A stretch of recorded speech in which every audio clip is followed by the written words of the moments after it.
Hello. Yes, good morning. Seems to be working. So please take your seats and we'll start in a minute or so.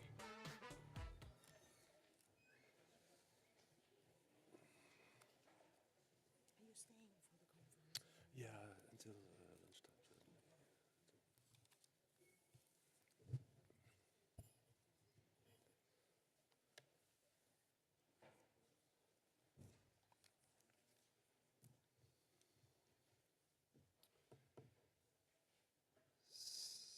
So, people are still coming in a little bit.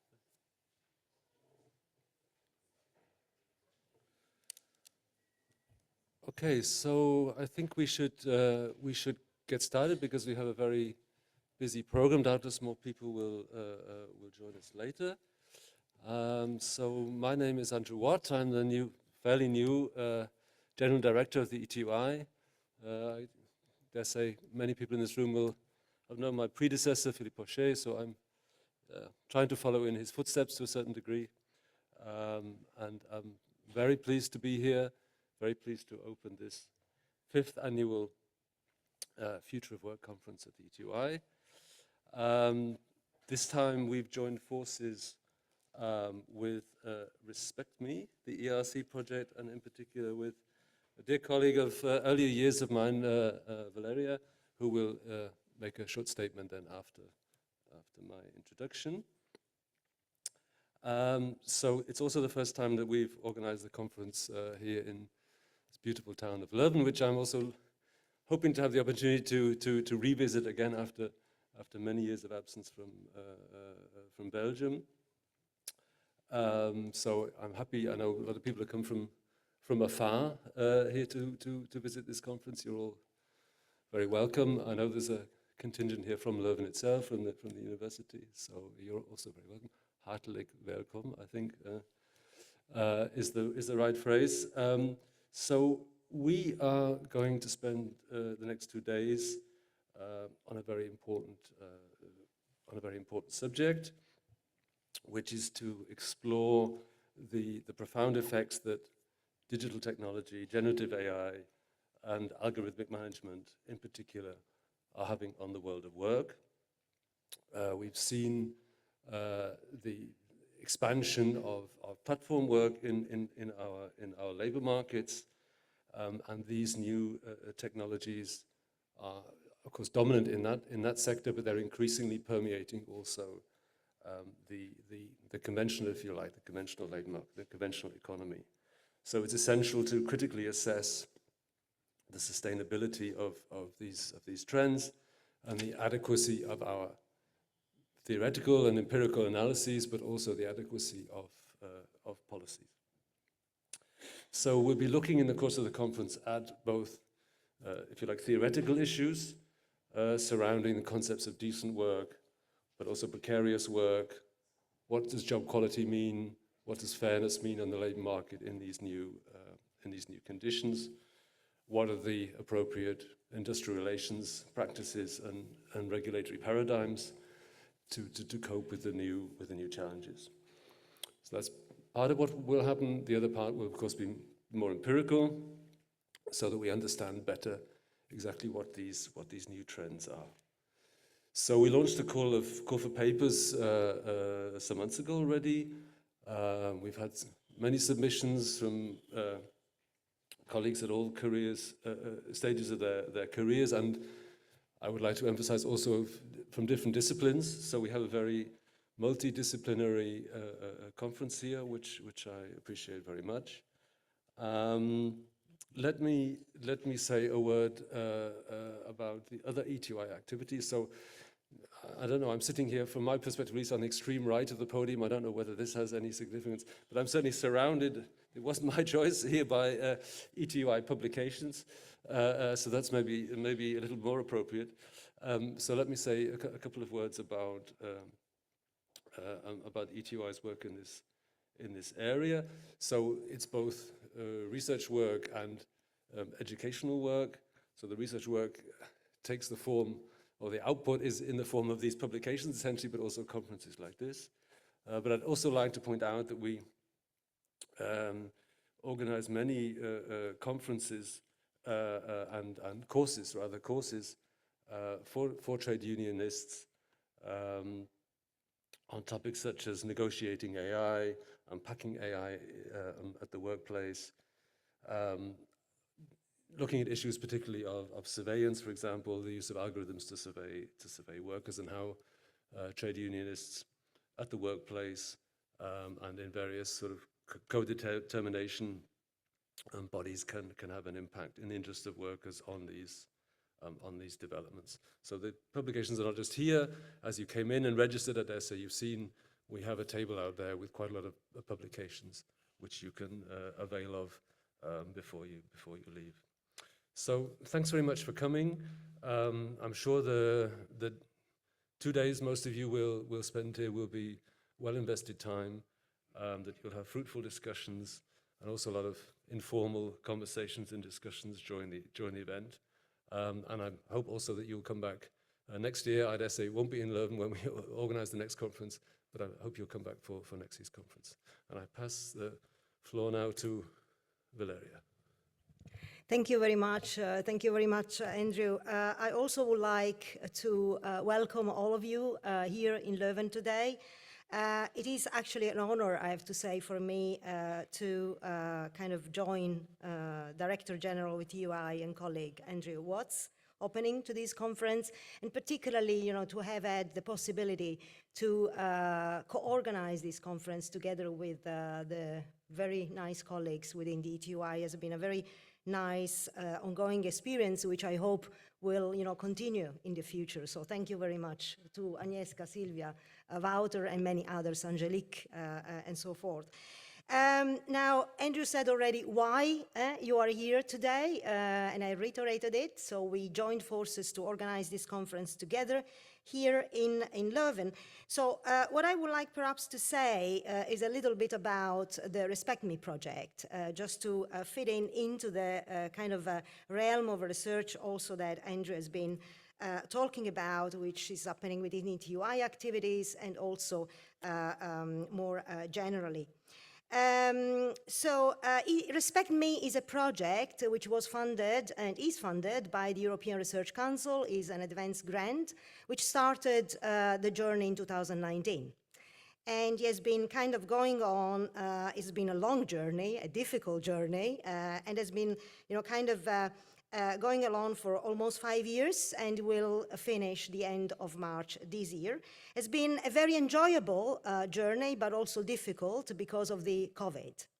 And, it has been a kind of a difficult thing, but at the same time, also I do think that has given us the possibility to look at a particular reality, which was how COVID, as one of the most important crises we have been facing, affected the reality of work. So we feel actually privileged, and there I can probably share this also with the other researchers who have been working within the Respect Me, about the way in which we have been able to do our research during this very difficult moment. Well, what this project was about, it was about attempting to look at how we understood and we understand precarious work, challenging traditional dichotomies that often confine our thinking, and essentially Respect Me as trying to, rather than viewing work solely as either paid or and productive, or unpaid and socially reproductive, has been trying to illuminate a more encompassing, if you like, and relational perspective that acknowledge the kind of interconnection and the interconnected realities of labor and work in all its form. This as a reason why. The reason why we looked at work in that way within the project was because we feel that in the age of the gig economy, remote work, juggling multiple jobs, unpaid labor cannot only be confined to the domestic sphere, or voluntarism, voluntary work, but is actually becoming an insidious undercurrent in paid employment, eroding workers' rights and deepening inequality. And I think the Respect Me there has been able to kind of uncover a bit of this unpaid labor in paid employment, which in the meantime has been also discovered, I think, from the side of the labor. Just to quote some studies, particularly the DGB, German Trade Unions Confederation, did a study recently, which in fact shows this increasing prevalence of employees engaging in unpaid labor time beyond the regular working hours. The Australian union's NSV in 2024 announced in a report that almost 86% of the employees in Australia perform unpaid overtime.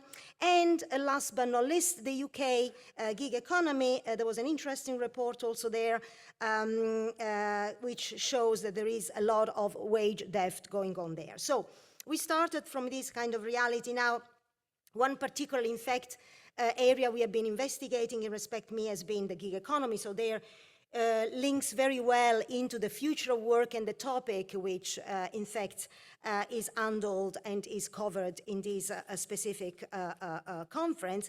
And therefore, we do think that this conference particularly is an opportunity for us, a Respect Me team, to kind of build on the foundational work also of the Respect Me, fostering dialogue across different disciplines and sector. Now, how can we envision a future of work that might be inclusive, equitable, and sustainable? I think this is an important question which was at the core of Respect Me, and I think is reflected also very much in this conference. As Andy said, what kind of role do technology, policy, and collective bargaining and collective action play in shaping this future? And particularly, most importantly, how do we ensure that workers in all areas in which they work, formally and informally, in their diversity, remain at the center of all these conversations. Now, I really do hope that this conference, I'm pretty convinced that this conference will give us the opportunity to provide some answer to this question. And therefore, I would like to stop here now and give the floor to my other esteemed colleague there, Dr. Bart van Erke, who is director of the research department within ETUI, and will open a fantastic panel with esteemed colleagues and keynotes. So Bart, the floor is yours.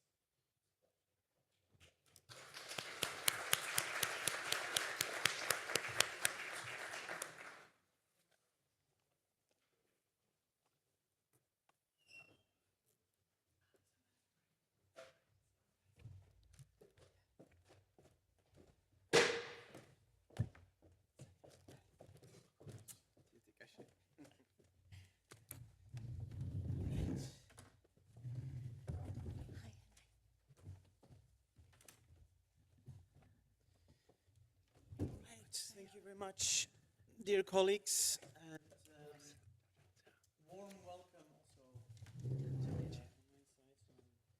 Bart van Herke, in the meanwhile a little bit less recent Director of Research of the European Trade Union Institute. Is this on? Now it is on. Thank you for flagging. Much better. Yes, good. So welcome in my hometown Leuven. I've realized we should have many more E2I events here. It's super practical. 5 minutes by bicycle. So that's a new rule. We will see you more often in Leuven. While I was biking, Andy, since you mentioned visiting Leuven, I passed by the botanical garden. The crocuses are popping their heads now. The smell is amazing. So if you have a bit of time, Andy, I would recommend that you pass by the botanical garden. As everything in Leuven, it's very close by because it's a village basically, right? So welcome to our annual event on the future of work. As you said, Andy, it's already the 5th event. I was going to bring some publications, but there are so many that are out there. This is, of course, a field of vibrant activity of the European Trade Union Institute. So grab your copy now that you're here. And I'm indeed very happy, Valeria, that we're able to organize this event together, I think for the first time. I studied at the same department where Valeria is now a professor, as well since many years. So it indeed feels a bit like a home game to me. I have to admit. So thank you, Valeria and team. Also, of course, the E2I team, who you've already thanked just a moment ago. So, as the invitation says and explains, we seek to explore the profound impact of digital technology, of generative AI, and algorithmic management on the world of work. And unsurprisingly, in view of who we are at E2I, we want to focus also on job quality while doing that. Now, Andy has already mentioned our reports, our research activity on this, lots of empirical analysis. Also, the invited papers will provide a lot of food for thought. But we thought that it would be useful before we dive into all this analysis that we set the scene together with a more policy-oriented exchange of views with people who are very well placed to talk about the policy agenda. So I think I would like to start a bit different than the order on the program. Maybe Ana Rosa will give you the floor first in a moment, then I will pass on to Francesco, and then Isabel can bring all of the elements together, if that's okay for you. So Ana Rosa Pesole is working currently at the ILO, the International Labour Organization. I believe that before that you worked in the Joint Research Center of the European Commission, including on platform work, and you have particular experience with Italy, so perfectly placed. So I will ask you to go first, and we have sent you 2 questions in advance, but as this is a policy debate, and as we have a little bit of time, feel free to go a bit beyond that. So we'll start with the question: what do you see from your research, from your perspective, from the ILO side, as the main challenges that digital technology pose for workers, for organizations, for the labor market, and indeed for policy making? And I guess that's where Francesco and Isabel will more zoom in later. And then the real question will be what needs to be done now, and what can be done, and what is possibly already underway in this crazy world that we live in for the moment. So 5 minutes to you, Ana Rosa, to begin with. What do you see as the main challenges with regard to digital technologies? Please, the floor is yours. Thank you. Well, first of all, thank you very much for inviting me today. It's always a pleasure to come at the U2 conferences. And so I will start actually taking a little step back before starting with the main challenges. Because many times the narrative around digital technologies, the advent of AI, generative AI, algorithms, it's sort of charged with the idea that there is a very, very new, different way in which the work has been somehow organized and managed, which is true in some part, but in other part, I mean, a delivery guy is delivering the stuff in the usual way, or a driver is driving in the usual way. So I'm not saying that there is not a bit different. What I'm trying to say is that there has always been a drive to optimize work. There has always been a drive to optimize the labor process. This is nothing new. What it is new is the capacity of technologies of doing that, and most likely, I mean, like the thing that is perhaps entirely new is our depth of understanding and knowledge on how these new technologies are changing the labor process. And when I'm talking about our understanding, I'm not just thinking about understanding how they function, understanding what they're doing, but understanding how they're actually changing the labor process, which basically means changing the labor organization, which changes as a result, the workplace, the industrial relations, the way in which some of the parameters are fixed. If we think about all the regulation that we got, the regulation that we got is not something that it came from somewhere. It's something that it comes from analyzing how the work is organized into a specific structure and looking at which were the risks and the challenges and try to address them. Now, perhaps the main challenges is that we are a little bit in the dark sometimes. on how this part is working, we do not really grasp not the technology per se, but the impact of the technology on the working condition, on the representation for both workers and employers. Because another aspect that I would like, when I'm talking about like not understanding, of course, I mean like the immediate things that it comes up is, oh, so we need transparency, which of course we do, but we have to be very careful of what we call transparency.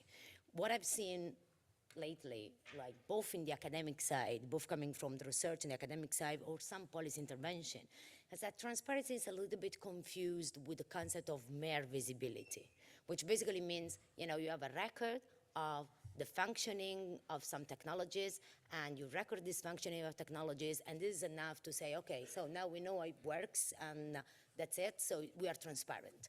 This is not what transparency is, or at least is not what transparency should be. Transparency should mean participation, should mean that you actually can give a space for all the stakeholders to participate, to influence, to decide together which is the best way of addressing the issues that are brought up by the technology. That's a little bit the idea. I mean, I would just, most of the time, you know, like the focus has been on labor protection, rightly so, because of this is what we've seen, but this is not a novelty. We've seen like advent of new technology putting at risk some of labor rights since ever, I would say. Perhaps like it's I mean, just to give an example, if you think about like the introduction of remote monitoring, this is nothing new. This is something that we've already seen with the call center during the 90s. This is something that it's already experienced. But when we're talking about this new technology, there is something new that perhaps we are not entirely grasping, and to me is the real challenges. It's the fact that these technologies most of the time are off-the-shelf technology. An enterprise goes there, buy the technology, use the technology. They are not even themselves aware of what it is actually that they are using. They lack of the understanding of what they're using most of the time. They just buy, they see which is the result, but they don't really know about the mechanism. So if that technology is infringing some of the fundamental worker rights, they might be not aware of that, which basically creates a sort of break in the chain of accountability. Because then at this point, I mean, who's accountable for that? Is just the employers? Is the technology provider as well? What's the role? What are the differences? So this is one of the aspects that it goes, according to me, it goes a little bit unnoticed and is not very spoken about. Then of course, this is the cradle, if you like, the expression of all the missing part and all the problem that develop into labor protection in extension of guaranteeing the labor rights are guaranteed, are safeguarded, our social protection is extended. So clearly it all goes back to the idea that in order to fully understand what it is that actually we need to correct, where we need to intervene in order to make things better, we need to understand exactly how these digital technologies are impacting the labor process, because that's the only way for understanding how this is impacting working condition, how this is impacting work representation, and how this is impacting, like, in general, labor market institution, government as well. I would just before, you know, giving the point, the last minute, I'd just like to make another point, because I think this is important in terms of representation particularly. When we're talking about, again, transparency, and when we're talking about the way in which we should somehow start managing these challenges, one of the things that normally is not mentioned is the fact that you need to accompany this with a digital infrastructure to do so. Because you can give access to the transparency, you can give access to information, but then if you do not have institutions, including like all the stakeholders, including the trade unions, including like the labor inspectorate, the Ministry of Labor, or even like the employer organization, because sometimes employer, as we said, they're just kind of like, you know, receiving this technology without necessarily understanding what's going on. If you do not create the digital infrastructure to have a safe space where actually all the stakeholders could sit at the table and being in the same position, which basically means knowing the same thing, understanding the same process, and actually discussing it, then this is it's going to be always a sort of like not complete process. If we do not also engage in the idea that we need to build the sufficient digital infrastructure, you know, to allow this to happen, then it's very difficult for social dialogue to thrive on this topic. Thank you very much, Ana Rosa. So I've written down a few points. There's always been a drive to optimize work. Nothing new under the sun there, but something very new is happening. You called it technology off the shelf. Maybe even some employers don't realize what they're doing or what the impact is of these technologies. And so I hope that this conference will also contribute to our understanding of what really is the impact of these digital technologies. So thank you for starting to set the scene. We'll move to Francesco now, Francisco Corti. I believe you have been in Leuven before as well. I have some vague memory. It has to do something to do with dancing, I believe. But anyway, so Francesco works, to put it simple, the Vice President of the European Commission for Social Affairs. Before that, he worked in the cabinet of the Vice Prime Minister in the Belgian government, Frank van den Broeke, including during the Belgian presidency, the La Hulp Declaration, all of these good memories. And when we were still younger, Francesco, we were working together at a place called European Social Observatory in Brussels. So many links there. Francesco, the floor is yours for about 6 minutes. The main challenges that digital technologies currently pose for workers, organizations, labor markets, and policy making, of course. Yes, thanks a lot, Bart. Thanks a lot, Andy, Valeria, for the invitation and hospitality. I'm very happy to be in an academic think tank setting. When I read the program, I was like amazed by the number of papers. So I had a little bit of nostalgia, let's say, of the good times. But maybe let me start from what Andy said earlier on, what the E2I produces, because when I had to prepare for this morning, I really built my work on what Agnieszka Piasna, Aida Ponce del Castillo did on artificial intelligence. The first paper, I think, was even before the Commission had a strategy on artificial intelligence. So this is really forward-looking, and not to speak about the most recent work by Silvia on platform work. So it's really my biggest happiness to open the website of the E2I and find some of the answer to the first question, because actually the first question is about the challenges that digital technologies will bring to the world of work. And many times we talk about algorithmic management, artificial intelligence. We sometimes mix the two things, are two different things. Let's start from some analytical clarity. And when it comes to processes at the workplace, obviously algorithmic management is something that is shaped and changed by the technologies. But it's still about organization of work and its consequences, and with an additional element that now you can also organize work remotely.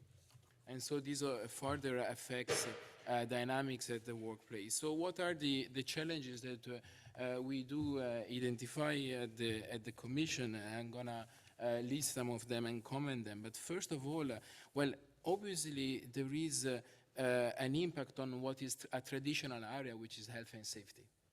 Again, I could not agree more with Ana Rosa Pesole when she says that we have all the challenges with new means. And obviously when it comes to algorithmic management, one of the key challenges is really the pressure on the worker and the capacity, first of all, to understand how the new tools that govern, let's say, the relationship between employer and worker are used, the capacity to reach out and to tailor, let's say, to a certain extent, the working time in a more precise, maybe efficient, but at the same time completely different way, whereby the possibility of responsivity, if this word exists, but the possibility to respond is increased, and therefore also the anxiety to a certain extent to respond to the task that is given. So the first challenge is really how algorithmic management really is shaping and changing the way we understand psychosocial risk occupational health and safety condition. The second challenge is really linked to transparency, and I think it's something that has been stressed. When I read a number on the fact that 70% of the workers, we may say even more, does not even understand what we are talking about. It's a way whereby the employee becomes weaker vis-a-vis the employer, not to underestimate what Anna Rosa Pezzoli said, that if the employer understands himself what the tool is entailing. So there is a problem of digital literacy to a certain extent, which increases even more and is linked to the problem of transparency or opacity, which is often mentioned. So are the workers aware of the data that they provide and how the data are used? That's a big challenge that changes completely the working relationship. There is obviously a problem which is linked to bias and discrimination, and it's on the way the algorithm works in reproducing, or especially in hiring processes, but also in firing processes, how discrimination is embedded in the algorithm itself, which calls obviously for action and is of key importance. Another challenge that we would identify is obviously the loss of autonomy to a certain extent of the worker, which is implied in the deployment of algorithmic management tools in the workplace. And I could go further on. So algorithmic management is one thing, and then we have to a certain extent, it goes beyond artificial intelligence. We do not need artificial intelligence to have algorithmic management. We could have a even way simpler mechanism. So I just try to keep the two distinguished. Okay, then we have artificial intelligence, and there where you see the big studies on job losses due to automation of processes. Well, there is where you are absolutely scared. And you think, okay, this, if 1/4 of the jobs in the EU can be replaced by generative AI, this is something that calls action at the EU level. And I stress at the EU level because we cannot address this challenge nationally, but as a national dimension. 27% of the hours worked can be replaced by generative AI, which obviously calls for action in understanding how do we want to address this challenge in terms of possible job losses that we may have in the union. But the second challenge when it comes to the AI, and I briefly mentioned when I talk about literacy, is it's not only about upskilling and reskilling. That's a little bit of a too little approach. We need to think about AI literacy. When you enter even in the labor market, and 70% of the companies demand actually people that enter in the companies already with an idea of what is AI. So it's not only about upskill and reskill workers, which is traditional way, but it's really to rethink about AI literacy. And then some challenges again that are linked to the work that has been mentioned already earlier on work intensity. 1 minute. So what does it mean, work intensity? And work intensity is really about stress at the workplace, but it's also about right to disconnect.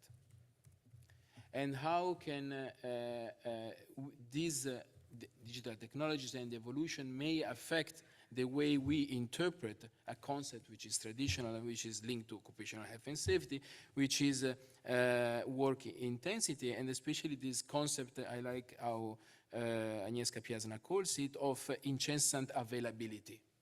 So the fact of being always available. And these are, I think, a challenge that you know at the Commission. I will detail later on this very lengthy process on the right to disconnect and telework. But this is absolutely key because it affects one of the key dimensions of job quality. I maybe mention a last element, which is collective bargaining and representation. This is a link to the management of data and linked to GDPR, but it's really linked to the role of especially trade unions in managing this process and have access as well to the data into this process. I will stop it here because I was long, but these are the key challenges that we would identify. Thanks. Good. Thank you very much, Francesco. To begin with, for generously referring to ETY research. We like that. For your important distinguishing between algorithmic management and AI. We'll get back to the EU level action that is needed, also with regard to the right to disconnect, because that is, of course, a difficult issue at the EU level.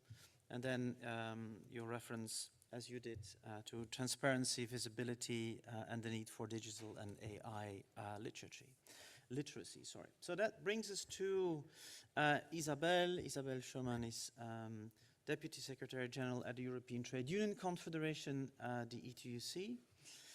Now, I'm going to give you a little bit of a difficult task here, Isabelle, because we normally would have had a representative of Business Europe here, but unfortunately, yesterday we were informed that the Business Europe representative could not join us for family and health reasons. So why don't you also represent Business Europe here today during the debate, or at least refer to their positions? It's an open invitation. Up to you. That's the challenge. That's the challenge. That's the challenge. So main challenges that digital technologies currently pose for workers, and then we'll get back to the priorities for action. 5 minutes, please. Thank you. Thank you so much, Bart. No, I will not represent the employers, but I can tell you what we will tell to the employers. Indeed, thank you for the invitations. Thank you for these very timely discussions, and of course, setting the scene for what's next. So it's very important that we look very much forward and try to, build, shape, prevent, of course, the worst to happen. And this is in the current context.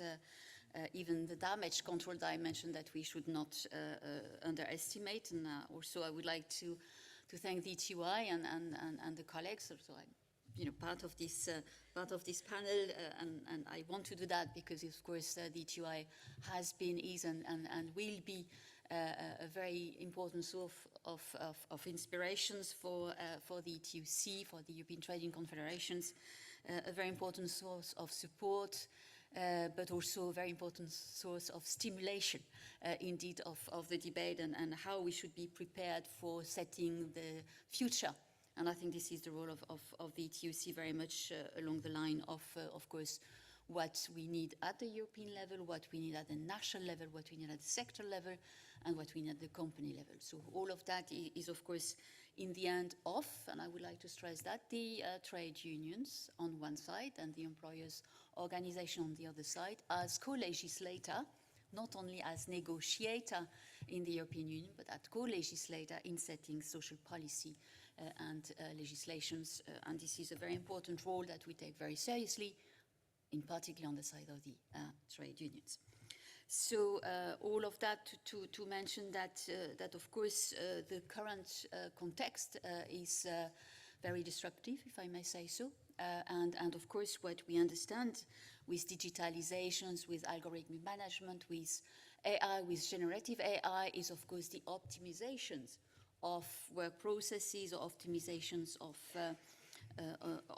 work organizations. What we see is intensifications of labor exploitation. You mentioned in the introductions the issue of working time, of overtime not paid. What we see is also the, kind of using the supply chain as far as possible from the European Union to indeed feed those algorithms so that they can work.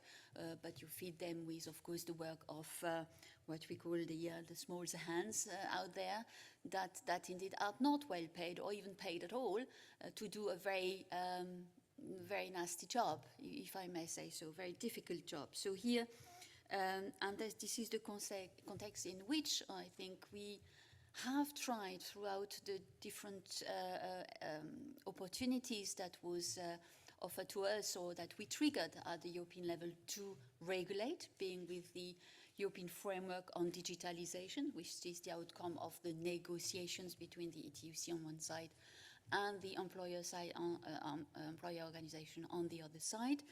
However, this has materialized in terms of the framework agreement, which has to come at the national level and be promoted at the national level, at the sector level, at the company level, to be transformed into collective agreements.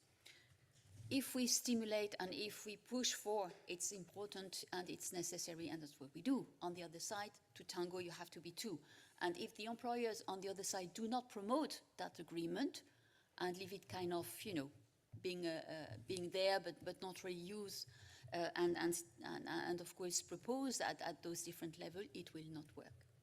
And we also see that employers in different member states, in different sectors, are willing to, and others are not. And of course, this is where regulation makes sense. And this is where, here the European Union has delivered somehow, I must say, its important milestones. However, every time missing the opportunity to regulate or to apply the regulation to the workplace. And this is exactly where the labor exploitation still takes place, because we don't have what we need to have. So we have the GDPR. Of course, it tackled the issue of the data protection, but it seems to be at the plant level to a ticking box exercise. Do you comply with? Yes, I comply with. That's it. So we do not really know how this compliance takes place. And of course, I would like to ask you, do you know at your workplace who is using, on how or are your data used? Which kind of data? Have you given your consent to that? I wonder, and I think we should all ourselves ask these questions. We have the DSA, the DSA and the DMA, so it's all about product, market regulation. It's not about people, it's about product, and it's okay. And we have the Air Act, that is of course also a product market regulations, and specify that the workplace is specific, is a potential high risk, so we don't touch it. And of course, it's of course important to recognize that, but what do you do when you say it's up to the employers? It's up to a kind of self-assessment of the employers whether this AI product, which is on the market, has certain risk, and whether those risks are identified, mitigated, prevented. Again, a question to you. Which employer does that? How far are the workers part of it? Okay. And the last dimension that we have, one of the very important milestones, is the Platform Work Directive. And of course here, I will not develop, but the labor exploitation was kind of optimized, if I may say so, but in a very bad way, when you look at being hired and fired by an algorithm, which is a nonsense in itself. And of course here, the first ever regulations that would really look into the workplace, but which workplace? The platform. And no possibility, and we know how difficult it was, and we know how instrumental was the Belgian presidency to move forward and to close some of the main milestones we had from the last Commission mandate. However, why not having opened the scope to all workplaces, to all workers? And of course, you understand, if it's just about platform, then the rest, it's open. And still here, this is where we see, and I will develop that later on, this is where we see a massive and speedy labor exploitation taking place. So the three challenges ahead of that: the value of work. The value of work is at stake, and not just for automation. The value of work of all of you that have invested 5, 10 years in their educations to become an interpreter, to become a lawyer, they will be reduced to nothing because the algorithm, because the AI, the generative AI, is going to do your work. And we have situations by which, and I was with the journalist trade union recently, by which the creative industry, journalists, actors, and others, are facing a situation by which they're replaced by machine. And the creative content is not valued anymore. Your education, the investment in your education is not valued anymore when you come on the labor market. So you can't just match your education level with a qualification level, a competence level, or even your wage level. And I think this is something that we should be well aware of. And of course, the whole dimension that has been developed in terms of the health and safety, in terms of the stress and the psychosocial risks coming with it, the fact that there is no information consultations because it's individualizations of those workers. So here the whole access for the workers' representative and the trade unions to protect those workers is not there. The second challenge is something that, and here I would like to invite you to take with me this helicopter view, is of course the technological dependence that we have towards those tools created for using our data, for compiling them, for processing them, for them to be sold without our consent. So I think this is something which is against the strategic autonomy that the European Union need. And my last point is, of course, the issue of regulation. And I think I will come back to that in terms of the actions. You know that we are facing, and I'm just quoting Ursula von der Leyen, President of the Commission, a massive wave of simplification. Massive. And what I mean massive is really massive. And where we are ending at is something that we find in the in the US, is that there will be a lot of simplification taking place, which will affect directly or indirectly workers' rights, and will put the risk of a product, which is for the moment still a product, if we speak about, for example, AI and generative AI, will put the risk on the workers and will derive from the protections that the European Union should bring into, and we will have the so-called regulatory sandboxes where a product on the market will be tested on the people. And the risk will be there, and should you be affected by that risk or that risk or that harm, then you will have to go to court. So here, not preventing, but assessing the risk when it happens, and of course, bad luck if you are the one to be affected by it. Thank you very much, Isabel, for putting many important issues on the table. Value of work, dependence on technology, regulation, simplification. I think I'll ask Francesco to comment on that as well in the second round. You refer to some key EU tools that are out there, GDPR, Digital Services Act, DSA, AI Act and others, but what about their effectiveness and compliance?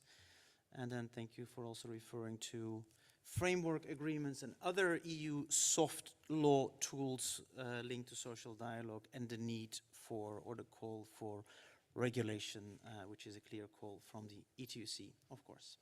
All right, let's just see, because I want to move to a next question, but are there any two-hands interventions at this stage already, something that is unclear, on which you would like more information or a little elaboration now?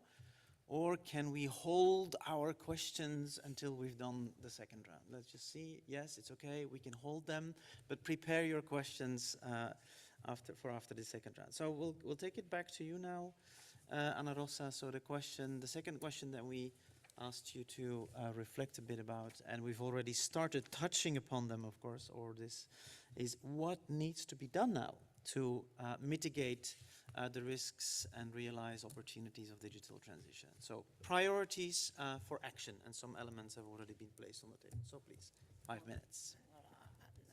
I will talk about what the ILO is doing currently for this.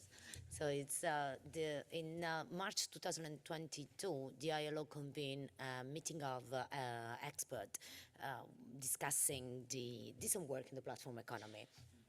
And the results of the meeting were very controversial in the sense that it was very difficult to achieve an agreement. The positions were very, very polarized.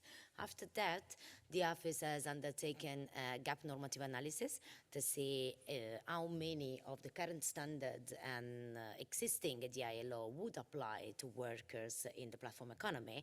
And after that, the governing body decided to place in the agenda of the next ILC an item for the discussion of decent work in the platform economy. So we are working on the preparation for the next conference. What we did so far is the first step, it was to prepare what is called the White Report.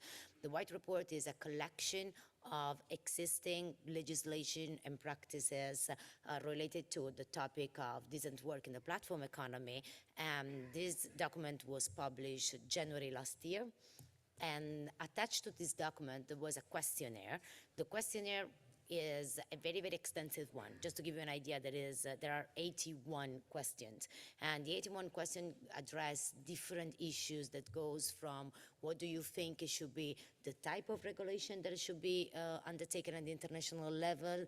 The ILO has different regulation, as you might already know, but just like a quick reminder, you might have a convention that is a mandatory one, and you have recommendation, which is a sort of like more guideline style. You have other mixed form, but I mean, I will stop here just to give you an idea. So this is like, so the questionnaire included question that goes from which type of regulation, which is the scope of the regulation, which is the type of regulation that should be implemented. And then there were a lot of questions that were about the different topics. So question about job quality, questions about, like, for example, many of the issues that were raised by Isabel in terms of working time, remuneration, paid work, or access to information, access to respect of freedom of association, collective bargaining, OSH. And all this questionnaire was sent to all ILO member states and constituents.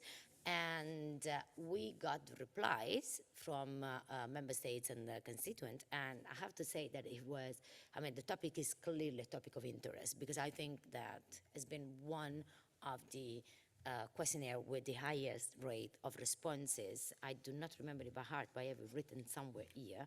So we got 140 member states answering to the questionnaire. We got 116 employers organization and 195 workers organization. So what we did, I mean, the job of the year, it was to take all these answers, look at all the replies, and put together what it is, what is called in the jargon of the ILO, the yellow report, that, by the way, has been published 3 weeks ago. It's public, so you can have access to it. And what you will see in the yellow report is a summary of the replies from the different constituents. And then at the end, and this is perhaps the most important part of it, there is the proposed conclusion. The proposed conclusion is a first draft of what an instrument could look like. And that would be the basis for the first discussion that is going to be June this year, the first 2 weeks of June this year. I can give you some anticipation. I mean, the report is public, so you can read it all, but I can give you some anticipation of what were, what were the direction, what was the road indicated by the governments and the constituents. And so far, based on the responses, the form for the convention, the preferred form of the convention for the instrument, sorry, I already gave it away, is the convention accompanied by a recommendation, which basically means that the majority of the countries, the majority of member states and employer and worker organization, they kind of like recognize the need of having some mandatory framework, and at the same time, however, to leave some flexibility to allow for the different business model to actually fit into the new international regulation. This was a little bit the request. And then there were some stakeholders that actually cautioned against having an overly prescriptive binding provision. Then the topic that perhaps, the issue that perhaps has been mostly highlighted, going back to the main challenges, has been the central role of technology in the operation of digital platforms, and particularly which is the impact of this automated system, algorithm-based automated system, on both working condition and access to work. So there is a section on that. and there's been a lot of interest. A lot of countries have expressed their view on this topic, as well as trade unions and employer organization. The final proposal that we actually put together, we assembly based on these replies, at the moment contains some references which kind of like we can define as the pillars, you know, of the instrument proposed. Well, the first one is that it kind of affirmed that all the fundamental principle and right of work should apply to all platform workers. So this is something that that emerged from the consultation. Another aspect is that the classification of platform workers should be guided according to the recommendation that are expressed in recommendation 188, which is a recommendation of the ILO for those who are not familiar with, that basically says that the employment relationship should be established looking at the primacy of fact, which basically means we have to look at the reality of the relationship that the workers and the client or the employer have in order to define which is the employment status. Then there is a request to extend some of the protection to platform workers, even when platform workers are not recognized in an employment relationship.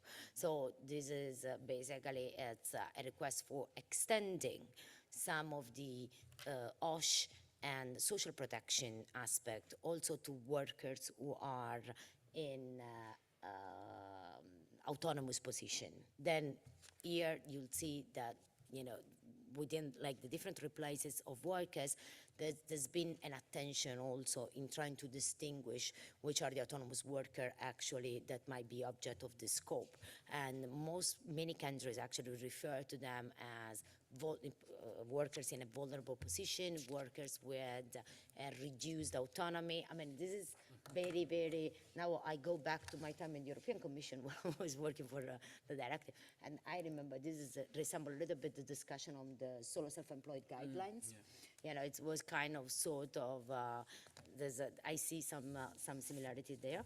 And then another aspect, of course, is understanding the impact of the algorithm system and the automated system. And then I want to make a link with what Isabel was saying before in terms of data protection and data privacy. And this is also another aspect that has been clearly brought up. And finally, and I close, the other two elements that perhaps are worth noting is the fact that there was a request to have a clarity about the territoriality of the dispute resolution mechanism.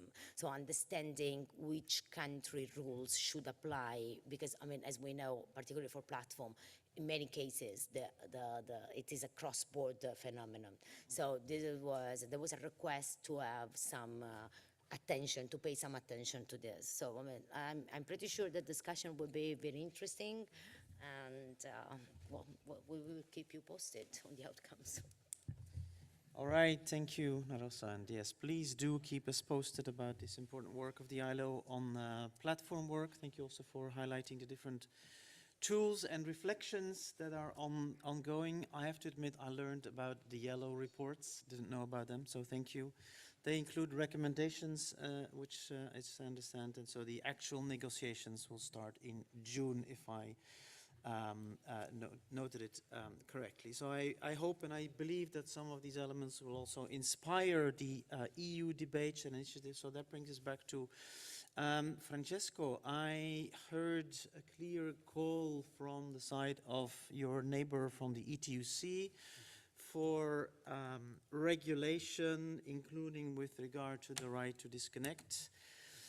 But then again, we all had a look at or many of us had a look at the Draghi report. There is a very strong push for a deregulation agenda, and it seems that the Commission is being especially very strong on that. So how do you make sense of all this?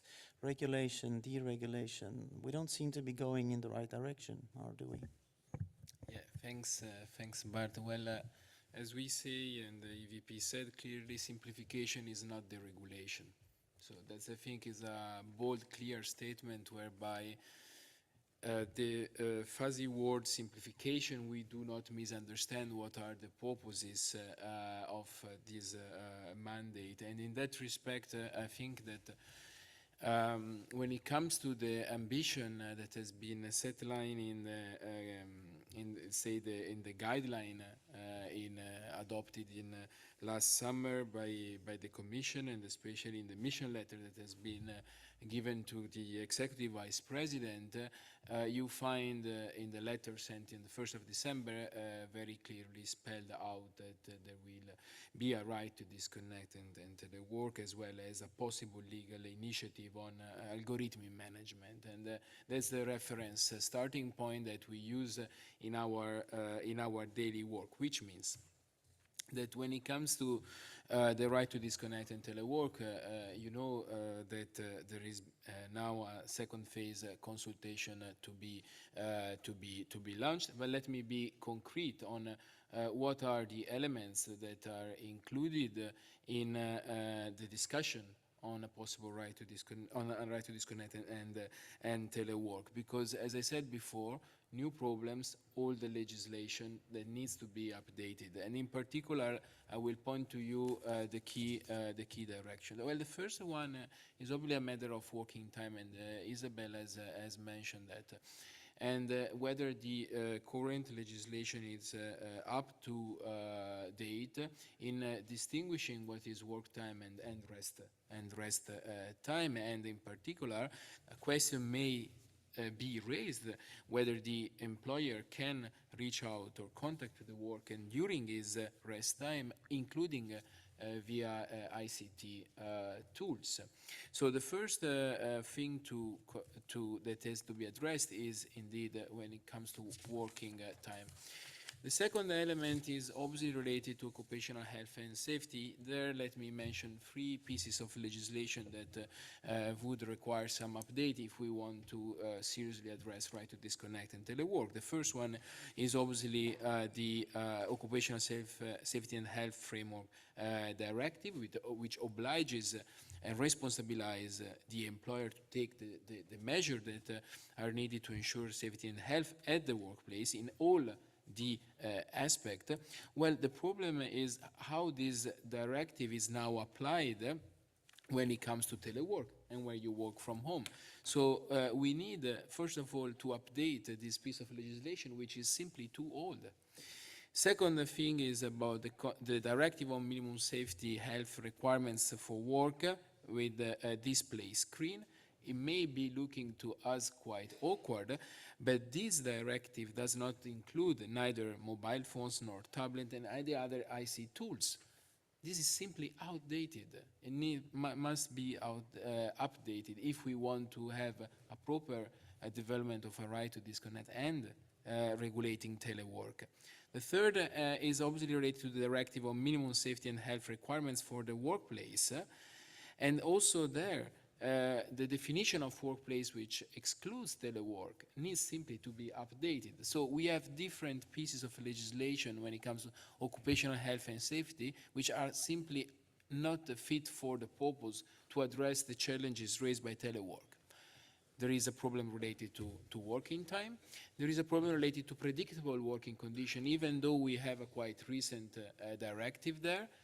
The fact that the directive, well, yes, applies to all workers, but the fact that the key employment conditions are left to be determined on an individual basis between the employer and the employees can be problematic when you have new tools and let's say, algorithmic management tools. Then there is another element which is maybe old-fashioned for all of us, and Leuven is actually the good place where to speak about that because we have an excellent center, which is coordination of social security. With Frédéric de Vispelare, Joseph Pacolet, and all the researchers that manages the data on PD1 form here. Well, when COVID broke out, obviously many people started to work from abroad. You know that the Coordination of Social Security System, 883 regulation, which is currently under, again, negotiations after 8 years, well, has provides that when you carry 25% of your work in a member state, or 25% of your income come from that member state, you should be subject to that regulation. After COVID, obviously, the question was, well, if you telework for more than 1 week, a month in another member state, what do you do? Should you be subject to the Social Security Institute of that member states? Well, we do have a framework agreement between bilaterally agreed by member states that increases this threshold to 50%, but the current Social Security system regulation is not up to date to that. So we have a framework agreement. What happens after this framework agreement should be addressed. So, and then we have the problem of general data protection regulation. Sorry, I'm mentioning the problems, which is a little bit maybe what does not make you smile on what will come. So Isabel, you are free to criticize me, because we are in the second phase, to launch the second phase consultation, and these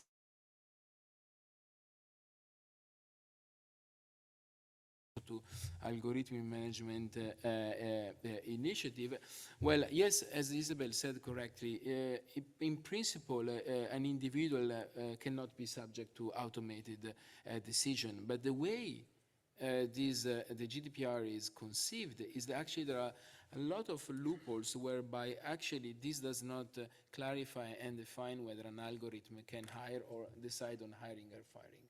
So we absolutely need to review that. And second, as was mentioned before, GDPR only applies to individual rights. What about collective rights?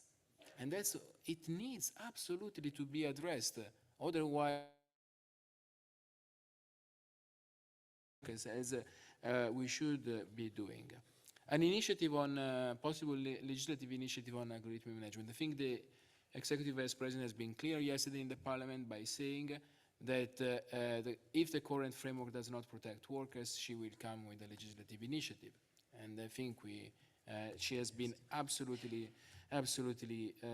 clear yesterday in Parliament.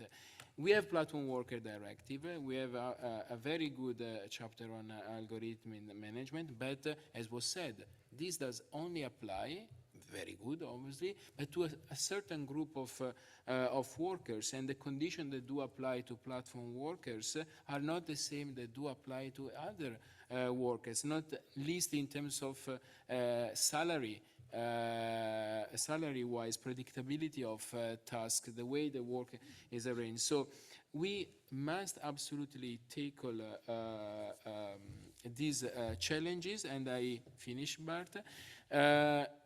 What could be the areas of policy action when it comes to algorithmic management? I think there's been mentioned, but I would like to list them, not to lose them.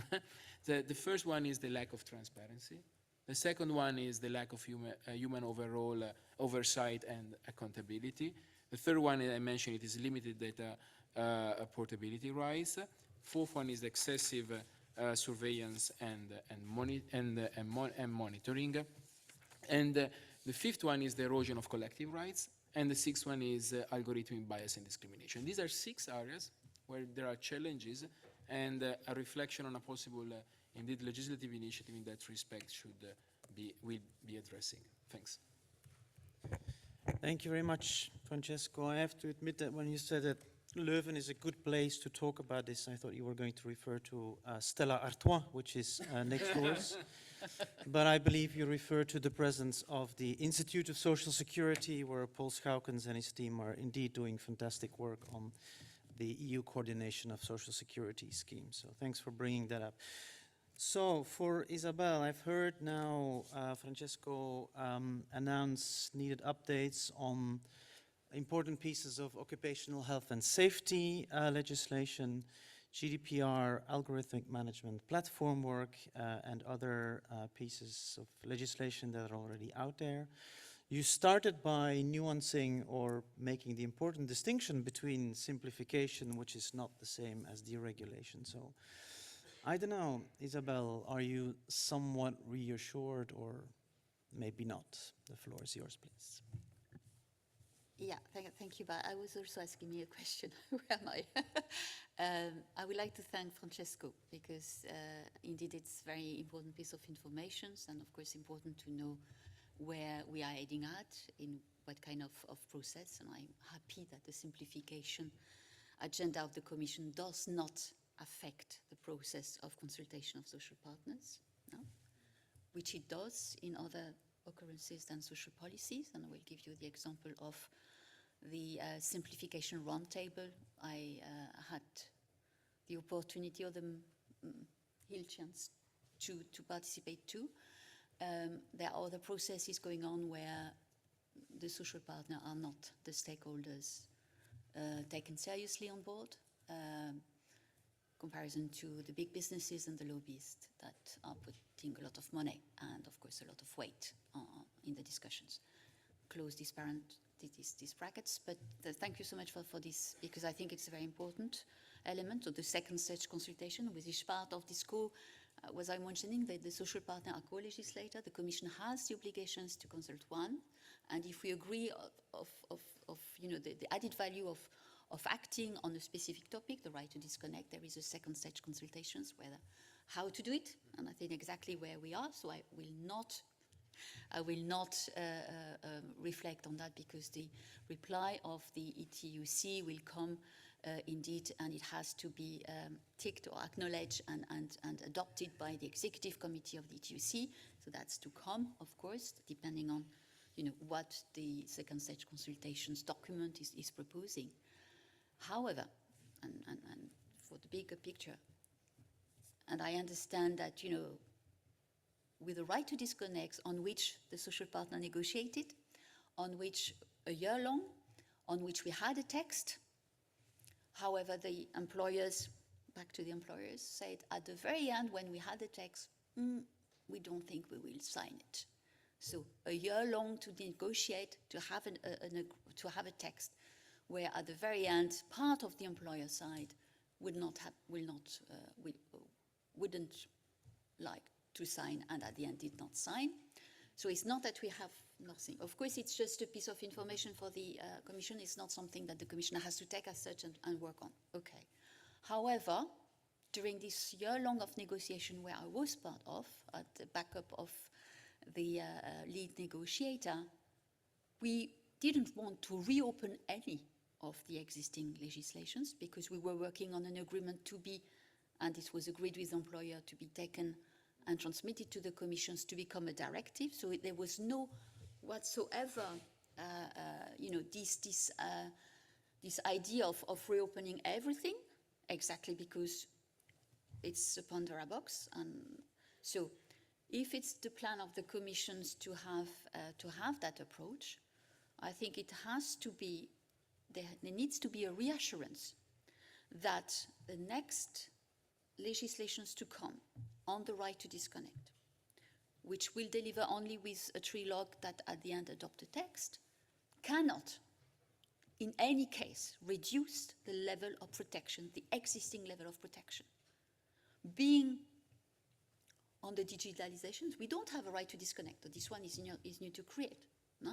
But on the rest, all what you have mentioned, it cannot be that the level of protection that exists in the European Union is put at stake because of, the initiative that is demanded, but potentially may affect directly or indirectly, adversely, the existing rights. So, and here again, I think there is a very important element, which is the non-regressions clause that we have in the whole social policies dossiers. The second is, of course, the obligation for upwards convergence. I think this is, as you know, the European Pillar of Social Rights. It's the declarations, here again, not signed by Business Europe, but signed by the majority of member states and the trade unions on board. So here, element where, of course, I would very much, raise your attention. On the GDPR, Article 88, give us room of maneuver, yes. But they are limited, and of course we can look into those, but we can't just take for granted, look at the GDPR 88 and then do what you got. I think it will be a very shortcut. On artificial intelligence, that's the good news, so thank you for that.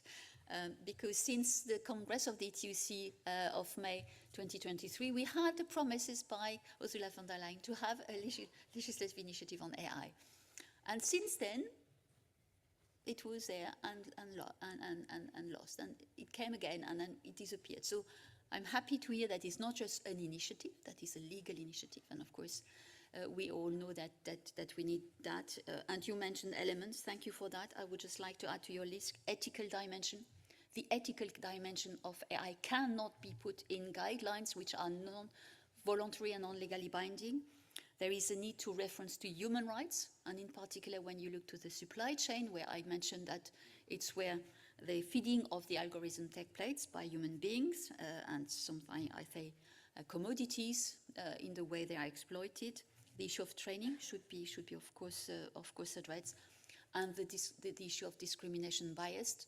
And here I must say we have a lot of evidence, and in particular the bias towards women. And I think this is something that AI generates and duplicates exponentially in terms of replicating discriminations when it comes to the gender dimension and the equality dimension. So actions to be taken, and I close this bracket, but I thank really much Francesco for giving us these informations and for us to have the possibility to move ahead in this mobilization in terms of the political mobilization. So the ETUC has been very much mobilized in terms of mandate given by our affiliates here to move forward, and of course to move on the right to disconnect, but also on the AI Act, which look at the workplace. So AI at the workplace, this is very important. We have also noticed that in the work program of the Commissions, the AI liability directive has disappeared in terms of a process, which even the employers did not like. They wanted to have it. So I do think here that this is something that cannot be, if you address the risk of addressing AI, in particular the workplace, you should have this AI liability directive. We have already a liability directive when it comes to businesses violating third country national rights at the workplace. So it's not something that we reinvent the wheel or will be totally new, what we understand some do not like, but here very much along the line of what we would need. And of course, again, bear in mind that AI and the law, all of algorithmic industry, if I may say so, algorithm industry is based on a product. A product on the market should prevent the risk for the one using it or the one affected by those products. And I think the precautionary principle should find its way. And not only in the environmental dimension where it is located in the treaty, but of course has been developed very along the line of addressing the no harm dimension. So we are very much mobilized. We are also, and I have in front of me in 2 weeks' time the new AI mandate that we are asking for our executive committee to agree upon, for us to be able to move into the issue of quality job, which is on the table of Commissioner Minsatu, and of course should be presented somehow at the end of 2025, where of course we have increased and updated and of course augmented what we had prepared before on the basis of the strategic discussions we had in December with the whole executive committee of the ETUC. So mobilizations on that part, mobilizations of course in terms of the respect of workers' rights, and I think this is important, and in particular the collective dimension, which was mentioned, and thank you for having that. I would like to mention that we are not the only one to be mobilized on that. It was, and the ILO is present with us, it's very important. The Council of Europe has adopted a convention, or if in the course of finalizing conventions on artificial intelligence, which shows the very important dimension, the Council of Europe being one of the alliances, I would say, of the European Trade Union confederations, and where we are very much on board, given the litigation dimension and the recourse that we have to have a progressive jurisprudence to protect workers' rights in comparison to development at the European level, where we do see the European Court of Justice having a very restrictive interpretation of workers' rights, which are not very helpful for the moment. And the last point of mobilization from the trade union, you should expect it, collective bargaining and collective agreement. This is where we have hands-on on what is happening at the plant level, being in the hands of work councils, at the national level, being there on the European Works Council. And here I would like to mention that we are in the phase of the trilogue, which has started on the 20th of February on the revisions of the European Works Council Directive. And of course, AI is a transnational matter impacting the workplace. Of course, AI should be, and digitalizations on the top of that, should be part of the information and consultations of the European Works Council to get in the course, of course, of finalizing this trilogue, hopefully during the Polish presidency. That would be very important, and not here again looking at the non-regression scores. It would be a no-go for us, having been the mover of this demand, to have at the end a result which would be below or even the status quo of what we have, because the whole revision of this directive is based on the evidence of the loopholes of the existing directive, and of course the necessity to close it. Back to you, Bart. Thank you. Thank you very much, Isabel. You'll have your moment now. So préparez vos questions, prepare your questions. And since we're in Leuven, bereid uw vragen voor. And I feel a vibration from the room already, hands going up. That's great. So thank you, Isabel, for first referring to the need for social partners to be consulted on these important EU initiatives. And I hope Francesco will be able to reassure you on that in a moment. You referred to the important ethical dimension of AI, but also flagged a number of actions to be taken, including with regard to liability. You ended with the revision of the European Works Council Directive, but also the important topic, of course, of quality jobs, which indeed von der Leyen put high on our agenda. And also from the side of E2I, we will be feeding into that debate, including through our job quality index, and we can discuss that more if needs be. All right, this is your moment. So we have our three panelists here, but I also see, and I'm very happy that also Andy and Valeria are still here. So if you have any questions to them, they would be very welcome. And I see several hands. I think if you can briefly say who you are, even though in your case, yes, I know who you are, but still, where do you work? Yeah, I work for you. I work at the Yes, European Trade Union you Institute. I'm Silvia Rainone, and I would like to congratulate the panelists and you, Bart, for this interesting round of questions. So I have a question for Francesco, and I'm sorry, Francesco, because I think you're in a difficult position. Don't be sorry for Francesco. No, but okay, I won't. So Francesco, you mentioned, and I think we from the trade union side, we are very happy to hear that Minzatu, the Commission, stated that if current framework does not work or does not protect enough workers, then legislative initiative will be put forward, right? Something that Isabel mentioned, regulating AI at work, algorithm management at work. But then just a week ago, the Eurobarometer survey was published, and it was exactly on AI and the future of work. And then we look at a bit at the data, and I just report a couple of them. Majority of the interviewees say that they're really worried about job destruction, workers' replacement. 60% agree that robots and AI have a negative impact on communication and organizing. 80% agree that we need to be very careful about algorithmic management. Majority of workers fear the use of personal data. 60% very afraid of the assessment of the performance through AI and algorithm management. And so for 78% really afraid of automatic firing practices. So what type of evidence does the Commission need? So that's my first question. And the second question is, interestingly, the data in this European Barometer survey were presented like this, no? So the data are this. But the narrative of the press release of the Commission and the introduction of the report was quite interesting. They basically reversed the narrative. So the Commission report started with, interestingly, 2 people out of 10, so it's very little, it's 20%, are not afraid of firing through algorithmic management. So I found it very interesting, this narrative, and I was wondering, is this connected with the simplification approach? It's just a question. Thank you very much, Sylvia. We'll take a couple of questions. Please, sir. If Sophie, you could come to the front.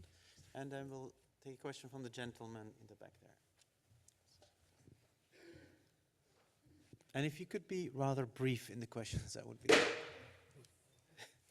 Gert-Jan Storm, European Partners for the Environment.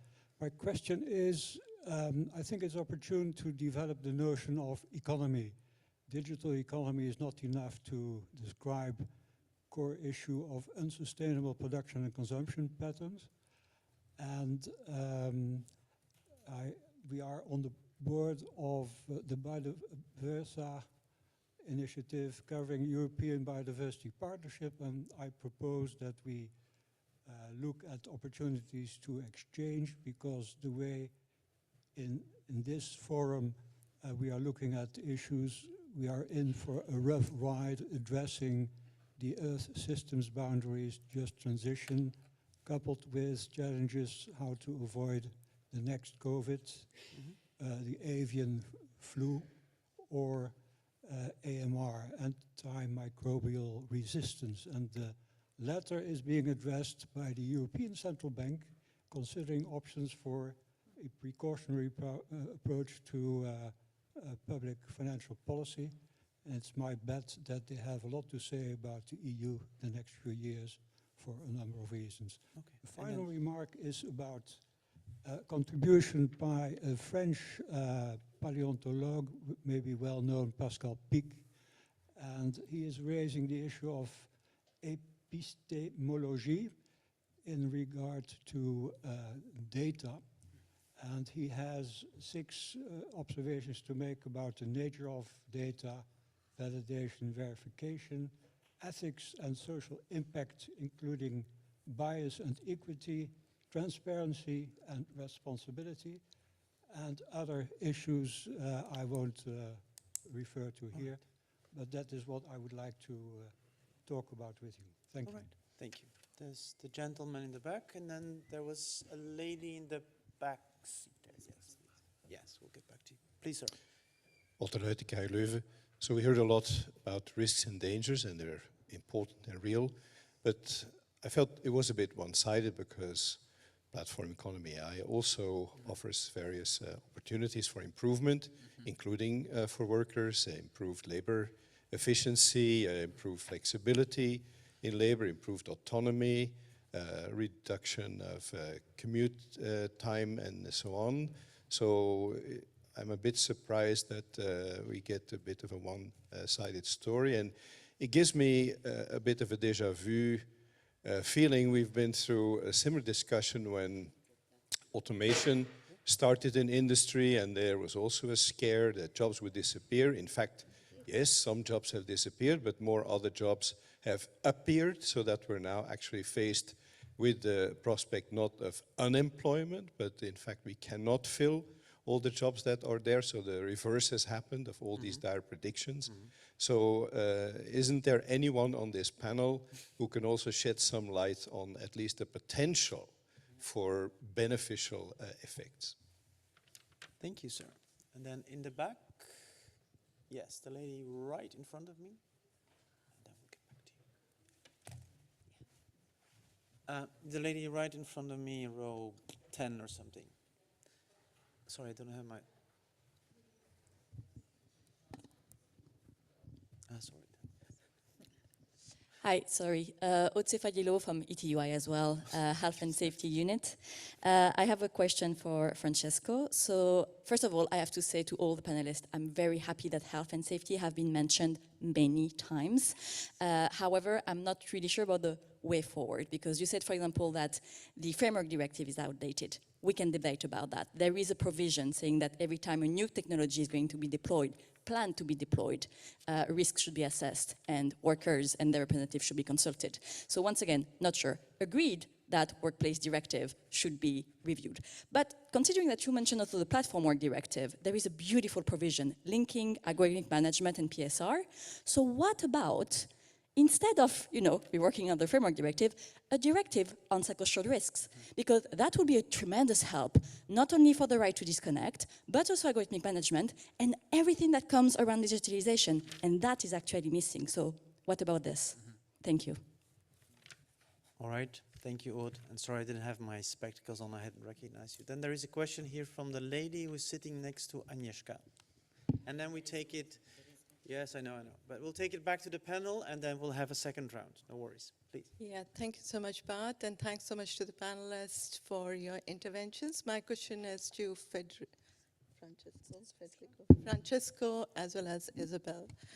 I think there's so much of talk that we get into about regulations and the need for more regulations. And I think one of the things that comes out from the March 2023 governing body of the ILO is that there are normative gaps that exist with regard to the usage of existing conventions and recommendations for platform work. But there are lots of conventions and recommendations that can be applied. And one of them that often comes to my mind is the ILO's Private Employment Agency Convention, Convention 181, that was passed in 1997, which very clearly sort of prohibits private employment agencies from collecting any kinds of fees, including commission fees from the workers. So one thing that we have seen with the platforms is this entire wage theft that keeps happening, where a certain proportion of the earnings that they have is taken away. Now, what I'm very surprised at is why did the platform directive, often I'm on that panel so that I cannot ask others. This time it's good to be on this side. So that's why my question to you is, how is it that the platform directive does not really take into consideration many of these international conventions and recommendations which could be applied and could be built upon and actually made them responsible? And my question to you, Isabella, is why isn't not just the ETUC, but ITUC and all other unions not actually utilizing many of these conventions and recommendations to protect both the labor rights as well as labor protection? And I think it will be great to hear your Excellent. Okay, insight. thank you. We're going to take it back to the table now, and then we'll. So you need to be brief in your responses because I saw at least 4 or 5 more hands. So. Francesco, I will let you start. There is this question from Sylvia, who questions the evidence and the narrative from the recent Eurobarometer survey. Francesca, I will give that to you. Then for Ana Rosa, the question from the colleague from KU Leuven. Does anybody have to say anything positive about any of the topics around the table? I think that's a valid question. And then, Isabel, if you would like to respond, the last question with regard to why the platform directive and possibly other tools do not consider international conventions. And Andy, would you like to respond or ask a question? Can I come in? And you will... Colleague from KU. Absolutely. All right, so Francesco, please, the floor is yours. And if you could be I, relatively concise, because there's many more questions. Can I, contrary to what you asked me, also answer to the very important question? Because otherwise it looks like, but the question, I mean, I try to be as diligent as possible with the chair, who asked only the challenges, not the opportunities. Now, can I spend just one word on the opportunity? Because otherwise it's, and when it comes to challenges, as a Pavlovian reaction, you must be regulatory in the answer because you have some loopholes that you need to address. But obviously, I mean, I think, and this linked to the question that Sylvia has raised, I think on the Commission side, there is not even a comma of doubt that there is at least margin to see opportunities, given that the President has announced 200 billion investment in AI. So the way I approach it from a more challenging regulatory perspective from my side was exactly as representing the side on social rights and quality jobs. It was a must to look in that respect. This said, there is opportunities when it comes to AI, in my view, enormous when it comes to social security. I mentioned 83, which is an old-fashioned topic and looked like, you know, this old third regulation of the EU, but we can simplify our social security system, as many member states are already doing, by investing massively in AI and redeploying the personnel, refocusing on supporting the most vulnerable groups. This is something that is already happening in many member states, in Belgium, in part with chatbot and other tools that were not possible before. This is an enormous opportunity, first of all, to kind of automatize some tasks that otherwise would be absolutely lengthy and to a certain extent alienating for the people working in public administration itself, in a way that we guarantee the human control on the people that apply, and the humans especially intervene only in the case a benefit in case of social security is refused, to understand why it has been refused by the artificial intelligence. And this is something whereby we do see absolutely margin for exploiting in social security remit the opportunities linked to AI. More complex, obviously, is also when I'm thinking about an example in Portugal where they use artificial intelligence to profile long-term unemployed in a way that can identify the possible re-employability of this working by exploiting AI and past data. This is another example where, when it comes to active labor market policy, we can and we must exploit this opportunity, because it's not job losses that you create, but simply the same people working in public employment services or in the National Social Security Administration can actually focus on the vulnerable groups way more, to profile, to support them, even in applying for Social Security benefit. AI is also very important when it comes to inspections. I'm going to mention since I'm following this file very closely, the strengthening of the European Labour Authority.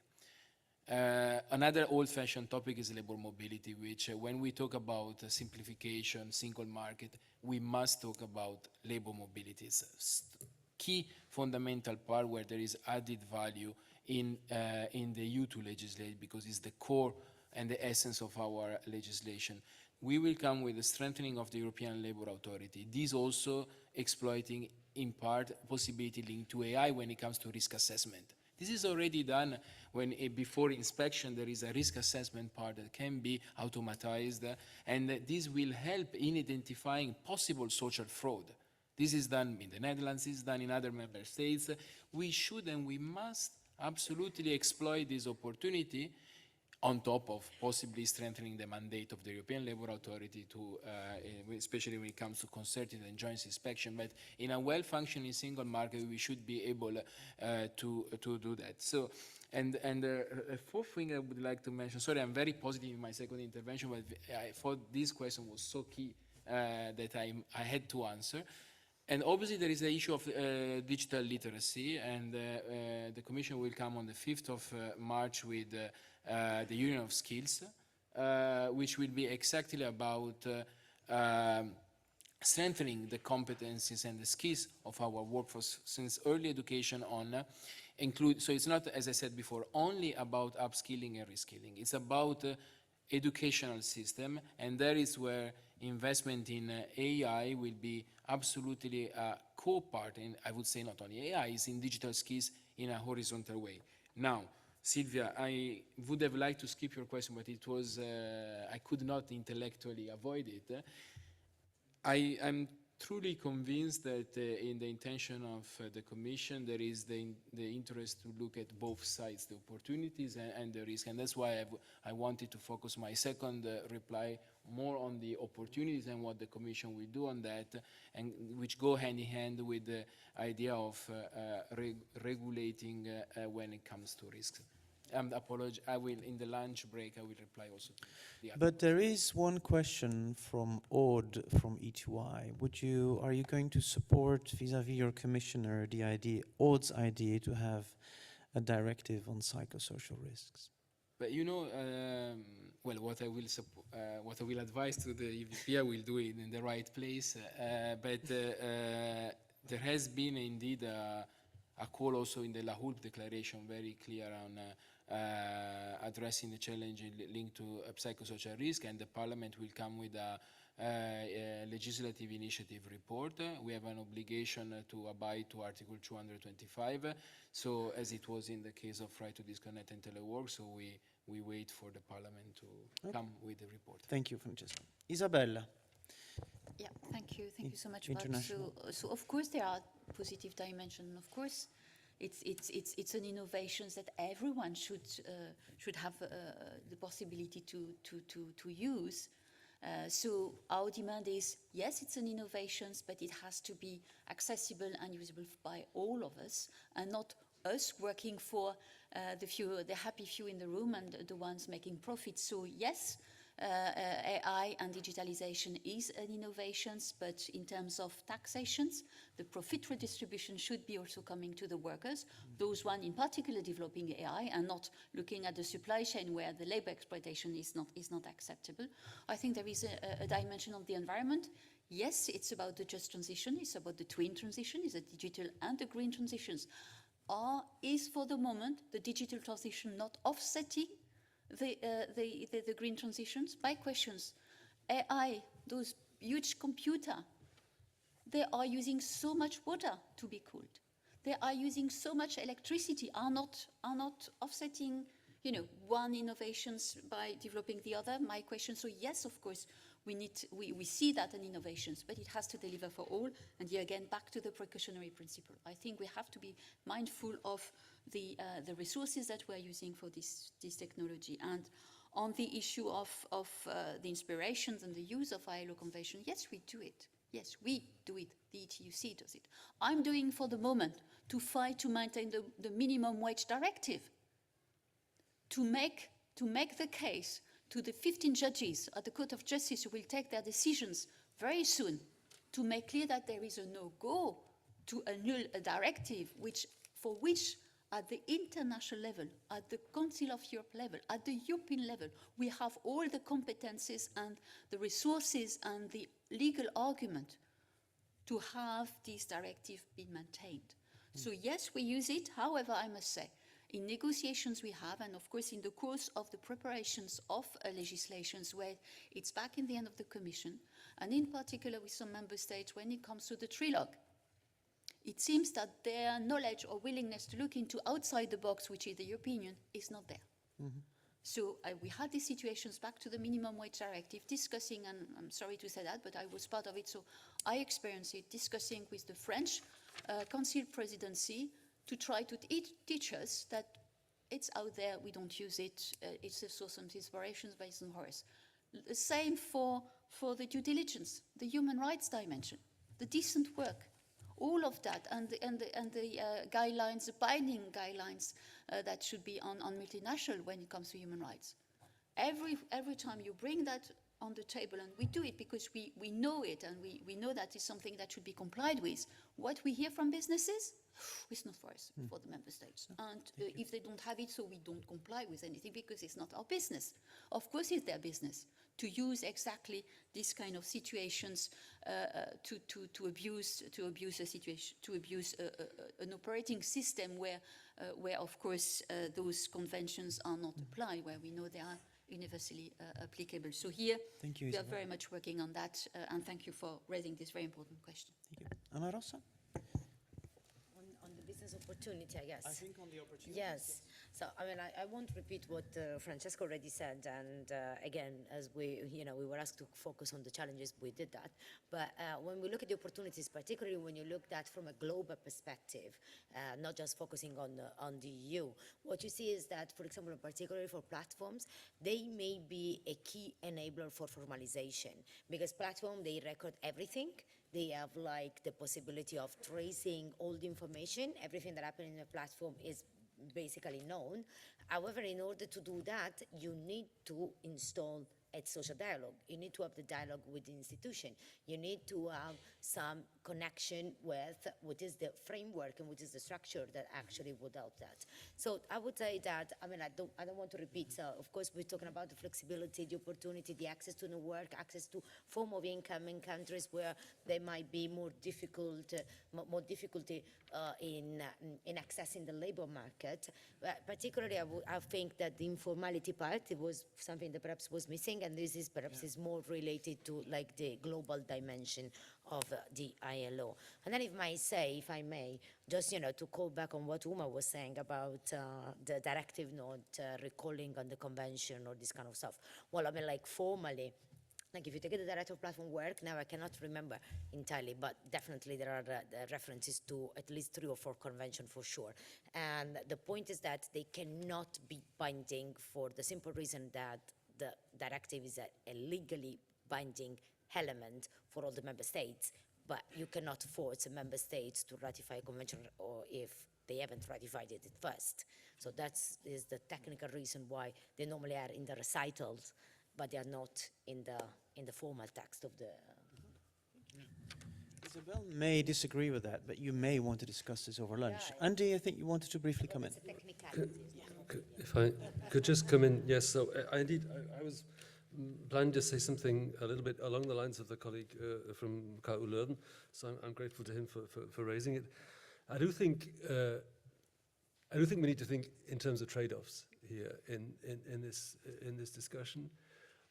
If there were only risks and dangers, we could simply ban AI, right? And then we'd solve all the problem. We don't do that, and nobody is suggesting that, and rightly so, because there are very significant opportunities. And maybe I can say a little bit of a word about that more from a macro perspective. So the Draghi report was mentioned. You know, one of the things that he's arguing is that we need, for a lot of reasons, also social reasons, what we need in Europe is an acceleration of our rate of productivity growth. Right? Now, if I hear something, I mean, even with all the doubts about these estimates of you know, the amount of time that could be saved by the introduction of AI, you mentioned 27%. So okay, I just take that number, no, whatever, however reliable we think it is. I mean, if you could think of it like this, you could think, of course, you know, the threat to all these jobs. You could also say, oh, we could be 7% richer, and we could have a day off a week, right? That's 20%. Now, if we organized the labor saving in a, of course, we don't have a magic wand to do that, right? It's very complicated, but just as a sort of thought experiment, and you could sort of see the dimensions of the potential that's there. So I think, you know, the whole discussion needs to be framed in that way. How do we regulate these new processes to avoid the obvious risks that are there, that we, you know, well discussed here, but don't sort of, you know, kill this potential for raising productivity and losing out also a little bit in the competition with other parts of the world. Don't forget, we can't regulate what's going on in the US. We can't regulate what's going on in China. We can only regulate what's going on in the European Union, right? So. Thank you very much, Andy. Now, it's been flagged to me that lunch is being served, and I admit that I'm a bit hungry. But yes, and I see some people getting nervous now. So what I suggest is that we still take 2 or 3 two-hand interventions. That means questions that must be raised, and you realize that you're standing between us and our lunch. So who still dares to take the floor? The gentleman over there, the lady in the back. And please be very brief in your question. Thank you. We can't hear you, sorry. The microphone is maybe not on, Sophie? Is it on now? Yeah, now it's on. Thank you. I'm Daniel from Finland. Thank you. I have a question that hasn't been raised. How do we consider the needs of the professionals and managers? Thank you. Professionals and managers. Okay. I think Isabel is going to answer that one. There was another question from the lady in the back, and then the gentleman here in front. Hi. Very brief, please. I'm Jackie Moss, TUC Cymru, Trade Union Congress Wales. TUC Cymru has commissioned some work, a data lab in Cardiff, and one of the outcomes talks about minority languages and the rise of super languages, English, Spanish and Chinese, and how some languages will suffer and to be discriminated against.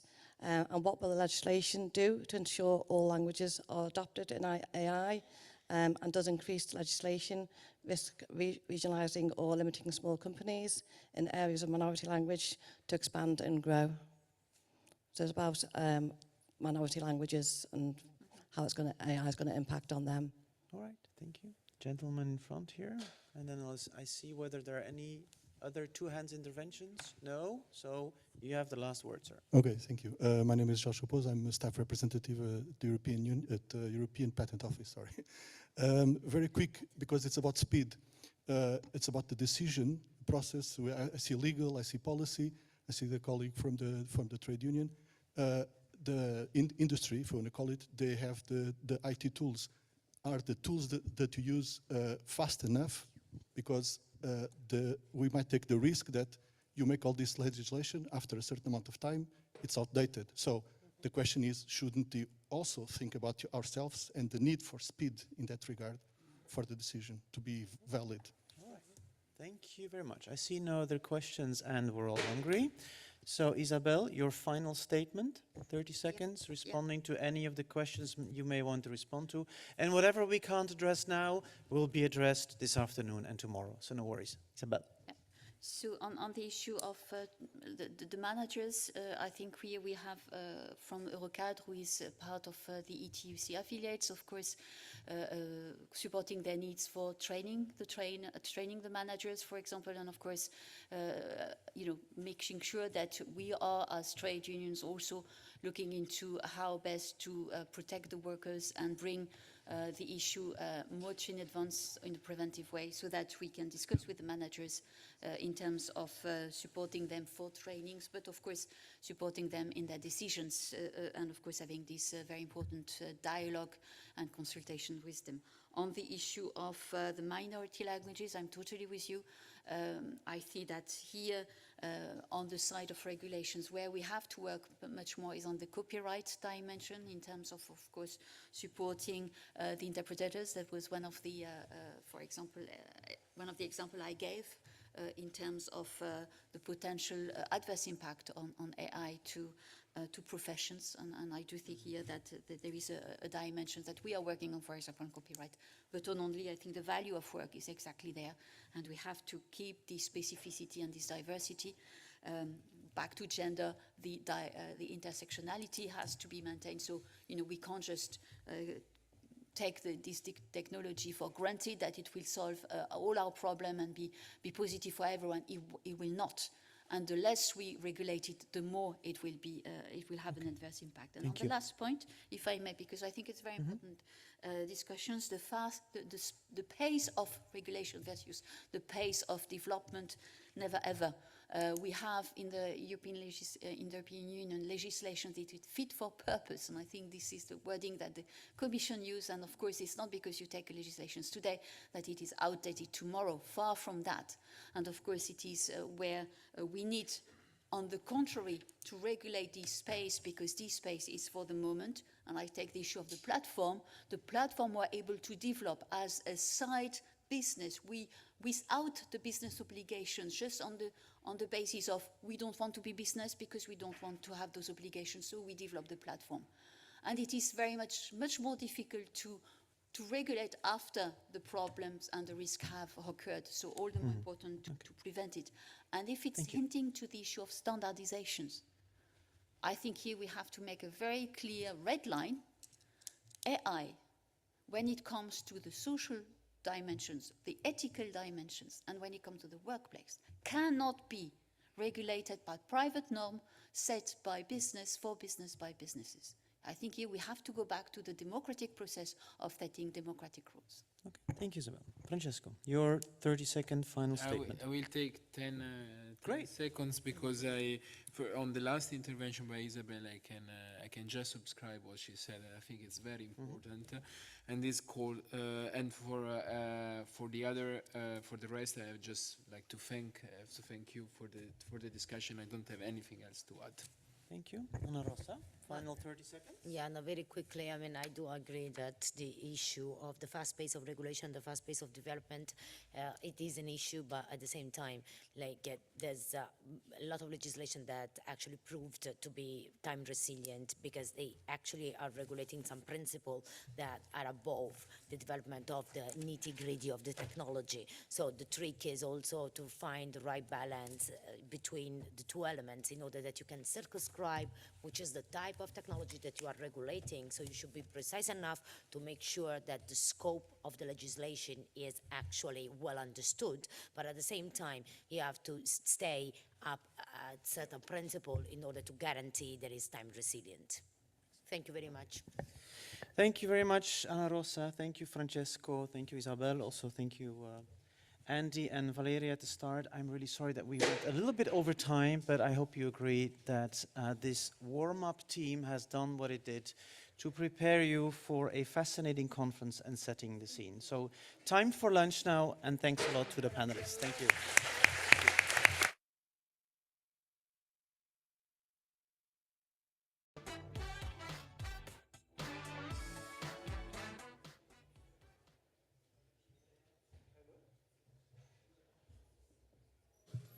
Does this work? Oh, yeah. This works. Okay. Hi. Good afternoon, everyone. And thank you all very much for joining us at this event.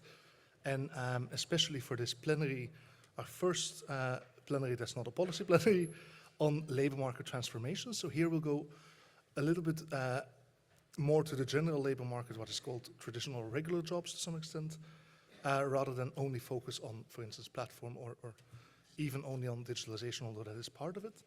And we'll focus on different transformations and trends that are happening in the labor market and affect workers. And I'm very, very happy to introduce my esteemed panel here, who will each present for a little while, and then we'll collect questions afterwards for discussion. So I'll first briefly introduce everyone, and then we can start with Andrea's presentation. So we are joined today by Andrea Bassanini, who's a senior economist at the OECD and at the Directorate of Employment, Labor and Social Affairs. And he also edits the Employment Outlook, which I'm sure most of us are aware of. And we invited him here specifically, and are very happy he can join us because of his work on monopsony and concentration on the labor market, which I find incredibly important and relevant. Because it shows the differences in terms of bargaining power workers face compared to employers, and how this can affect employment and wages in the labor market more generally. Then Professor Valeria Pulignano will speak, who doesn't need an extra introduction, I think, because we are really at her home and on her invitation, but she is professor here at the KU Leuven at the Center for Sociological Research. And it's on the basis of her really cool project on that is the technical term, cool project, on Respect Me, that we are invited here, and that she will speak on studying precarious work in times of societal turbulence.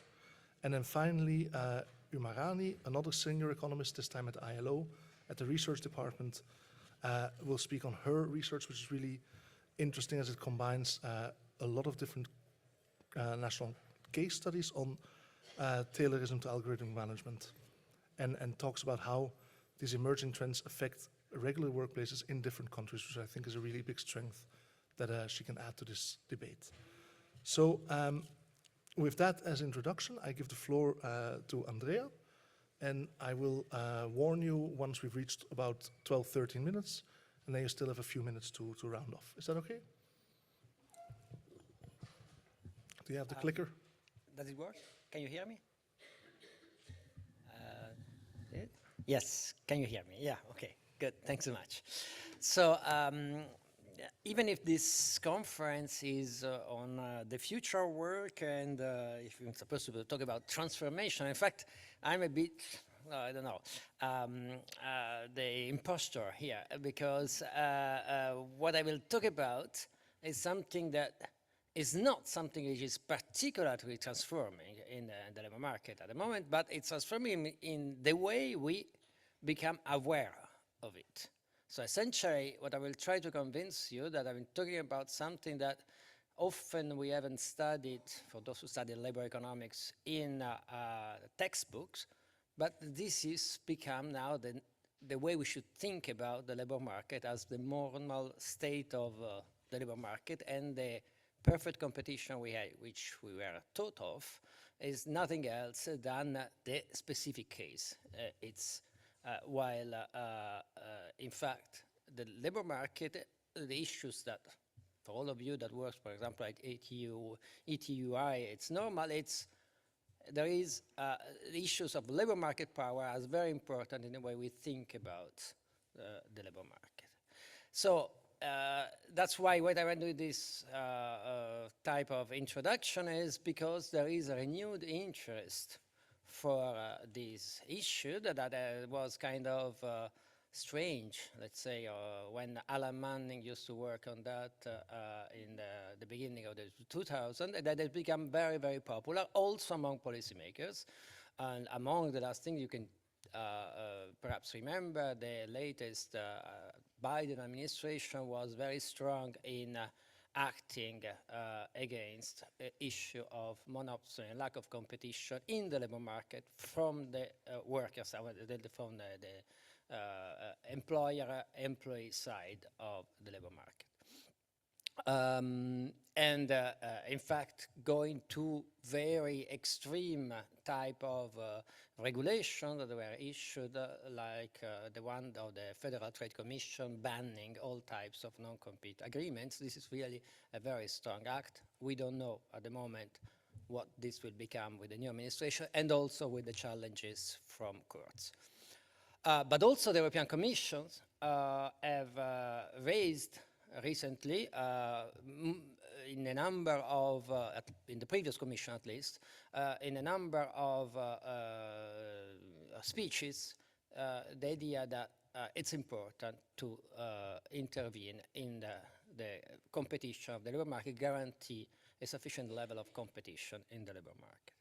So before, how does it work? You have to click. This one, no? Yeah. It doesn't seem to work. Now, yes. It works? Just with a delay. Okay.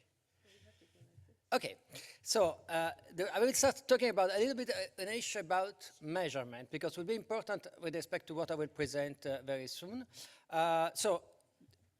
What we have in mind with monopsony, or actually I would say monopsonistic competition in the labor market, which is the same way as economists talk about monopolistic competition in the labor market, is a situation where employers have some unilateral type of power to discretionally set wages, working conditions, and therefore they can act and reduce their labor demand in order to obtain this type of ration, in a way, labor demand in order to obtain this type of outcomes. This typically leads to lower wages and lower employment and worse working conditions than in what would be in an ideal labor market with perfect competition. Now, how is this is usually measured, and you will understand where the problem used to come from. This typically is measured from looking at the elasticity, so how many workers would leave a firm if wages were reduced. Now, in a normal perfect competition world, what would happen is that if we reduce a little bit the wage, the employer would lose all its employees. While this is not what happens. When you do estimation, properly done estimation of this, you find that a reduction of, let's say, 1% in wage tend to have a loss of workers which is typically lower than 20%. So the elasticity of the own labor supply is typically lower than 20. And this is more importantly with what you are more interested in terms of, for example, platform work, because this applies not only to employment relationship, but to all type of relationship with the buyer and the seller from the labor market side. Typically, the few papers that exist tend to show extremely low elasticities. We are talking about elasticity even below 1, So that means essentially it's very easy to reduce the wage. So this is typically the way it's measured. And let me skip perhaps the two charts which simply say this. And in practice, why this is complicated and why this is a limit of the way we measure, because in order to properly estimate this effect, you need a huge amount of data and you need big samples, because this is an estimation, and you need an exogenous variation in wages. So the result is that there are papers doing this, but typically for large markets, and that in terms of policy, and to try to understand, for example, you want to know whether there is more or less monopsony in one region rather than the region nearby, or in a particular market, particular occupations, that becomes extremely difficult to use this type of measures. So in recent time, we had more and more linked employer-employee data that cover the universe of workers and firms, that covers very well where they are located and measures very well the occupation. So we had in the last 10 years, and this comes the renewal of interest for monopsony, a lot of studies measuring concentration. Why concentration is interesting? Because concentration could be considered one of the main determinants of labor market monopsony. The idea is that the more a market is concentrated, the fewer the outside options for the workers, and therefore more easily workers are captive in their own employer. Now, it's important, and then it's why I'm doing this as kind of introduction, which is important to keep in mind that, however, you can have labor market concentration without having monopsony if a market is very contestable. From a labor side, it's a bit difficult to think about these examples of this case, but one needs to think that, keep that in mind. And at the same time, and this is much more important, you can have a market that is not concentrated, but is very monopsonistic. For example, if, again, non-compete agreements are heavily used, or in the case of platform work, if there are, for example, very restrictive, firms can apply a very restrictive method to, for example, to keep the rating of platform workers within, and a secret within their own platform, so that migrating to another platform is basically impossible without losing their one own history. This creates a barrier. You could have even 10,000 different platforms. Still, this would create a barrier, and so would create some form of monopsonistic power. Okay, so said this way, I would like to show you some facts about labor market concentration. So we've done some work, and we are still doing some work at the OECD. So this is a kind of, the idea is to have some kind of a comparative view and to try to see the size of the type of problem. So this chart shows for, let's say, a number of OECD countries, the one for which data are available and in a comparable way, a level of concentration using as threshold to define a concentrated market, a threshold that are typically used by antitrust authorities to define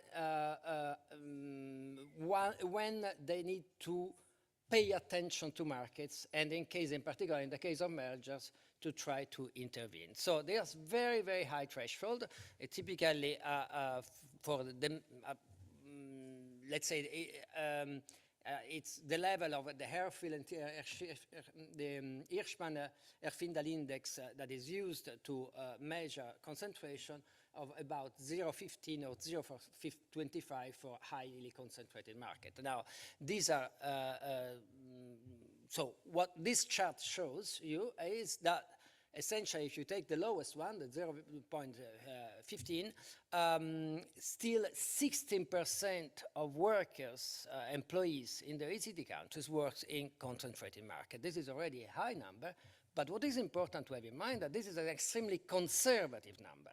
That is, all empirical results tend to show that even a much lower level of concentration, a merger could be harmful for workers. So it should be studied, and it should be discussed whether from a welfare point of view should be accepted or not.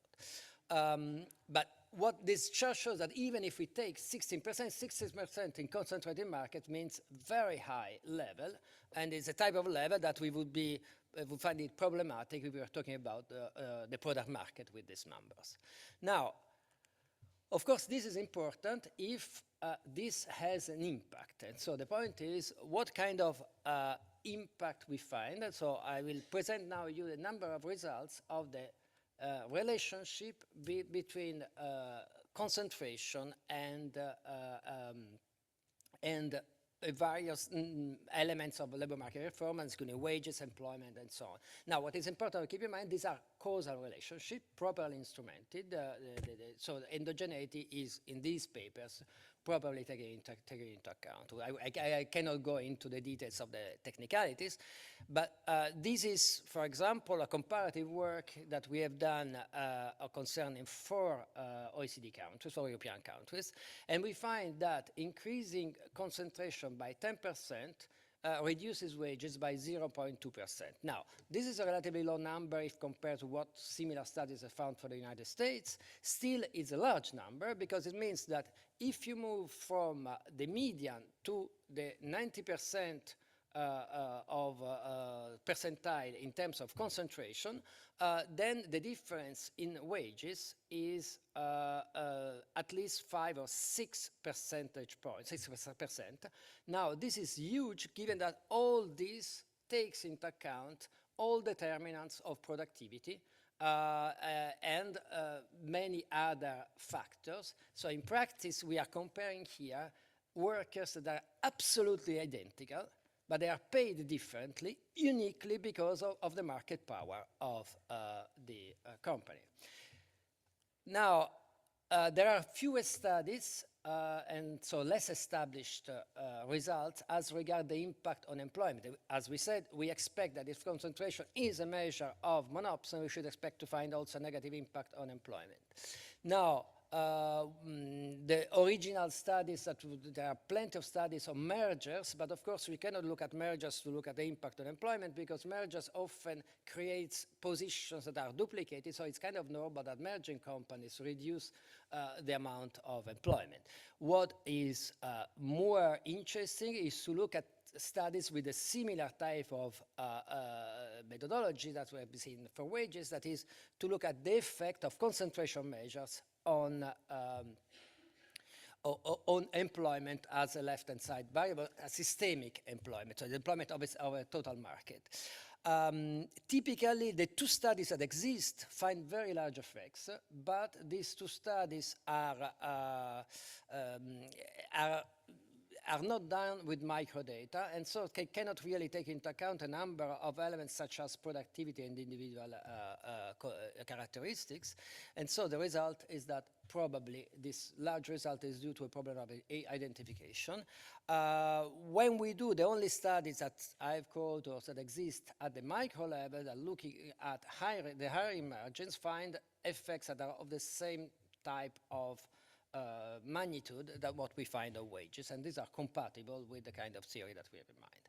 Now, perhaps, and I will probably, because I think I don't have much time, I'm taking too much time. So the other thing I would like to point out, which I think is important, is that we talked a lot about wages, but an important thing is also working conditions. Now, the theory of monopsony would tell us that if there is a working condition that is valued by workers, but is costly for employers, employers under monopsony will provide less of that good working condition because this is costly for them and there is no reason. You will treat it in the same way as for the wage.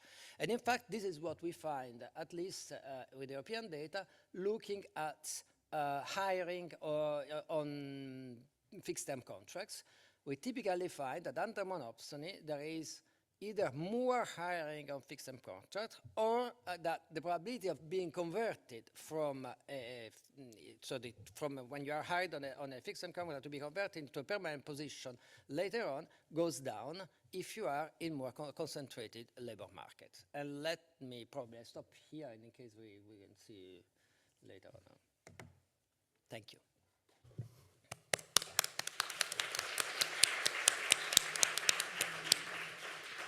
Thank you. Oh man, thank you very much, Andrea. That was really, really interesting. And I'm just going to do two very quick announcements. One is shameless self-promotion on a working paper on monopsony and labor market power. Please do have a look. It's really inspired by that work. And second, I forgot to give you the Wi-Fi, which is really important as well. And that is Respect Me, the Wi-Fi network you can connect to. And now I will give the floor to Valeria for the second session.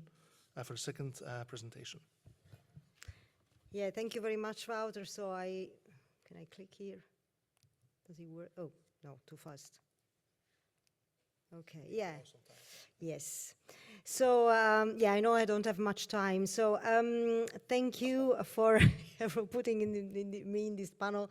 So I'll start basically the conversation vis-a-vis the Respect Me. So how I'm presenting, well, actually, this is a joint work I'm doing with Michael Dunn from Skinmodor US University, and is a kind of paper which is ongoing at the moment. It's part of a book collection that Agnieszka is editing, and basically is a kind of paper that tries to reflect about labor market transformations and job quality, particularly in terms of social turbulences, and bringing the issue of unpaid labor and precarious work within the understanding of social turbulences. So it links very much also with the issue of the wages, but for us here is particularly looking at the unpaid labor in that respect. So let me start with the first slide, which is a kind of introduction.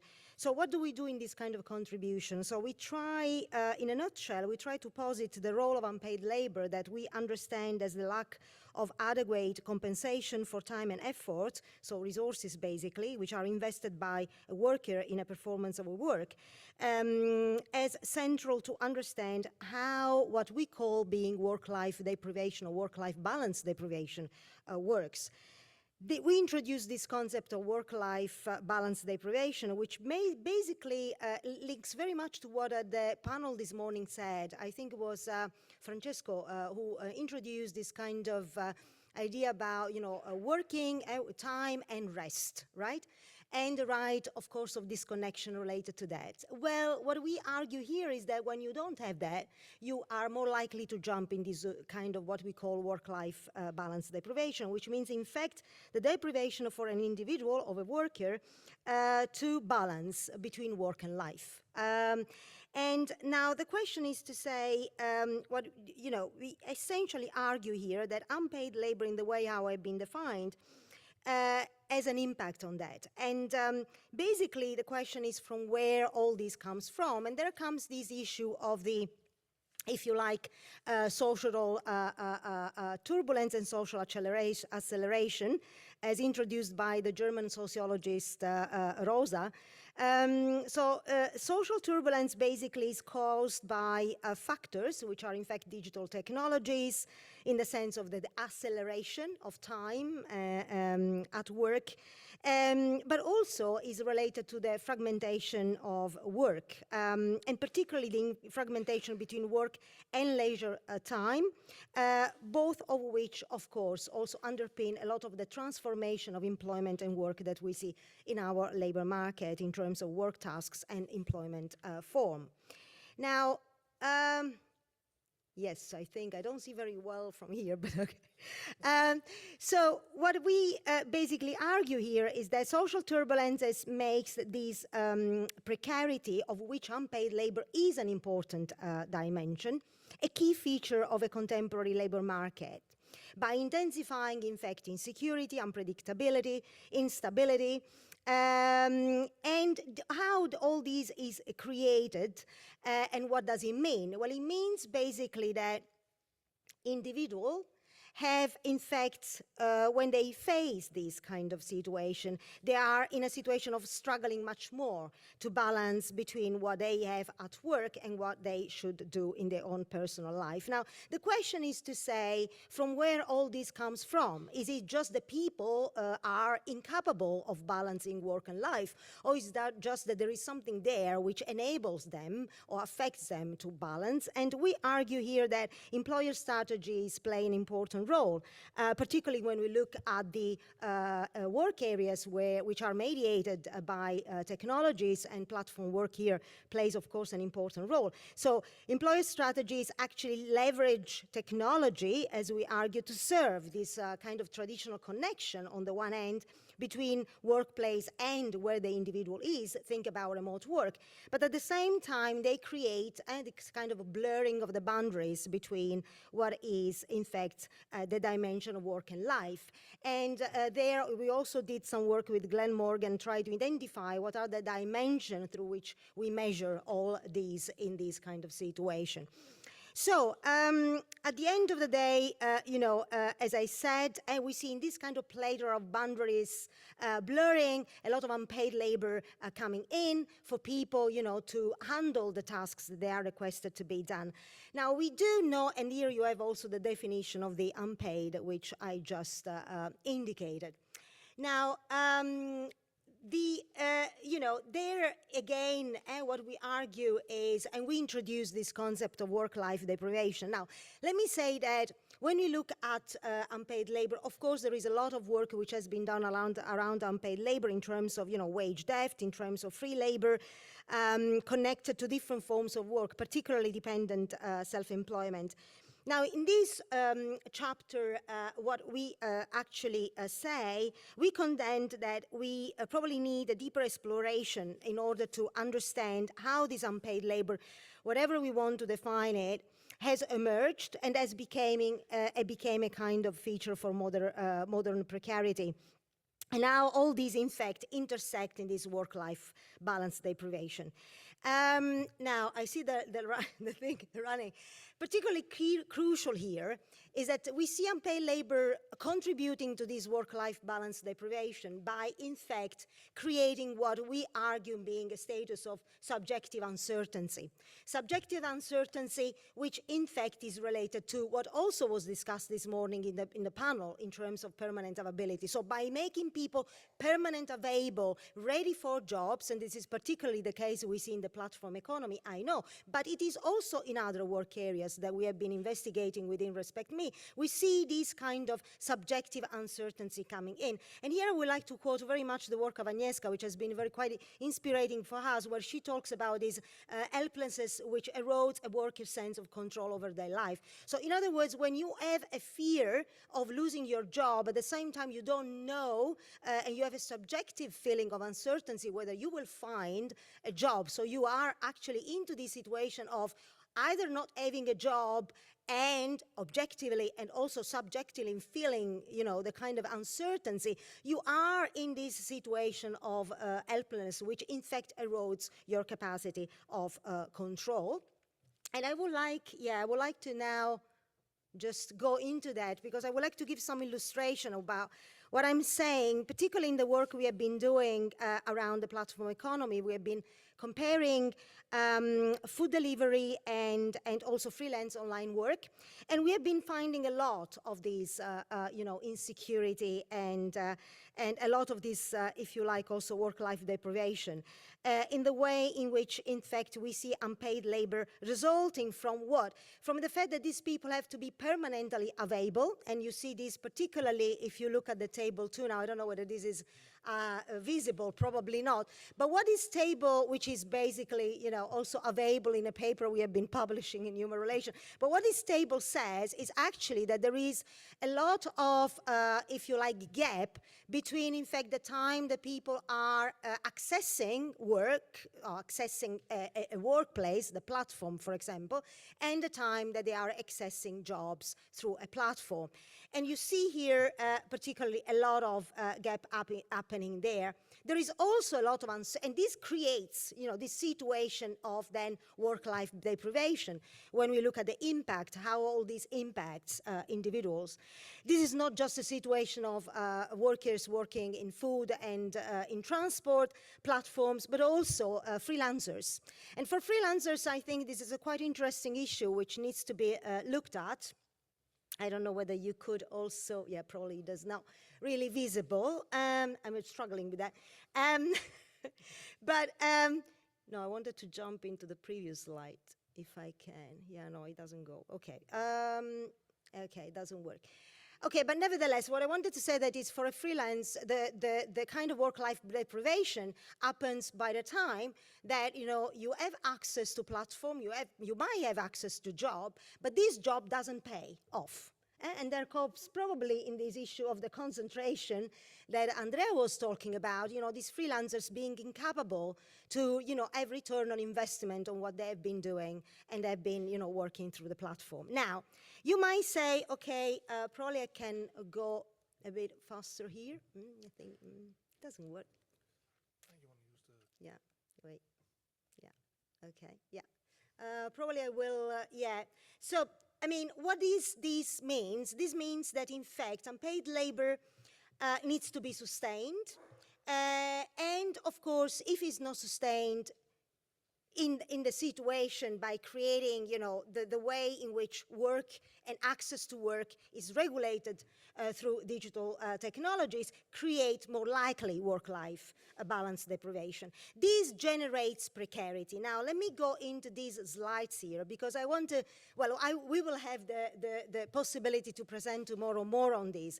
But just let me say very clearly that what we found in our study, not only on the digital platform economy, but also in other work areas, particularly creative sector and care, residential care, is that when we try to understand how this unpaid labor relates to precarity, we have different stories. In other words, we have stories where we see, for example, like in dance, which is a kind of a very specific occupation in creative, we see workers reporting, capacity. Thank you. More capacity to kind of support, to build resilience upon the unpaid labor that they do in terms of work intensification, particularly here, work extensification, working longer hours, working social hours. So what we argue here is that there is a no-binary relationship between unpaid labor and precarity. In other words, if you are, a dancer, you have your network, you have your family taking care of you, you have, capacity to support the unpaid labor, is less likely that you get into precarity. For care, residential care, now I leave you, kind of giving an answer on that as being a feminized, highly feminized sector and a sector where working conditions and particularly wages are very low, we see that there is a binary relationship. In other words, for women, having to support unpaid labor means for them more likely jump into precarity and being, themselves, to find themselves in a situation of precarity. This is why, because they have to drain on their own resources, particularly socially reproductive labor. And this is not the case of a man. Now, that's what we argue here, is that also work-life balance deprivation. When we look at work-life balance, we know is an important dimension of job quality. So what we actually also argue here is that probably we should also consider work-life balance deprivation as a dimension of bad quality jobs. We do know that the European Job Quality Index target income quality, and therefore, income quality as being associated to this income instability due to working longer, working more intensively, could be, under unpredictable schedules, could be a way to look and to link this work-life balance deprivation. Secondly, and there we go to the next slide, what also we argue is that work-life balance deprivation underpins not only bad quality jobs, but also inequity. And here we are back to the issue of the resources. When unpaid labor comes in, being a destabilizer or a predictor of work-life balance deprivation, then we see, in fact, that this doesn't work the same for everybody. Some people can climb the kind of road, other people remain down. And mainly who remains down are the ones that then are lost. So, and here, is not only our research who has been, kind of documenting this, there is also research done by Joyce, who actually, Simon Joyce talks about household labor sustaining the feasibility of low-paid jobs. So, let me go back into my conclusion. How can we solve this problem, okay? So our labor, normally when we link, we think from a labor perspective, a labor market perspective, we think labor market policy should address this issue. Labor market schemes, for example, active labor market policy, are those the right tool for doing that? Now, I don't have the time now to go into that, but what we argue is that labor market policy are good, active labor market policy are good, but they are not probably equipped enough to solve this issue of unpaid labor and work-life balance deprivation. Why? Because they are related to arguments that sociologists particularly talk about, being, linked to stigmatization. When you do unpaid labor, and we found also evidence of that, people, are proud sometimes of it, but other people also feel like stigmatized, and therefore, getting support through minimum wage or whatsoever when you are in work poverty or whatsoever, through these benefits is not, something that you would like to do, so you feel stigmatized. So in that sense, we think probably we should look more than that. So labor market schemes and active labor market policy import them, but not, but not actually giving us all the answer. And yes, and so what is the answer for us? Well, first of all, we argue for, including work-life balance deprivation as a key aspect of job quality, as well as unpaid labor in the paid area of the labor market. Secondly, we also argue for measuring this work-life balance deprivation. In Respect Me, we have been, and we are still working, applying an existing survey module on unpaid, where we have been able to capture interesting dimension, and we are measuring it quantitatively in different countries in Europe, more for today. And so what are the policies we argue here? Well, we argue to integrate unpaid labor into job quality framework. We argue to do that by also promoting working time reduction. Why? Because we need to reduce the reliance of people to jump on unpaid labor in order then to have to jump on unpaid labor in order then to have possibility to meet their own life needs. And therefore, also we argue for a more inclusive, encompassing framework, regulatory framework, which in fact try to encompass all the different forms of work, not only in the formal, but also in the informal economy. Thank you very much. Sorry. That's excellent. Thank you very much, and I'm sorry if I confused you pushing a laptop in your face. Thank you very much for that. Also bringing in the aspect of unpaid labor, I think is really important when we're considering the quality of jobs, which I'm sure we will be discussing more in these next 2 days. And as you mentioned, tomorrow, of course, there is a plenary on the Respect Me, focused on the Respect Me work, and there you can go even more into depth into this. And now we have the final presentation by Umarani. Again, I will warn you when we're close to the 15 minutes by making increasingly frantic movements. So, good luck.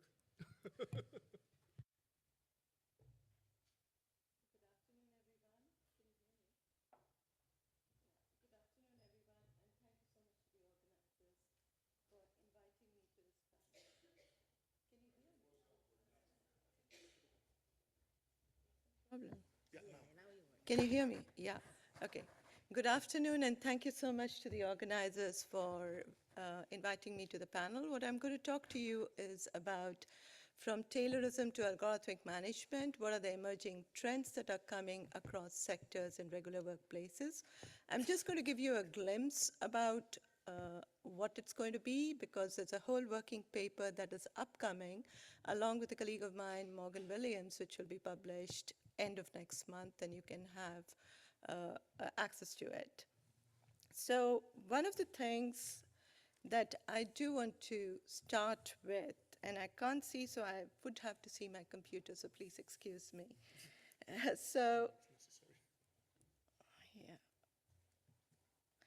is that when you think about algorithmic management, which was part of the discussion that we were having this morning, you think of it from digital labor platforms, right? Because that's where it got popularized about 10 years ago. And I think much of the thinking around the kinds of tools or technologies that are used are some of the smartphones, the GPS, the hardware and the software, and all of it is used for directing, monitoring, as well as disciplining and evaluating workers. And they're very clear functions that it does. And the idea behind is how do you optimize efficiency? As very rightly mentioned by Francesco, saying that it's speed that matters, and that's what many of these tools actually go about doing. Now, if you think about algorithmic management per se, actually it predates digital labor platforms. And this is something that has been there for decades before. And I think one can link it up to the scientific management, where there's been a lot of standardization, fragmentation of tasks, and quantification. But if one wants to go back and think about it, it's even much before technological advancements, and that's the Bentham's panopticon that you can think about. I think one of the reasons for showing this particular slide, and I'll go a bit more into the detail when I talk about one of the sectors, is that within the healthcare sector, you can find some of these technologies way back in the 1970s. The other sector where it has been systematically used for both efficiency, productivity purposes, as well as for exerting managerial control, has been actually the automobile sector. And there you see it with computer integrated manufacturing, where a lot of these systems that we talk of today as part of the algorithmic management actually dates. And then in the 90s, you have the ERP coming in, which is largely for enterprise resource planning. But what's very interesting is hidden within all of this was data collection that was happening right from the 1970s. It wasn't happening at the speed at which it took off in the 2000s, but this data was being collected. If you wanted to monitor, and there are studies which also come out very clearly showing about how this data was being used for monitoring and performance evaluation and trying to see what the impacts are there, both for productivity, efficiency, as well as for taking disciplinary action. And the other area, rather the first time I think I came across the word algocratic or close to algorithm, is actually by a paper by Anish, where in the call centers, way back in the 90s, this kind of an algocratic governance was actually introduced, where what they were doing is linking the lead firms in the global north, largely Americas, with the subcontracting firms in the global south, many of these being based in India and the Philippines.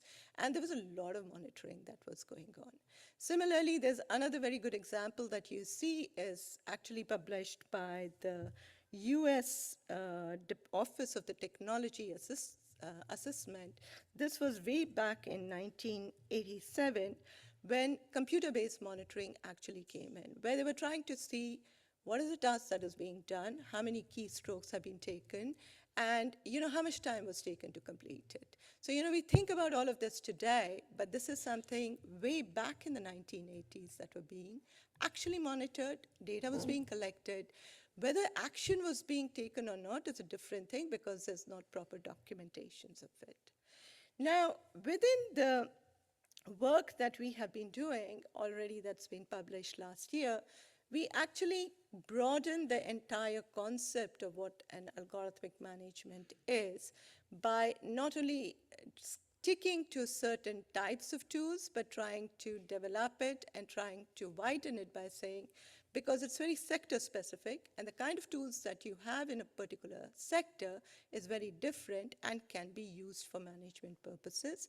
And it includes both specific and general purpose technologies. And sometimes you have technologies which do not have an intent to manage, but they can have repercussions on workers as well as individuals per se.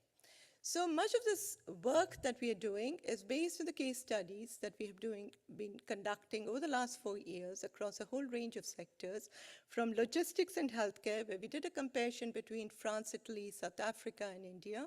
This was a publication that came out last year.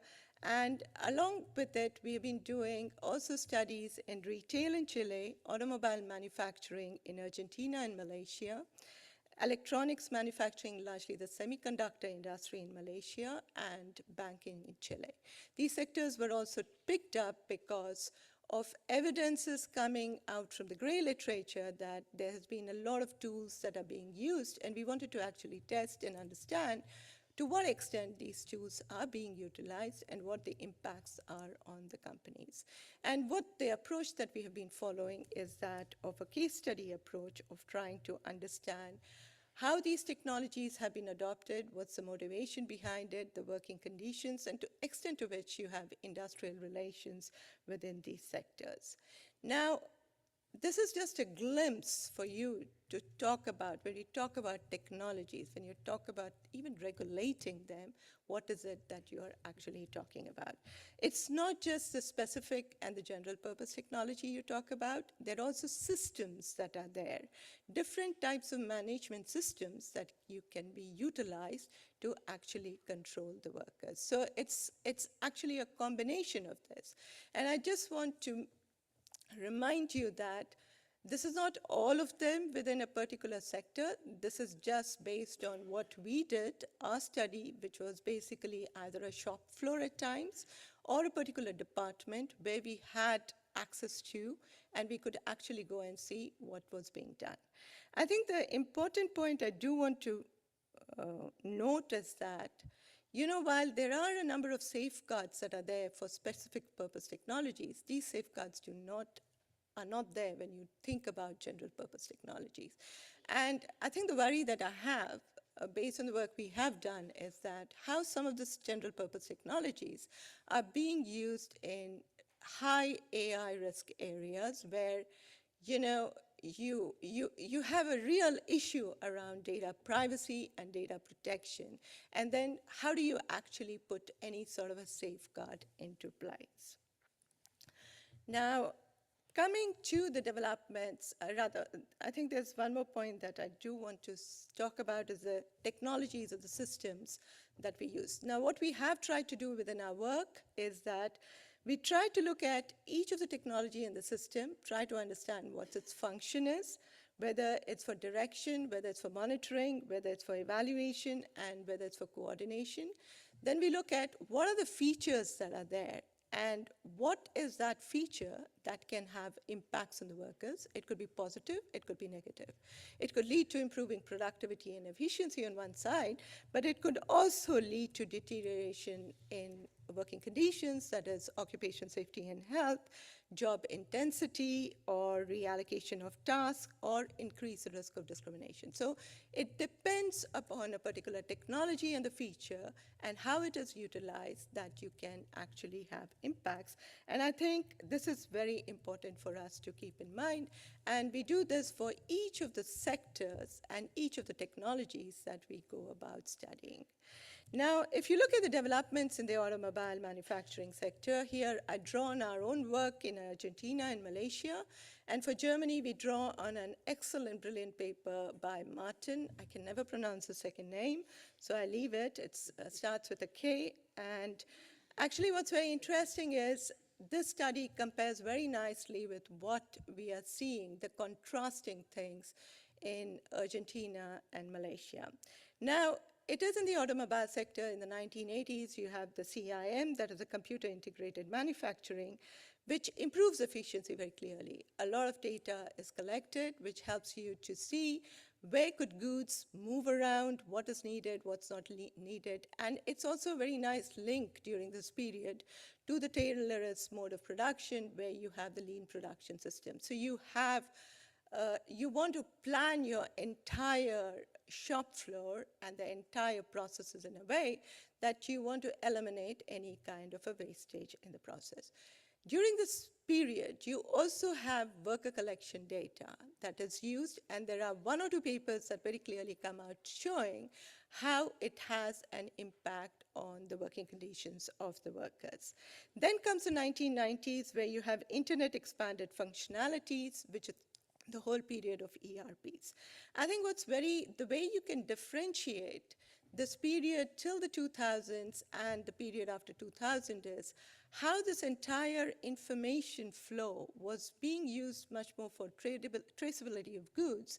And then there's a shift towards traceability of workers per se, because you can very nicely try to collect data on a real-time basis, and actually you can connect it to a lot of activities that is happening, largely because you move towards a system of interoperability of software systems, which actually doesn't exist before, and the data is not collecting at the speed at which it is being collected with the cloud computing today and the way you utilize it. Now, it's very interesting that during this period of the 2000s, you also have the barcodes and the radio frequency identifications coming in. And what's interesting is that you don't need sometimes even automated systems. You can actually do a combination of a barcode and a CCTV today, where if you want to penalize a worker, you want to find out what is happening and where the mistake was within the entire workflow, you can actually find that out.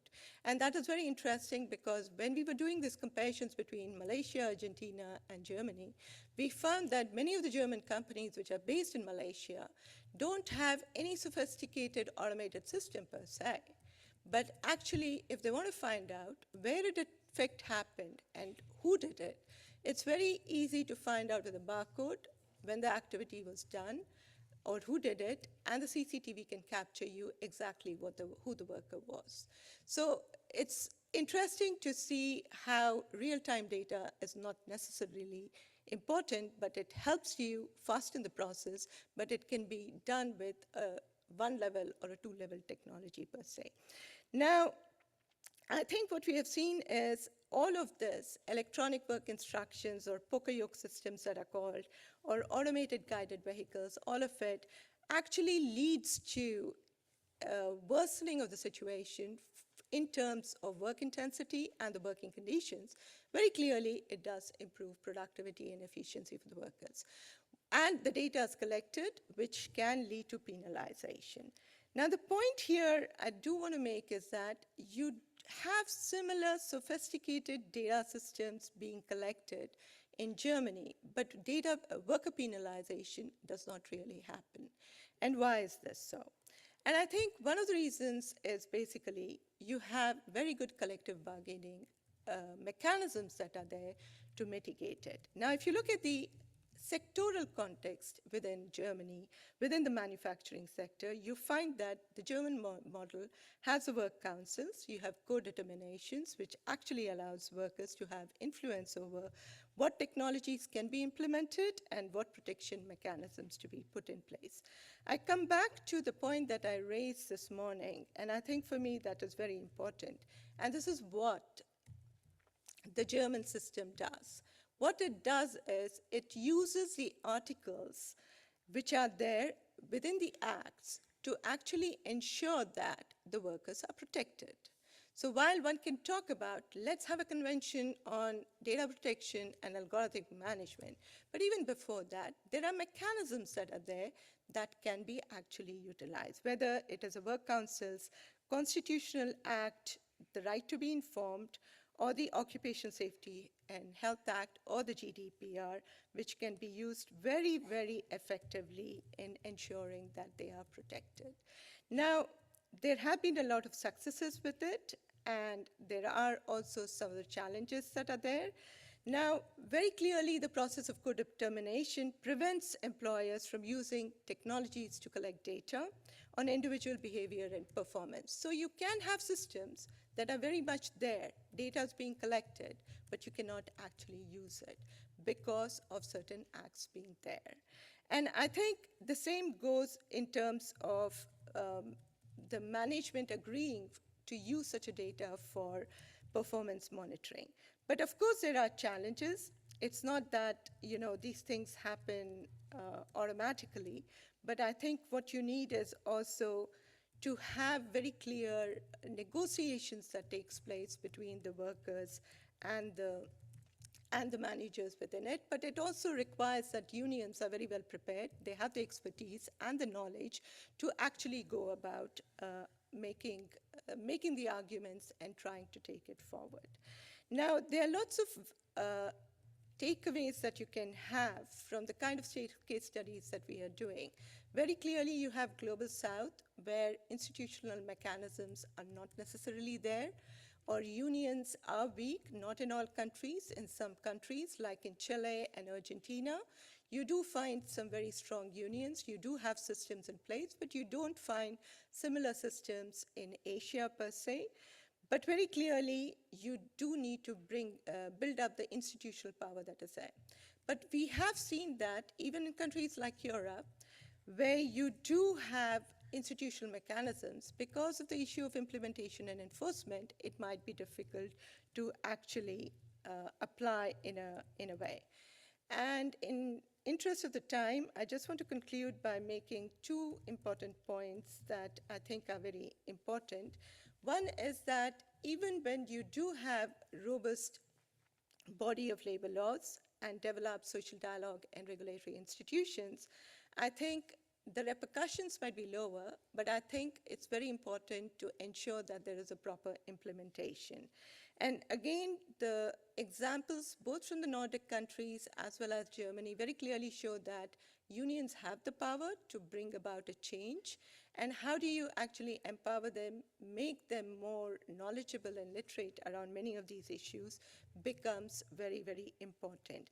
And I think what we also need to think about, as in the German case, and as pointed out even earlier, that I think there are a number of existing regulations that are there. Because if you think of these technologies, they're there since the 70s, 80s. There are certain conventions or regulations that have come by. How can we actually ensure that they are implemented and find out areas where there is not really a proper regulation, and then try to see how to regulate that particular area? Thank you very much.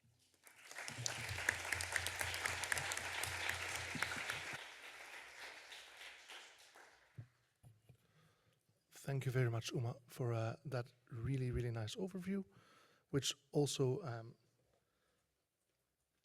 echoes a bit, I think, what was said this morning, that it's not all that new, and many of these things actually existed already for a long time, while of course there have been innovations. And secondly, by highlighting the fact that the technology is one thing, but the way it's used and then affects workers is something completely different, and that I think is very important. So now we still have about 15 minutes for questions. I want to first thank the panel very much for their interventions and for also keeping them rather brief, which I know was difficult because there's a lot to say, but I hope there will be now some time for questions and then some time in the break as well. So let's first give a warm applause to the panel, and then I'll open for questions.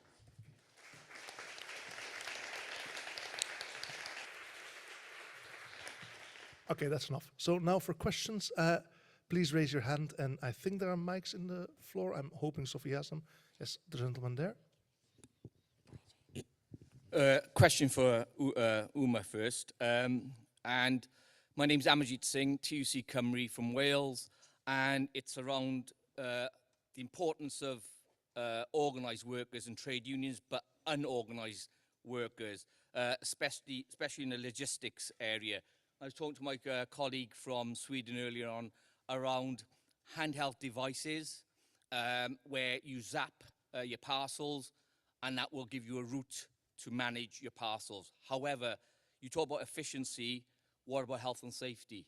Because then health and safety goes out the door where you're trying to reach your next customer by the time you're given, but traffic or whatever happens doesn't allow you to do that. So it's about the importance of actually making sure we organise workers, not only Europe or UK, but around the universe. Thank you. Okay, thank you. I'll collect a few more. There was one gentleman there. Maria, very close to you. Hot, yes.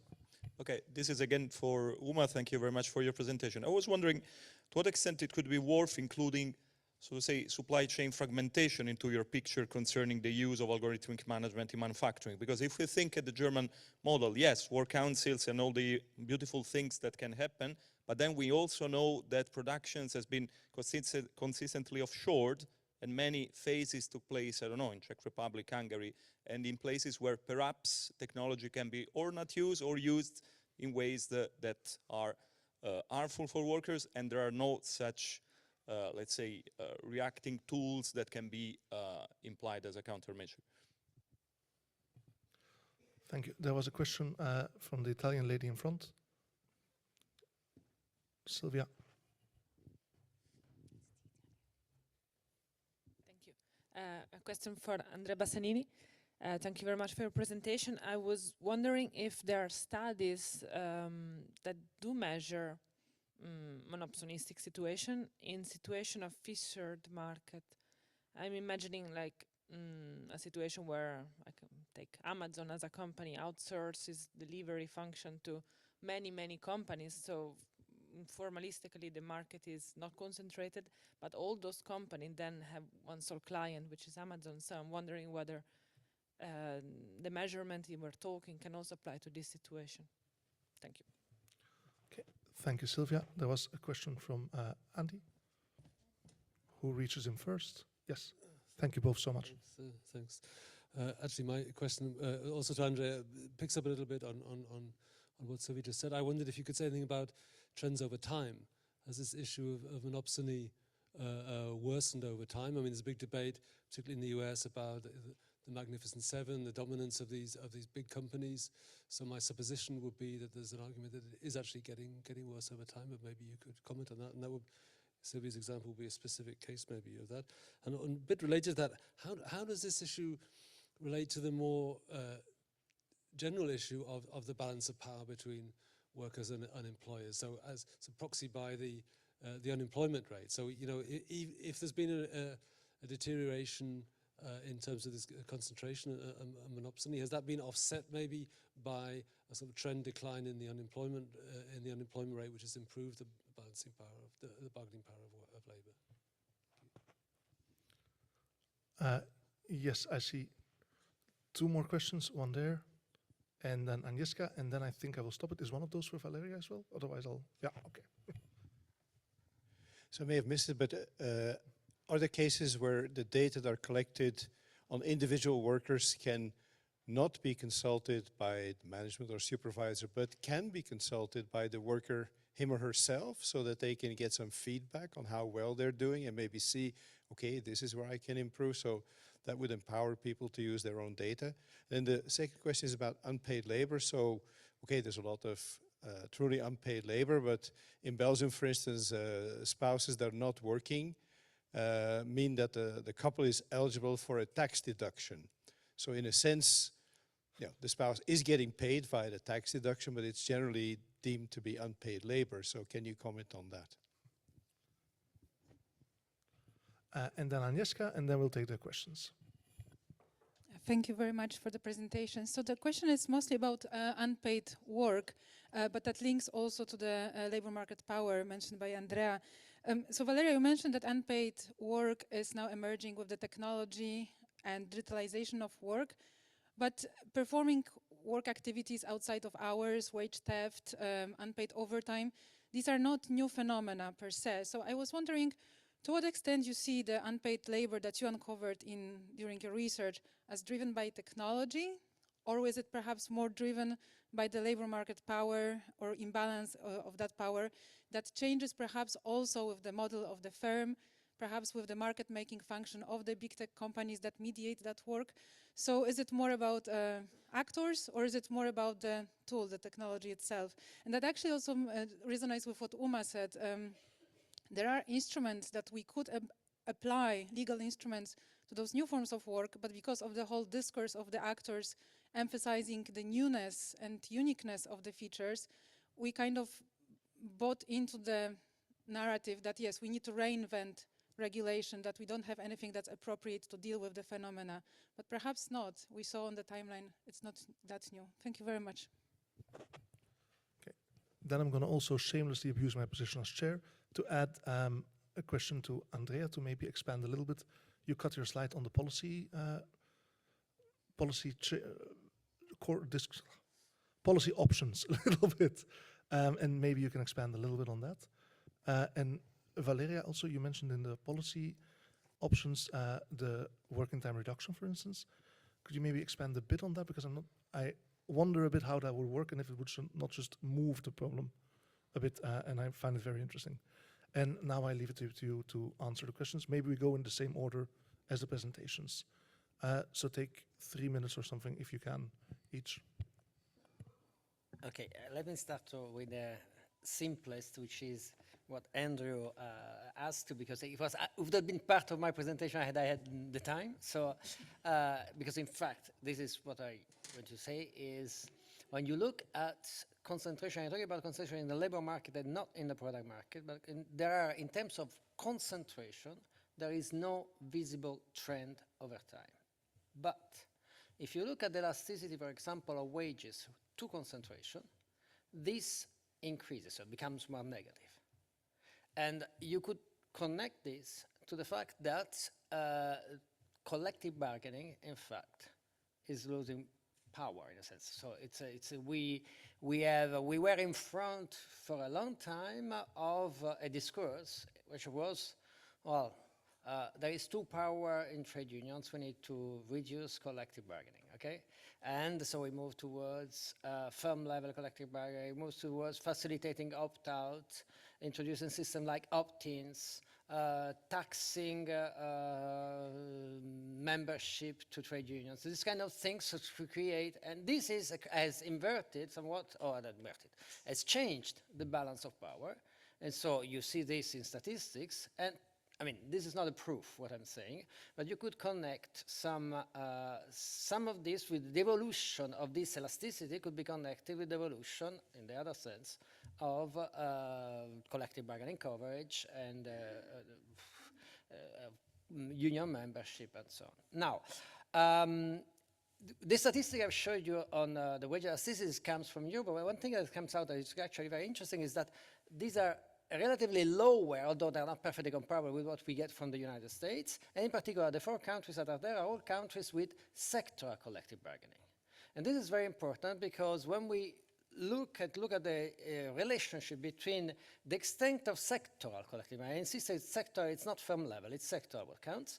Sectoral collective bargaining in different sectors, in different countries, we see that there is a perfect correlation in the sense that the elasticities are lower in the sense, in absolute sense, sorry, not in absolute sense. They are lower, yes, in absolute sense, where collective bargaining is more important. So there is less, concentration matters less. So concentration per se doesn't matter. If there is the possible, the opportune compensatory power.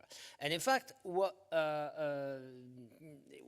we could see this theoretically is very simple, because if there is, in principle, a very strong union, this goes back to a bilateral bargaining model. And the bilateral bargaining model, everything can happen, and the 2 parties can even incorporate the perfect result, the perfect maximization of the optimum, which would come out, let's say, in a perfect competition that's sharing the surplus between the 2.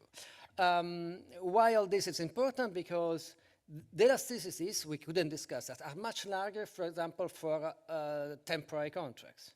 And why? Because this can be explained easily, because the type of contract is not part of a typical negotiation, except for very large, that is negotiated in collective agreements.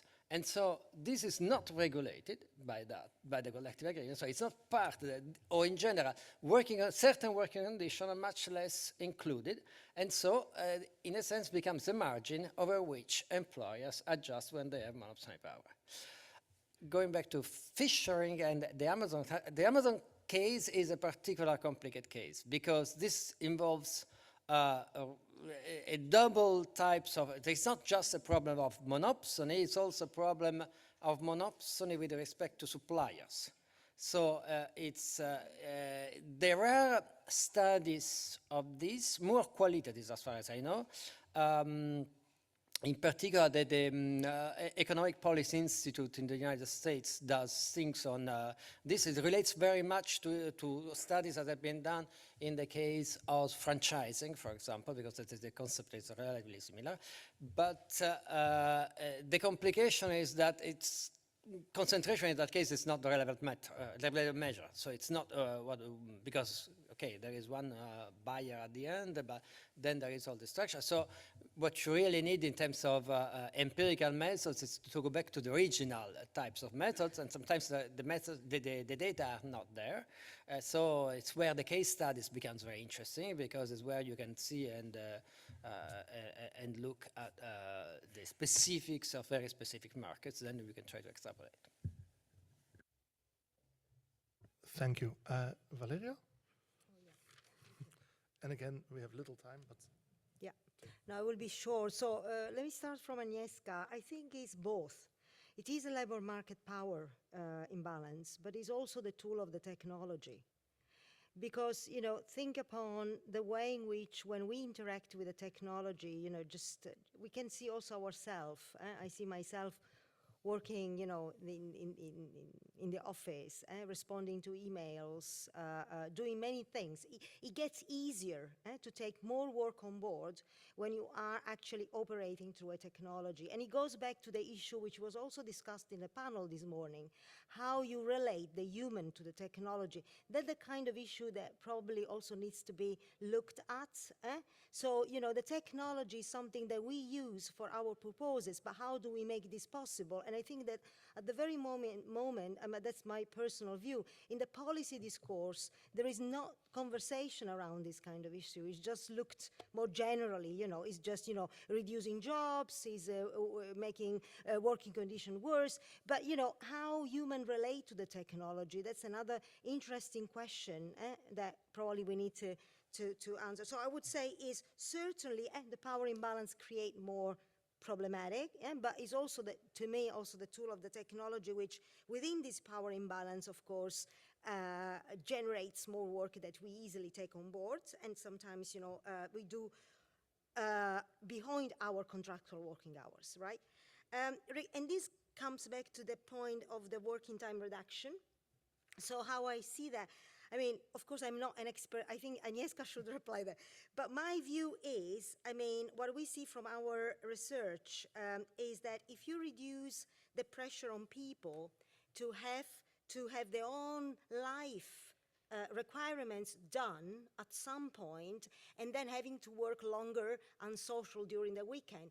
That's what we are, you know, in concrete I'm talking about.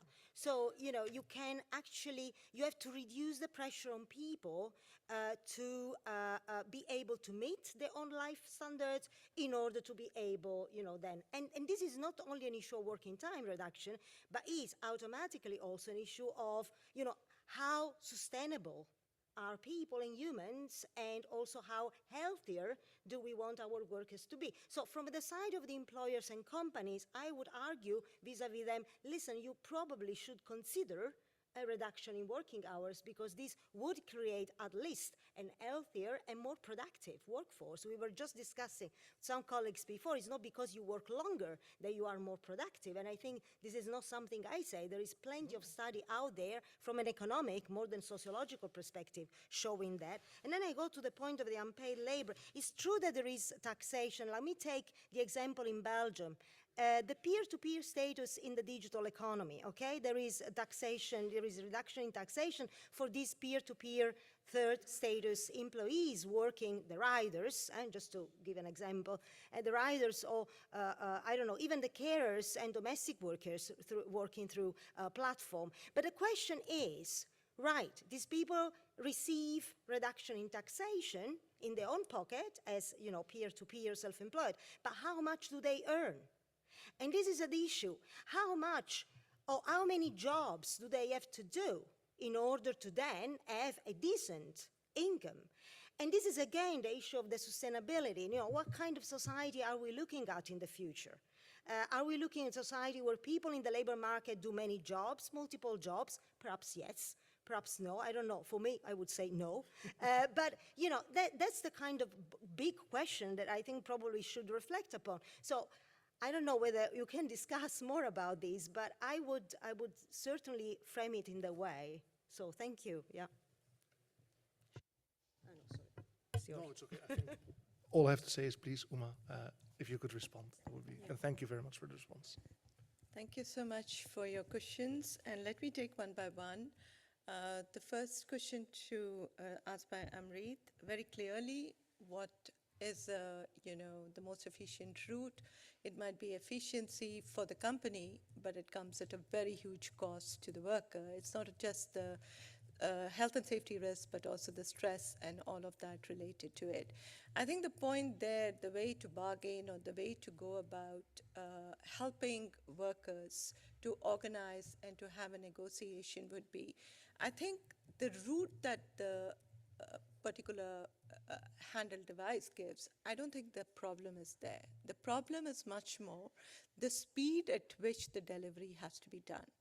It's often like given that, oh, this should be done in 10 minutes, when actually time that it would take is at least a minimum of 25 to 30 minutes. And the way they try to do this kind of incentivized system is also trying to attract their customers, right? Saying that the delivery will be done in 15 minutes, will be done in 13 minutes, which is sometimes just unreasonable when you're talking about cities which have completely different, destinations and long distances that are there. And that's where the whole accidents and all of that comes in, and also workers, because they do not want to be penalized or their ratings to be affected, try to meet those targets. How can we actually negotiate on that target timing? And here it would be very interesting to also see that, at least in the case of platforms and many of these warehouses and all of that, they are now trying to work with some of the insurance companies to provide insurance to the workers. Now, one way of negotiating is also going through the insurance companies. It is in their interest too, so as not to make all those payments, to see that, what is realistic. If a particular route takes 40 minutes, then a worker should be given 40 plus 10 or something, and not be as unreasonable as that. So I think it's much more at the negotiating level, what do we need to negotiate? Similar to, if you were talking about some automated guided vehicles within a warehouse or in a manufacturing sector, it's again the speed at which they expect you to do that work without giving you the breaks that you're supposed to be getting. And that actually increases the intensity of work and also leads to mistake, leads to stress, and a whole lot of things. And again, there the negotiation is how much time does it actually take to do that task, and can we negotiate for that time? And I think that is something far more important for us to see, rather than trying to see, and also try to see how that technology actually helps the workers in the entire process. So I think those would be some of the examples that I would have. And I do want to react to, I didn't get your name, but about the supply chain fragmentation. I think this is exactly what we are trying to do in this paper, because we have very clearly cases that we have seen that where in Europe you have regulations coming in, and where you cannot actually go about doing many of the things, the same companies are actually offshoring, outsourcing it to Malaysia and other, especially in the semiconductor industry as well as in automobile. A lot of them have gone into Asia, where they know very clearly that regulations are not strong. They can go about doing whatever they want and implement it. And the other thing they are doing apart from that is coming up with fully automated sectors. So, then you don't have any issues of labor. Basically, you bypass that particular line. So again, there the issue is, how can you sort of implement policies or regulations which not just restricts to your own boundaries, but actually transcends into the outsourcing companies? Like if you're talking about German laws, why aren't those German laws being implemented in the countries where they're outsourced, or any other European laws? So that would be important. And the last one on data collected, actually I'll just say a point and I can take it over. I think in the case of Argentina and Malaysia, we do see that this data is made available to workers, but it actually stresses them rather than helping them understand what is happening. Thanks a lot. Happy to discuss more on it. So I just want to thank the panel again and all of you for the discussion. Sorry to have to cut it short. We have a coffee break now, and then there are parallel sessions in 3 different rooms. So please join me in an applause for the panel. And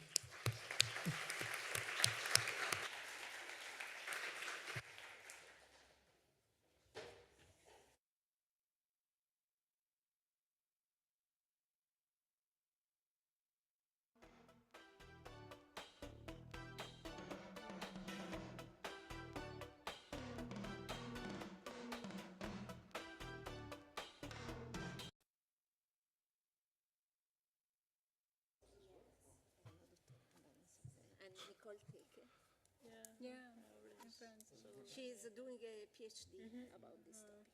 Cleaning. you can hear me? Yeah. Yeah? Can I have one? Yeah. Sorry, it's been taped off here, and I don't know who can hear me. Can you hear me now? Yes. Okay, perfect. Yes, because we have this massive room and people are spread out a little bit. And I know some people are still stuck in coffee, so they might still join, but let's start the session.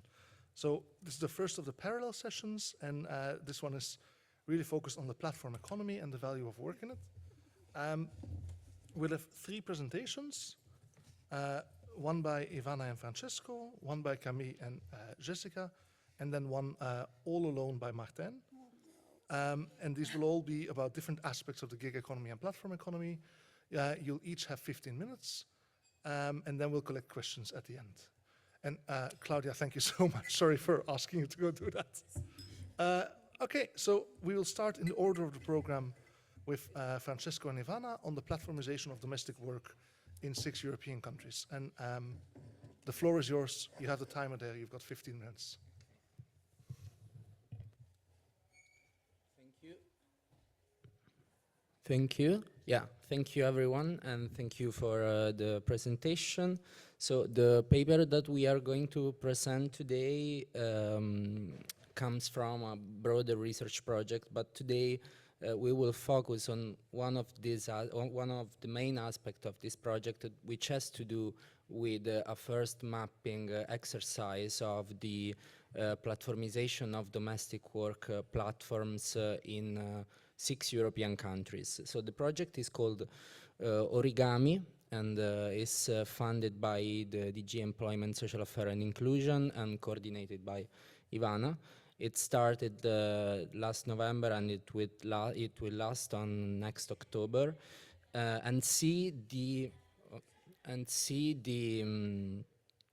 participation of 6 countries, Italy included. So Italy, Denmark, France, Ireland, the Netherlands and Spain, with the idea of comparing different model of capitalism and the way in which platforms enter in this respect. The research focus is on platforms providing caregiving and cleaning services in domestic context, and with caregiving we specifically focus on workers providing elderly care assistance or assistance to dependent people. So we didn't consider platform focused on elderly care. So the research questions that we are trying to answer with this first part of the project focused on the landscape of platforms in these countries are: do platforms in domestic sector facilitate the formalization of labor relations, or do they instead reinforce informality in a sector that we know is historically characterized by informal labor relations? And second, what common features characterize all platforms in this sector, and what specificities arise from the welfare needs and the regulatory frameworks of different countries? This is a first sketch of a glimpse into the distribution of these platforms across these 6 countries. We decided to skip the more typical literature review due to reason of time, but this is a first glimpse into the distribution of platforms across these countries. We can see that we do not have, we have a clear prevalence of platforms in Italy compared assistance to Denmark, which is the country with the lowest presence of platforms. What we try to do mostly is to classify this difference, these different platforms in a sort of typology of digital platforms in this sector. And we started from existing classifications in the literature. We know that I'm pretty confused with my computer, and then I have to change the slide there. But anyway, existing classification differentiate domestic work platforms based on their business model. So they usually focus on the business model as the main classification criteria.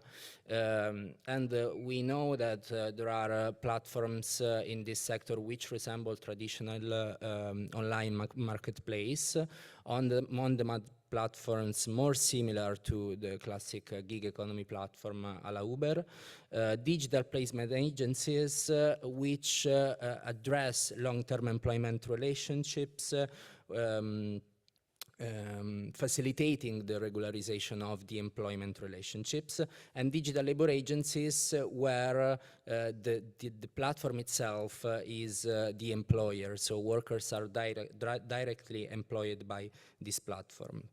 What we try to do is to complexify a little bit this classification using 2 classification criteria, so in order to create a proper typology.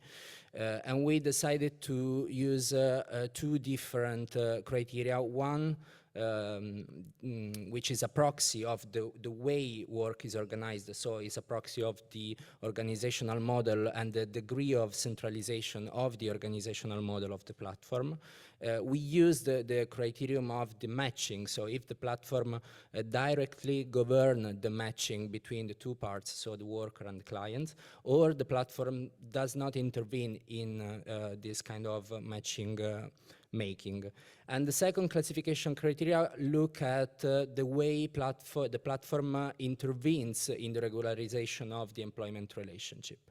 In this respect, we do not only understand when the platform is the direct employer, but also we try to appreciate when the platform intervene in the regularization of the employment relationship by providing administrative services, both on a mandatory basis or on as a supplementary service for the client. So this is the 4 types of digital platforms that comes from this classification criteria. As you may see, the most numerous platforms refer to the marketplace type, which is the type where there is no matching and no intervention in the contract regularization. Digital agencies, on the other hand, are the type of platforms which with the most intervention, both in terms of the regularization of the employment relationship and the direct government of the matching process. And then we have 2 hybrid types of platforms that I will focus in the following slides: on-demand and regulated marketplace. So yeah, this is the distribution of these 4 types of platforms across the 6 countries. We don't see here particular prevalence of one type of this platform in one country or another, we can see that Italy is again the country with the highest percentage of digital platforms and also of marketplace, but there is no evidence of a clear prevalence of one type of platform in a particular country.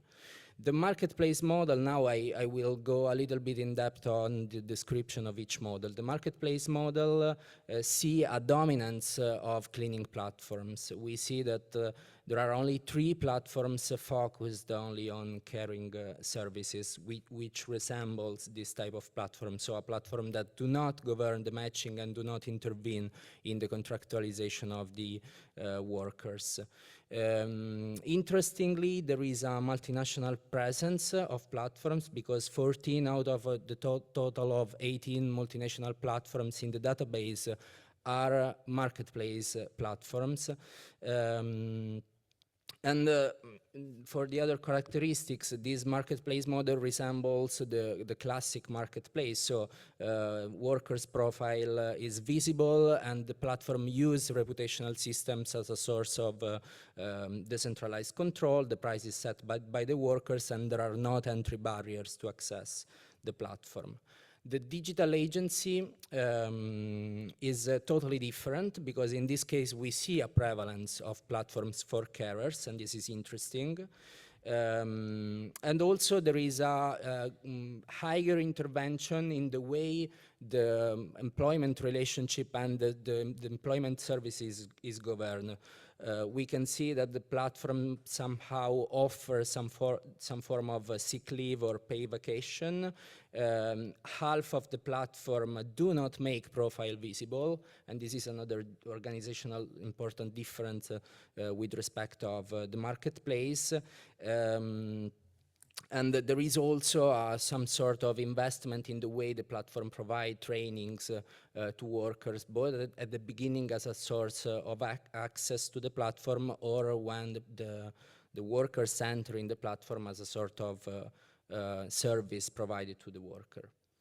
The on-demand model is one of the 2 hybrid type of platform that I was mentioning before. Here you can see that there is a dominance of cleaning platform, but at the same time we have some characteristics that resembles a little bit more the marketplace model, like the fact that there is most of the platform make worker profiles visible and use rating systems, but on the other hand, there is also an intervention, a direct intervention of the platform in the way it provides substitution services in case of workers' absence or sickness, and also there is a provision of training initiatives in half of the platform mapped. And the last model is the regulated marketplace, which is more similar to the marketplace, but while there is no direct intervention in the matching, the platform contractualize workers acting, and this is one of the only cases with platforms resembling a marketplace, but the platform contractualize directly the workers acting as employers. These slides somehow resembles the K-dimension of the platform model heterogeneity, but I will give the floor to Ivana for the conclusion, maybe.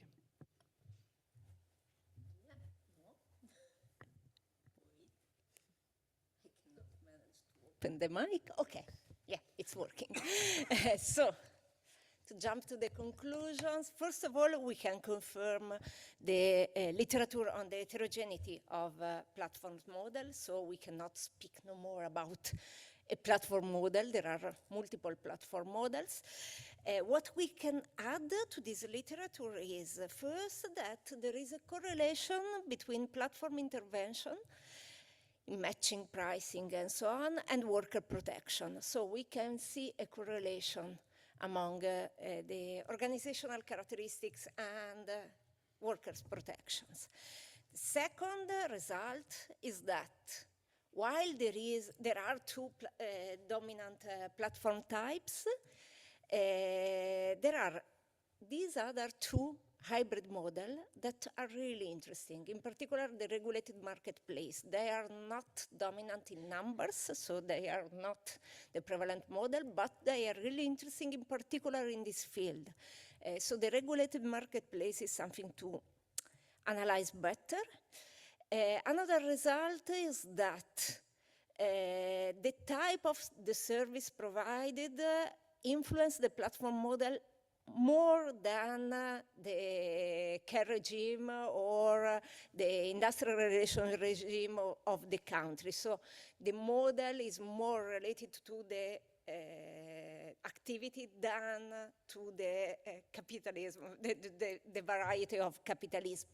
At least nowadays, we cannot say more now because we are at the beginning of the spread of this platform, but nowadays there are isomorphic tensions that tend to push more on the activities than on the varieties of capitalism. Still, there are some differences in terms of country. We could see that in Italy there are a lot of platforms, more than in other countries, and as Italian we are not surprised because there is a huge demand, and so the platforms are answering this demand. While in Denmark there are few platforms and they are really regulated and wisely regulated, so they are really interesting as a model. So there are some country-specific differences, but still they are not the main driver of the differentiation inside platform models. There are some limitations of our research, so there are still a lot of work to do. Some emerging questions. For example, we know that in this field sometimes there is a task fluidity. For example, cleaners providing also care or something like that. And so we wonder if having platforms providing both services could enforce this tendency, this task fluidity, and also workers' mobility. Having multinational platform would support workers' mobility across countries or not. That's an important question. Another question is about, we are wondering if platform heterogeneity contribute to worker stratification, so having the more fragile, more vulnerable workers working for some type of platforms and other for other kind of platforms. And of course, how can trade unions support these workers? At the moment, trade unions are not really active in this field. And we hope that with our research we can support also trade union initiative. Thank you. Thank you both very much, also for keeping to the time very well. That was really interesting. I will now give the floor to the second pair of presenters, Camille and Jessica, on studying the value of digitally mediated domestic work. So we're staying at domestic work, now we're focusing, instead of 6 countries, on a fragment of one, French-speaking Switzerland. Hear me? Yes. So I hope we can complete a bit this landscape now with Switzerland outside the EU, but very actually interesting reality that we are observing there too. I am Jessica Pidou, and with my colleague Camille Boudon, we are presenting a collaborative work with Professor Nuria Sanchez Mira about the study of the value of digital mediated domestic and care work towards a typology of platforms in French-speaking Switzerland. I say towers because we haven't come out with the typology. It's an ongoing work. We're going to present our preliminary results. Our research aims are first to map care domestic platforms in French-speaking Switzerland. We want to particularly analyze the key properties of these platforms and situate their specificity within the international literature, how it's different in the Swiss context. And the second aim is to understand how platforms structure working conditions, and we want to contribute with a particular focus on how is the task organization and the work value shaped, affected by these platforms. Our theoretical background and scope is the following. The emergence of platforms is, we know, at the crossroad of global tensions. Among many phenomena, it's the aging population and the individualization of cares, for instance. We know now that platformization has its effects on work organization, but we are researching more on male-dominated sectors. And what we know is that these platforms act as new intermediaries.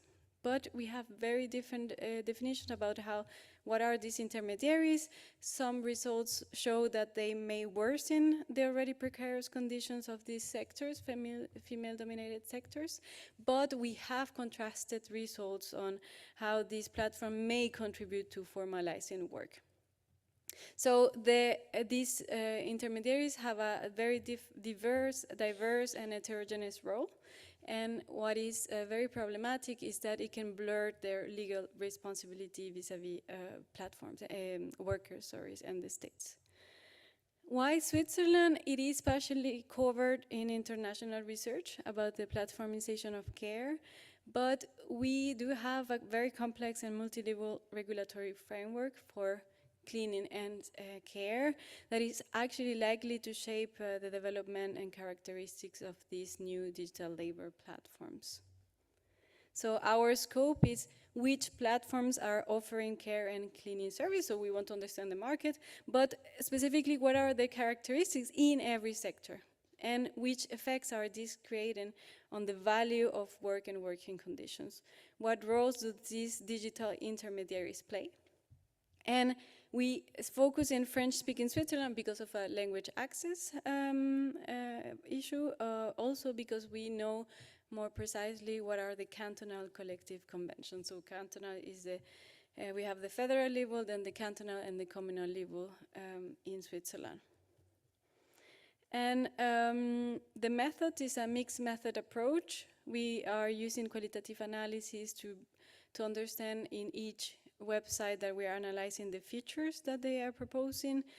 We are systematizing observation and cross-validating this with other researchers. And for the quantitative part, it's mainly descriptive statistics. So we are conducting bivariate and univariate analysis. We combine some variables. And we are going to present you now these results per sector and some insights about the whole population of platforms that we are analyzing. So the main result of our analysis of platforms is the sample we constructed with 31 companies or websites that we have, we use some digital methods to scrape internet research browser, to see what are the platforms in Switzerland. And then we also did manual research, and we came with these 31 companies that we categorize with our own specific categories according to the characteristics. We have seen also in the previous project that we have cleaning care, very distinguished, but we also have cleaning and care, more mixed. By the way, we include child care and elderly care. But we also have this category that we call multi-sector, which actually you can have a big variety of tasks to do, including gardening, petting, and so on.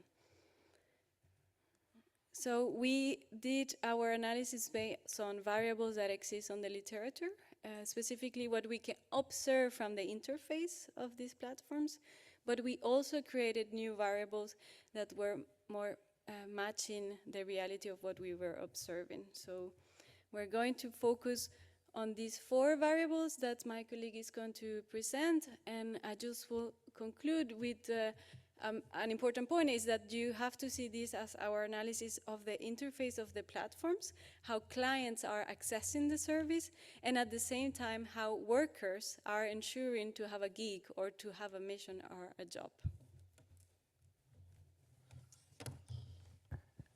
Thank you, Jessica. So the first analysis, can you pass? Yeah. The first analysis that we did was called service access. It's a variable that show how the service is presented on the platform. Can you pass? We don't hear you. Can you hear me? Oh, yeah, okay, it's better now. So service access is how the service is presented on the platform and how it sets the conditions for worker to access a mission. And here you can see that there are 5 categories. I don't know if you can really see, but the first is via personalized offer. The second is via task only, then via personal ads, via task then profile, and via profile only. And just to mention that here, the 100% is for each sectors. So if you focus on the distribution by sector, what appears first is that cleaning platforms are mainly what we call task-oriented, meaning that work is defined by task, directly by clients, and there is no specific contact with a worker's profile, and it seems to be specific to cleaning. And here you can see an example of an interface that is task-oriented, where the client only choose between predefined tasks. For example, you can choose if you want your window or your fridge to be, your fridge to be cleaned, and how many windows you have, and the size, and so on. The second observation is with care platforms, where the access to service is more likely to be done via personalized offer, representing 40% of care platforms. And here the service access is more what we call service-oriented, because it means that the client's demand is more at the core of the service. It's a more personalized service done by the company. And what is also interesting here is to see that most of the time it's also linked with a quote. The client have to fill a quote, and it's a more indirect service with more time. And here you can see an example of a service-oriented platform where the client have to fill a quote with personalized information and so on. And the third observation is that in the multi-sector platforms, it seems that the access to service is more what we call human-oriented, and here work depends more on profile descriptions done directly by workers. As you can see here with this example, this is a profile, a worker profile, and actually, in a sense, it means that it gives more importance to the personal qualities of the worker to access the service. The second analysis is contractual relation, so it focuses on whether there is or there is no formalization of the work relationship and with whom. We also have 5 categories. And what we also don't know is which kind of contract it is. We still didn't analyze it, but still we are talking about a kind of contract. And what the graph shows is that 70% of cleaning platforms do provide a contract for workers. So for us, it means that cleaning platforms are more likely to provide contract to formalize and to be the employer of workers. And the second observation here is, in contrast, multi-sector platforms tend to, with 62% of platforms, do not provide employment contracts. But what is also true is that most of the time they strongly suggest the formalization of the working relationship, but it's not compulsory. And here, finally, here we see that in the care sector, most of the platforms, 60% of the platforms do not provide a contract, although 40% do. So it seems to be more contrasted here. And platforms that combine care and cleaning services are also more ambivalent because it shares the characteristic of both sectors. Regardless the sector, what we found is that 52% of our platform, the platform that we have in our sample, do provide employment contracts.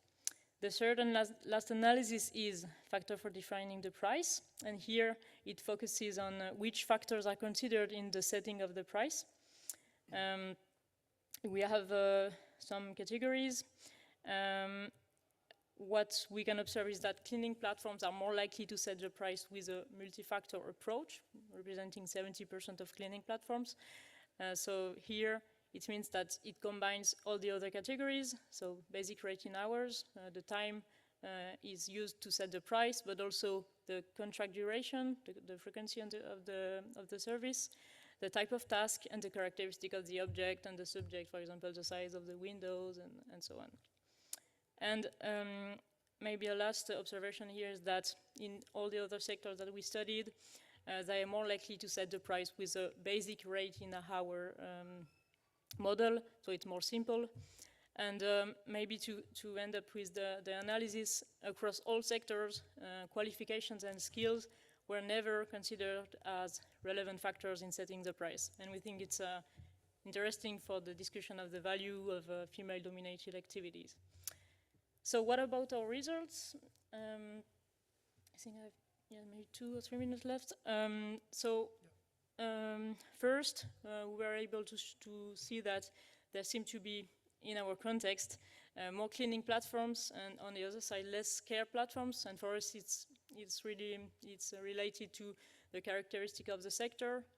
It's true that the care sectors is very contrasted. There is a medical side that is really protected and regulated, and on the other side, a more informal side. But still, it seems that it's not an important reality in Switzerland. Care platforms are not an important reality in Switzerland. And the second point is that we observed a great heterogeneity of platforms between sectors. We have like 2 poles. On one side, like care platforms that seems to be more informal. They follow the characteristic of the informal market. Even if some of the platforms that we found are more close to institution or organization, it's actually hard to see the difference sometimes between companies and platforms. And on the other side, cleaning platform that stands, we saw that there is a trend to formalize the work relationship. They standardize tasks in a more granular way, and the role of the platform seems to be more structuring. Then another observation is that there are like 2 models of intermediation if we compare all the platforms. One is more transactional. It means that the platform plays more a matching role.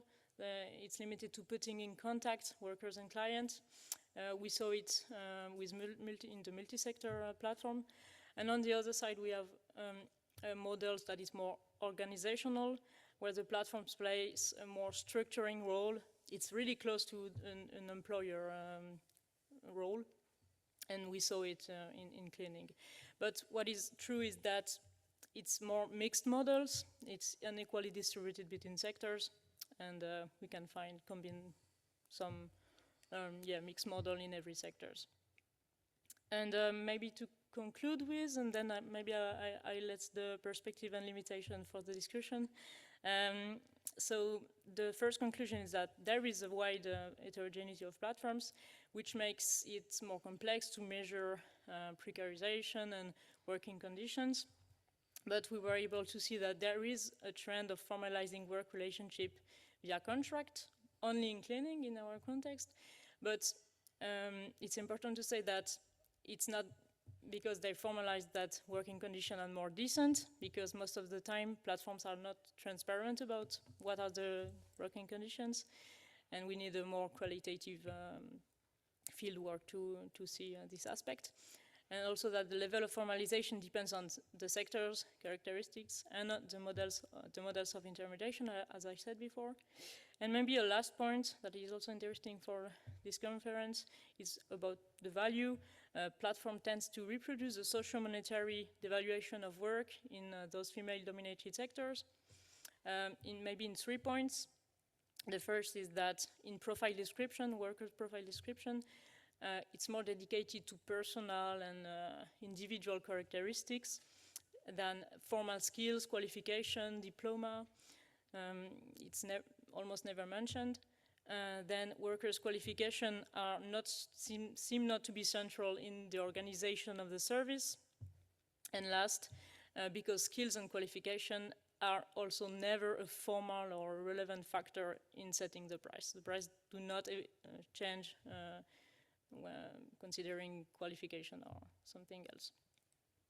Yeah, maybe I let, as I said, perspective and limitations at the end. We thank you for your attention, and we'll be happy to answer your question after.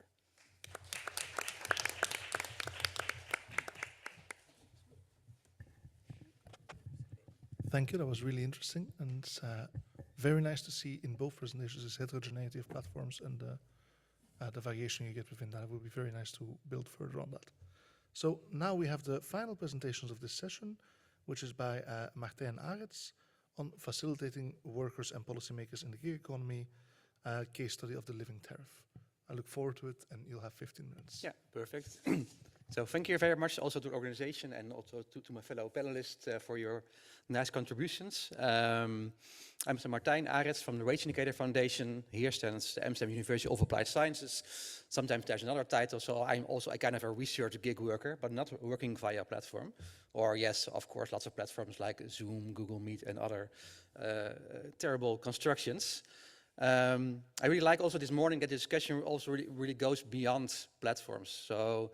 But more on the impact of technology on work, because I think platforms are a good playground for new technology and new constructs, which in the end will also appear in the more broad labor market.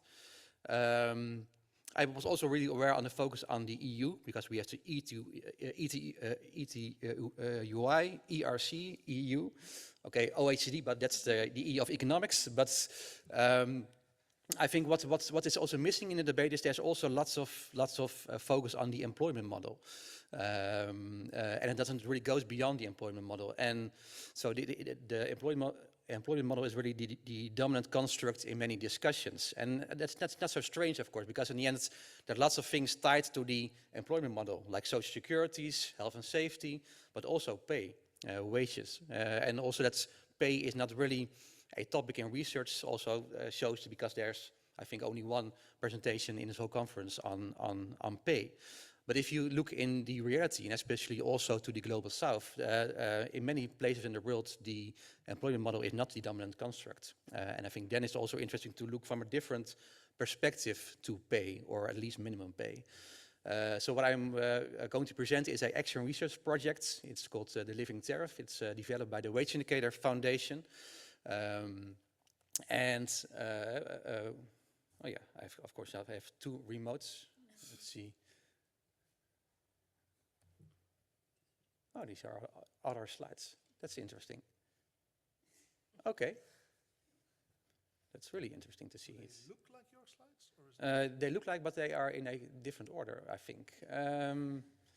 You know, I just start on without slides. That's maybe the easy one, and I will see where it ends. So yeah, the gig economy, of course, it's a really broad phenomenon, but I'm not going to explain you what the gig economy is. I think if you look at the challenges we have within the discussions and also in the Platform Work Directive, I think one side is the legal status. So is the gig worker a employee or not? I think sometimes we forget the benchmark of okay, what is the alternative, especially within the markets we discussed earlier this session. Most of the times, or many times, it's the informal market, which unions and policymakers most of the times just ignore. It's easy to ignore, but then it doesn't go away. And also, how can we also deal with information asymmetry that is created by the algorithms of the platforms? But in the end, if you look to the questions from the worker themselves, I'm just going to skip. No, that's my slide. Then it's most of the times, if you ask them, okay, so where do you worry about? Then it's most time it's about money, about pay. This little graph in the bottom is a slide I borrowed from the Leeds Index of labor protests, who were mapping lots of labor protests within gig economy all over the world. And they were looking, okay, so what is the reason why people protest? And the left one is pay, and actually it's quite dominant in the graph. So what we then also saw, okay, we need to find a way to really conceptualized or decent fair pay in the gig economy, because there's no institutional anchoring in this. And that's also why we developed the living tariff concepts. Yes, this goes right. So if you look at the concentration of pay in the gig economy, so there are of course some discussions on that. I think the first one is in transparency of the calculation of rates, especially with on-demand services, the delivery, taxi. There you see that the calculation of rates is getting complex over time. So it was first really, really clear, and now it's getting more complex, which is from a business perspective logical, from an ethical perspective quite questionable, because when the client doesn't know how much the worker gets and vice versa, then you can take maximum profit as a platform. Hippie hooray for capitalism. Also the high level of unpaid labor, also presented today also by Valeria Pugliano. And also what we also see in all over the world, a decrease of the level of pay over time. So in the beginning, the pay is being incentivized as well on demand and supply, so demand, so pay and price. And over time, when the lock-in is there, then the price go up and the wage or the pay goes down. So I think to have a good discussion on, okay, but then what should a gig worker or a worker needs to earn, which is not a employee, then you need to think about, okay, so how are we going to conceptualize this? And what does a worker needs to earn per hour to have in the end a decent life? So we're talking about a wage or a tariff floor, a minimum, not a benchmark, but a floor on, okay, how can you make enough money to live in the place where you are living? And that is also, with the living tariff, we also emerge on the concept of the living wage. So with Wage Indicator, we are working with living wage already for quite some years. The foundation is already for 25 years active, and we collect data on wages and income. Thank you very much. This is also another slide. In about 170 different countries. So that's the background. So then is the question, so how is a minimum wage being calculated? And I hope this will be here in the slides. No, this is a completely different presentation. Okay, that's a problem, probably my mistake. But if you look at, okay, so how is a minimum wage or minimum tariff being defined? Then you have kind of two variables. The first is based on the legal status of the worker. The second one is the question is, okay, where is the minimum based on? And if you look at the legal status of the worker, I have a nice vision over here, but you will never see it, or never, not today. Then you have to divide into freelancer and employee, so or a employee and a non-employee, because also, of course, informal market is there, and they are not freelancers because they're not official companies. And the other variable is, okay, then where is the minimum based on? Is it based on a consent-based rates? So, or is it based on actual cost of the place where the worker is living? So if you look at the employee consensus-based rates, then you have, of course, national, you have general minimum wages, and sectoral, you have minimum wages that are set down by collective agreements. So this is quite secure. So if you look at the actual cost-based rates, now I'm going to go back to a slide I saw that's showed it, yes.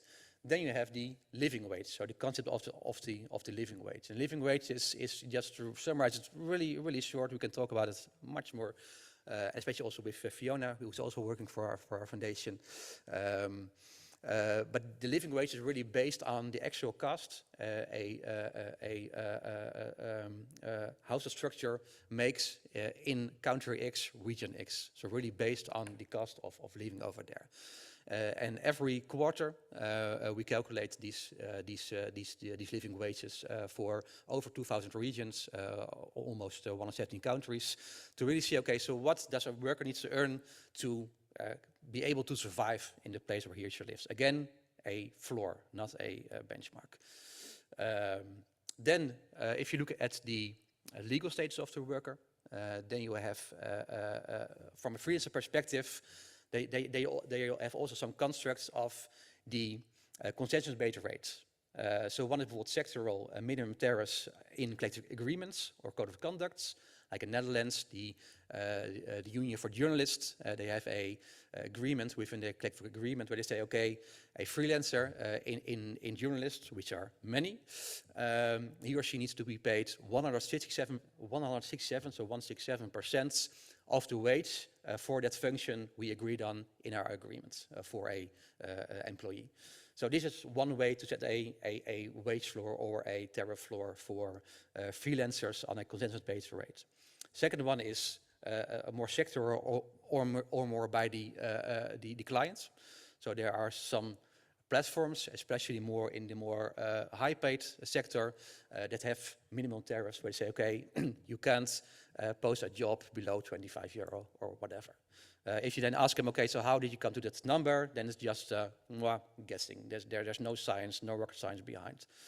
And national, of course, or by governments, where you have minimum tariffs set by local or national governments. Like in the state of New York, they say, okay, delivery riders making money via an app needs to earn at least X amount of dollars per hour. And of course, then the big question is, what is working time? But that's another topic, of course. And then the last one, where also the living tariff fits in, is then the question, okay, then you have the freelancer, and you want to have something that is really based on actual costs. And that is the gap that we are filling with the living tariff methodology. And there we really take, what we did is we took the living wage, which is then the floor, the minimum for the worker who is being employed. And top of that, we built some different data layers on cost that normally, so cost and risks that are normally on the account of the employer. Because let's say when you are a taxi driver, when you are an employed taxi driver, then your boss pays for your taxi, your boss pays for your waiting time. But when you're a freelancer, then it's on your account. So that needs to be compensated in the end in the amount of money the worker makes. So there are 4 different elements included in this living tariff. I think the first is the net living tariff, then the work-related costs, then the work-related overhead cost, and then taxes and social security. I think I have something over here. See? I don't wear my glass, but I think that it is the net living tariff. Yes. So what you see over here, and this is, let's see, this is for Kenya. So we are collecting the data already for about 117 countries, but we really implemented it as a tool in 5 countries, in Indonesia, Kenya, India, Pakistan, and Netherlands. What you see here is that we first calculate, okay, so what is the minimum that you need to earn without, so it doesn't matter which occupation you do, because this living tariff also differs per occupation. Because a taxi driver has a different cost and risk than a online freelancer, which also makes it much more complex, of course. So the first one is the net living tariff. So that really includes also the net living wage, so based on the living wage calculation, and then also additional things like how many days do you normally work in this country, paid festive days per year, and these kind of stuff. Then you go to the work-related costs, because every non-employee makes costs to do his or her work. So this is for a taxi driver. So you have your car, fuel, insurance, repairs, clothing, but also your phone, data, power bank, and subscription. So these are the second layer, the work-related costs. Then you have, it's really good as well, the work-related overhead costs. So there you have things like administration time. Maybe you need the time for acquisition, for training, and of course, especially for on-demand platforms, waiting time. And the last one is taxes and social security, because that's in the end is also something that's costs money. And the hard thing about this is, of course, that many different variables are really questionable. Because waiting time, somebody say, okay, it's 10%. The other said, okay, it's 40%. And most of the time, it's also out of the scope or out of control of the worker. But if also from a car, some taxi drivers may have a really cheap car, another one maybe a really expensive car. So what we did, also for our next step for these five countries, also with the help also of GIZ, we built the living tariff tool. So first, when the workers go to the websites, they can see, okay, this is the average you need to earn per hour to, in the end, come to a living wage. And then you can play with the numbers. Because when you think, okay, but so my administration time is higher than we say, fine, change it. And then it calculates, in the end, to what the worker needs to earn per hour. So, and then, of course, the goal is that, one, the worker can make better informed decisions, and also a tool for unions, for policymakers to see, okay, so what would be the minimum that the worker needs to earn to, in the end, have a decent or not too bad living. And of course, again, it's a wage floor in that. Some facts. So it's now being collected for about 168 countries. I think, Fiona, it's now already some more. 73, okay. In the end, it will stop because we don't have more countries, okay, depending on some global political things that what will happen, of course. Maybe in the end we'll have less, but that's another discussion. So we have now the tool live for 5 countries, and we also are increasing the data scope. And you also see here the map of the world where of the five countries we have. And then to conclude, so what we try to do with the living tariff tool is also to filling the regulation gap, because if institutions are missing, then soft tools can also be used to meet the same goals. Also with the lessons from the living wage, where we have lots of experience with. And also, conclusion discussion is also that in the end, this calculation is a ever-evolving thing. So it needs to be updated every quarter, which we do, but also every variable we can discuss. So if you have any ideas or discussions, feel free to ask after this talk or today or tomorrow. Because in the end, every worker deserves to have a basic income. If you are an employee, if you're a freelancer, informal market, it doesn't matter. In the end, we're all human. So I think we also need to broaden this discussion also to the non-employees, and also acknowledging that there's a really big freelance and informal market in many places in the world. And last question is okay, because we started with this for gig workers, but in the end, of course, it's everybody that's not an employee. Because in the end, it doesn't matter how much you need to earn per hour on how you get your work. Because a taxi driver working via a platform needs to have, in the end, the same hourly rate as somebody who's getting work at different ways. So I think it's also important to also look beyond this platform, and in the end just have a discussion on what is decent work and decent pay in work for non-employees. Thank you.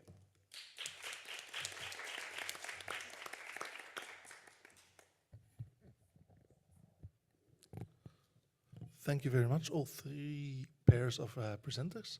This was really, really interesting. I think we had a nice perspective of 3 different ways of looking at this vague concept of value of work. I think I really like the approaches of the heterogeneity of platforms, and I think this aspect of the living tariff is also really interesting, especially when you're comparing it to non-platform work, but gig work more generally. I think that's a very important perspective to take, especially since, as we saw from the first 2 presentations, it also becomes, the deeper you go into this, the vaguer it becomes what a platform exactly is, because there's all these different types and gray zones, and that makes the aspect of having minimal protections all the more important, I think.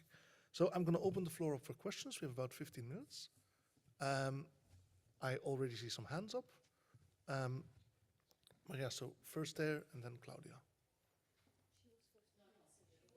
I honestly don't know. Just start there, it's close. Was quasi-simultaneous. Okay. Yeah, thank you very much for your presentation. And the first question is, can you share your presentation? Because it would be very useful to have them on the computer, on our computer. So my question is, you all use the distinction between formality and informality. And I wonder what is for you formality and informality, because you, I think in the first presentation, it was having a contract or not having a contract. And it seemed more or less the same in the second presentation. Instead, in the third one, you said being an employee or not being an employee. And that's a kind of different approach. So this is the first question. Also because I think I'm a jurist, so sorry for this kind of juridical question. But in my opinion, having formality, meaning having any kind of contract, is worse than having informality. So if in Italy we had the experience of the voucher. Voucher was an instrument invented to fight informality, and it was worse than the illness, let's say, because then we develop informality because of the in Italy, that was the case. So we had many employees being transformed into voucher worker because that was cheaper, and that's the phenomenon that I'm trying to describe now. And then the second question, more for the first two presentations. Do you know if the worker are aware on who is the employer and which are the working conditions? And do you know if the families are aware on who is the employer and which are the working conditions? Because I mean, I'm working. So I'm working on domestic work from the corner of labor exploitation. And of course, when you have this kind of triangular situation, there is a kind of, it's an alarm of having a labor exploitation.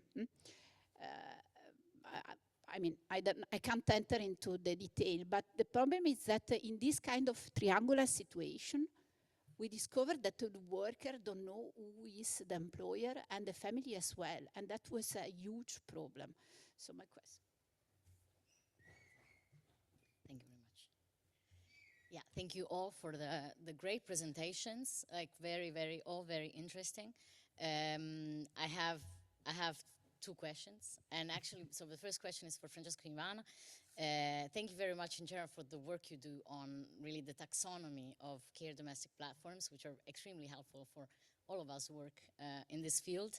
And I have something similar actually to what Sylvia was asking, because, the first part of my question is about the country of birth of the platforms. And thank you very much for displaying the fact that most of the marketplaces platforms are actually multi-country platforms, while the ones that tend to be, to formalize the contracts tend to be more local platforms. So do you draw any conclusions on that? This is one of my questions. The second one is sort of related and follows up on what Sil was saying about the contracts. Now, for Italy, right? Like, let's say in a country that we know, I also know quite well. Like, I recently read a paper by Andrea Ciarina and Luisa De Vita, where they found something which I find extremely interesting, because we've seen something similar in Belgium as well, which is one care platform. I think it was a pure care platform that formalizes the work relationship, uses a contract. But what contract it uses? I mean, it's not formal. Then you think, okay, not all formality is the same, because they don't use an employment contract, but they use still a contract, but an occasional work contract. So, well, it's not quite the same, huh? Where it's an employee contract with like the national contract being used. Yeah, so like this is also like whether you looked more to a fine-grained, in a fine-grained fashion to that. And then I have just briefly one question to Martin, because I'm a bit of a fetishist when it comes to social security. So especially one line about pension.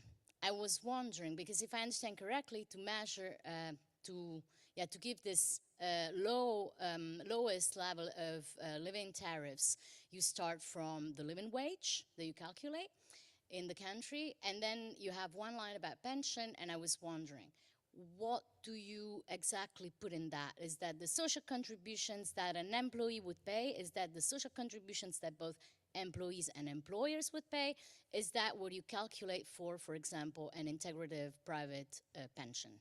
And of course, I say this because generally self-employed do not have the same, in the end, like the delayed salary, it's something that we, I think, tend to forget when we speak of self-employment. It's not quite the same as for employees. So, yeah, sorry. Thank you. Okay, do we have any other? Yes, I see Sonia. Maybe quickly say who you are for those who don't know. Okay. Good afternoon. My name is Sonia Nawrocka. I'm working with Wouter at HUI in a health and safety unit. And I primarily focus on psychosocial risks and mental health at work, but also on occupational health and safety in different sectors, including care sector and domestic workers. And I have two questions because in the first presentations, you mentioned that there was some kind of a correlation between different type of platforms and the workers' protection. And I wondered what type of workers' protections did you observe in different types of platforms?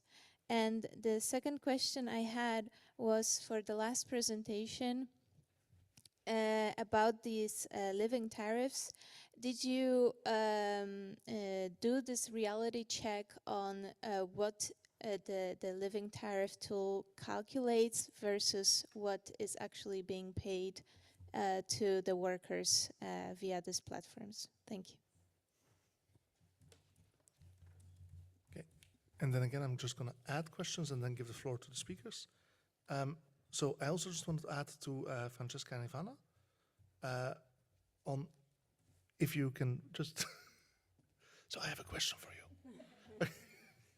It's just no, it's okay, but it's not super important. It's just weird if I say it. So it's on how you then regulate, given what you show, which is this. Some platforms do behave as employers, and those we address with Platform Work Directive and so on. But what to do with these marketplaces, matches, and how our regulatory framework is aligned to that will be a little bit the question. Then my question to Camille and Jessica is more about the difference you make with how, if I understood correctly, the sort of institutional and marketplace setup differs between the domestic and care sectors, and whether you could expand on that. I find it very interesting. And also how these platforms, in your view, differ from just temporary employment agencies, for instance, whether there's big variation there. And then finally, for Martin, really interesting, and you went very smoothly through slides that you didn't recognize, so that was impressive in itself. But also I was interested in how this tariff now, I think it's a very interesting tool, but what does that tell you about how it compares to platforms that you already can see? Do they pay these minimum tariffs to some extent? How does this differ across countries? And more importantly, how does it differ to non-platform work? Essentially, are they, if they don't pay the living tariff, are they in that sense worse than other jobs? And now I leave you each a few minutes to respond, and we can talk more in the break after that. So let's go in the same order as. So just to say that to grasp all these informations, we methodologically, I say, we focused both on a desk analysis of the websites of these platforms, but we also carried out a kind of legal analysis, legal-oriented analysis of the terms and conditions of these platforms, with the idea that you can find there the way the platform frame itself as an employer, as an intermediary, or whatever, and the way workers are framed in the terms and conditions. So what was surprising is that all platforms, regardless if they are marketplaces, digital agencies, or how we classify them, usually define themselves as intermediary, even though in some cases, and this is the case of digital agencies most of all, they actually frame workers as employees, even though these employees are not employees. I mean, even though the platform doesn't act as a direct employers, and the employers is actually the client.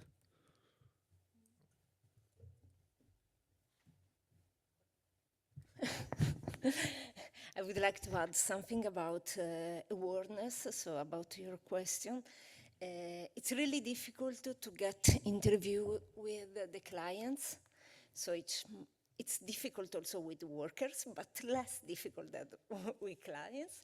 So our perception, but based on very few interviews, is that workers are aware of the conditions, and they accept them because they have no other choices. So they are aware. Clients are not. In particular, we did some interviews with the platform Helpling, the clients of the platform Helpling.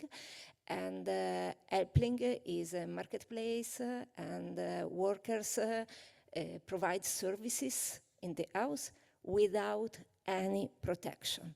So they do not have a contract, but they do not have also an insurance.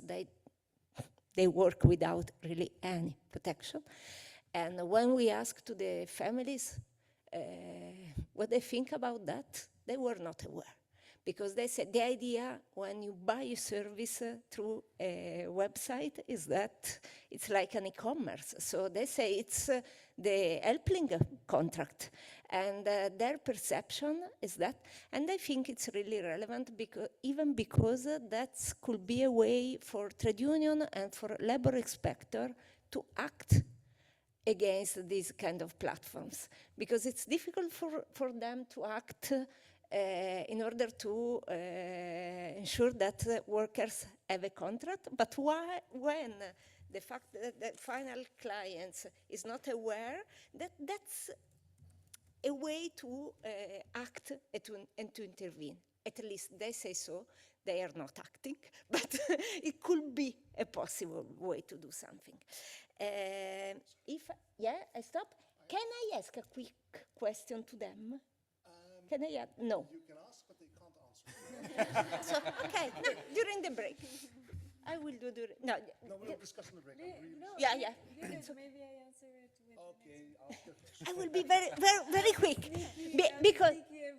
Because their paper is great because they contradict all our results. So we said that the country is not relevant and the activity is irrelevant. Your case about Switzerland, it's the opposite of our results. So in Switzerland, a cleaning platform that in all other countries are more a transactional type, there they are organizational type. So I really wonder why, if there is some regulation, something about the regulations, because it's really... No, very good question. Sorry. Thank you. Excellent question. Okay, we'll go to the second. Okay. 3 minutes. I'll do like the 3 minutes on the panel that were like 10 minutes. No, I'll keep quickly.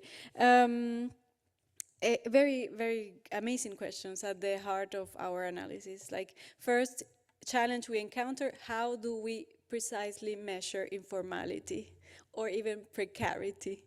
In sociology of work, we haven't found. We took what was observable from the interfaces, so it's a very limited perspective, and what we found very insightful was to look at the legal terms as they did.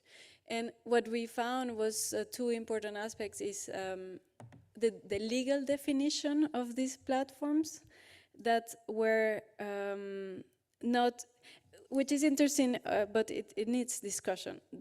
There are companies that are intermediaries, and this is a formal employer status in Switzerland. If you're a placement agency or a recruitment agency, you are an intermediary. So it's not new to platforms. But what is new is true that when they define more in a technical way, like we just match you, and then the clients become the employer. And we are not sure if in our platforms they are aware, the workers, because we haven't interviewed workers. This is the next step. What is exactly very particular in Switzerland, and it links to maybe these contrasted results, is that the regulations in the cleaning sector are, for example, when you have a private household, the client is the employer, and you're not intended to supervise the work that is happening in there because it's a private space.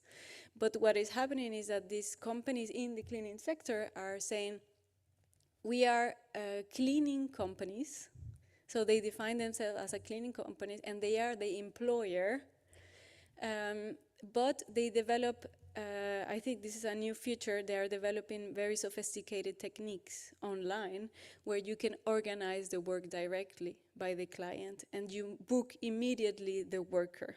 I think this was very specific. So they say, we are the employer and we are regularizing these workers and we are formalizing our relationship through contracts. They are hired by us, but the whole process of the organizational work passes through the app. So for us, it's like they are remotely organizing the work. which is not allowed in the law. So this is a big discussion in Switzerland. I will stop there. I don't know if you want to add quickly something. Yes, I can try. Maybe about your question, I can try to explain more the context in Switzerland. So there is also, even if in Switzerland there are also austerity cuts and a crisis in the public care sector, it seems that comparative studies show that the public service system is more stable. The crisis is less put less pressure on the care organization, and that it tends to split the care services into categories: medical tasks and services, and on the other side, non-professional and less skilled tasks. And among the few platforms that exist, it's those kind of tasks that tend to be offered on platforms. But the situation showed that maybe the care sector is more stable, so there is less pressure to commodify and to commodify with platforms. Maybe with other institutions, it's more clear. But and in the maybe you can correct me after, but in the cleaning sector, I think that first the platform were more into do not provide contract to workers, and then there were some issues and also legal case, and then they decided to provide contract. But still, well, as I said during our presentation, it does not come with more decent working conditions. It's only, it's a formalization, but it does not mean that workers are better treated. So, yeah. We'll have to continue after during the break. Now, Martin? Yes. By the way, the slides was my mistake. I checked. I just no idea how, but things happen. I think it's also interesting, also from the platform that you're researching, is there's a case study in Colombia, Ogaru, and they are working together with governments to inform the workers on their rights, because platforms know where the workers are. Government has no idea. Just a side note. Your question on formality, informality, good question. I think it's a really hard discussion, because especially when you look at global perspective, it really differs per country, and also what kind of security you have and you don't have. So it's lots more complicated than only formality, informality. So I think that's also something also for our paper really to look better into. Claudia, the pension, I need to check. So I come back to this later.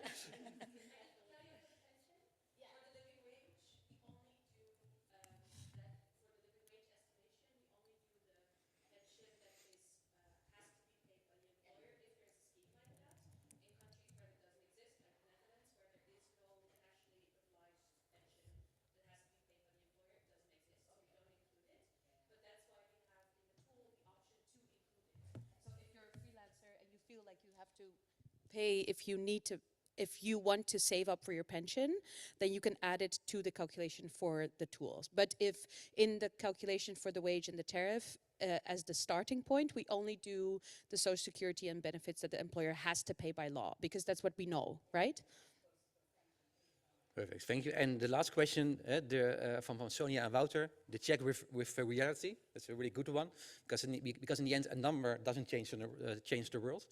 I think it's good to understand that the methodology is now developed for less than a year, so it's really fresh. And if you look at, let's say, to the living wage methodology, it took over 10 years before people were going to accept it as something that made sense and also going to use it. So it's also interesting to see that in living wage studies, nobody's questions about, okay, what to do with people who are not employed. I think it's interesting to see. So what we do is, so we talk to unions, policymakers, and grassroots organizations, and also inviting researchers to join us, because there are lots of questions to be answered. To who can use, I think it depends on your position as the worker, because if you have the luxury of negotiating, then it's the worker. But when you're really in the precarious group, then it's also more a input for policymakers and unions to use in negotiations with platforms. Platforms now don't use it, so I'm talking to some platforms that probably platforms that are already paying goods.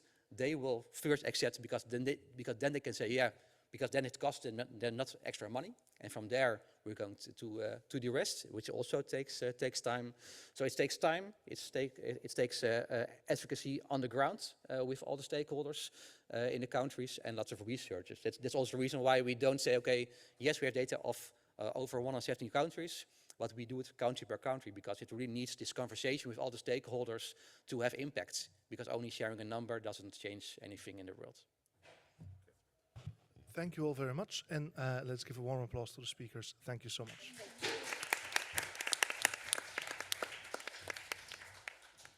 Thank you. Let's try and get some coffee for this session.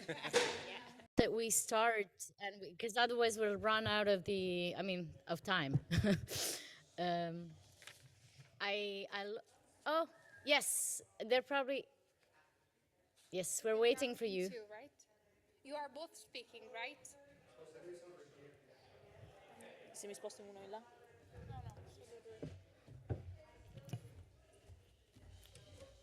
So, yes.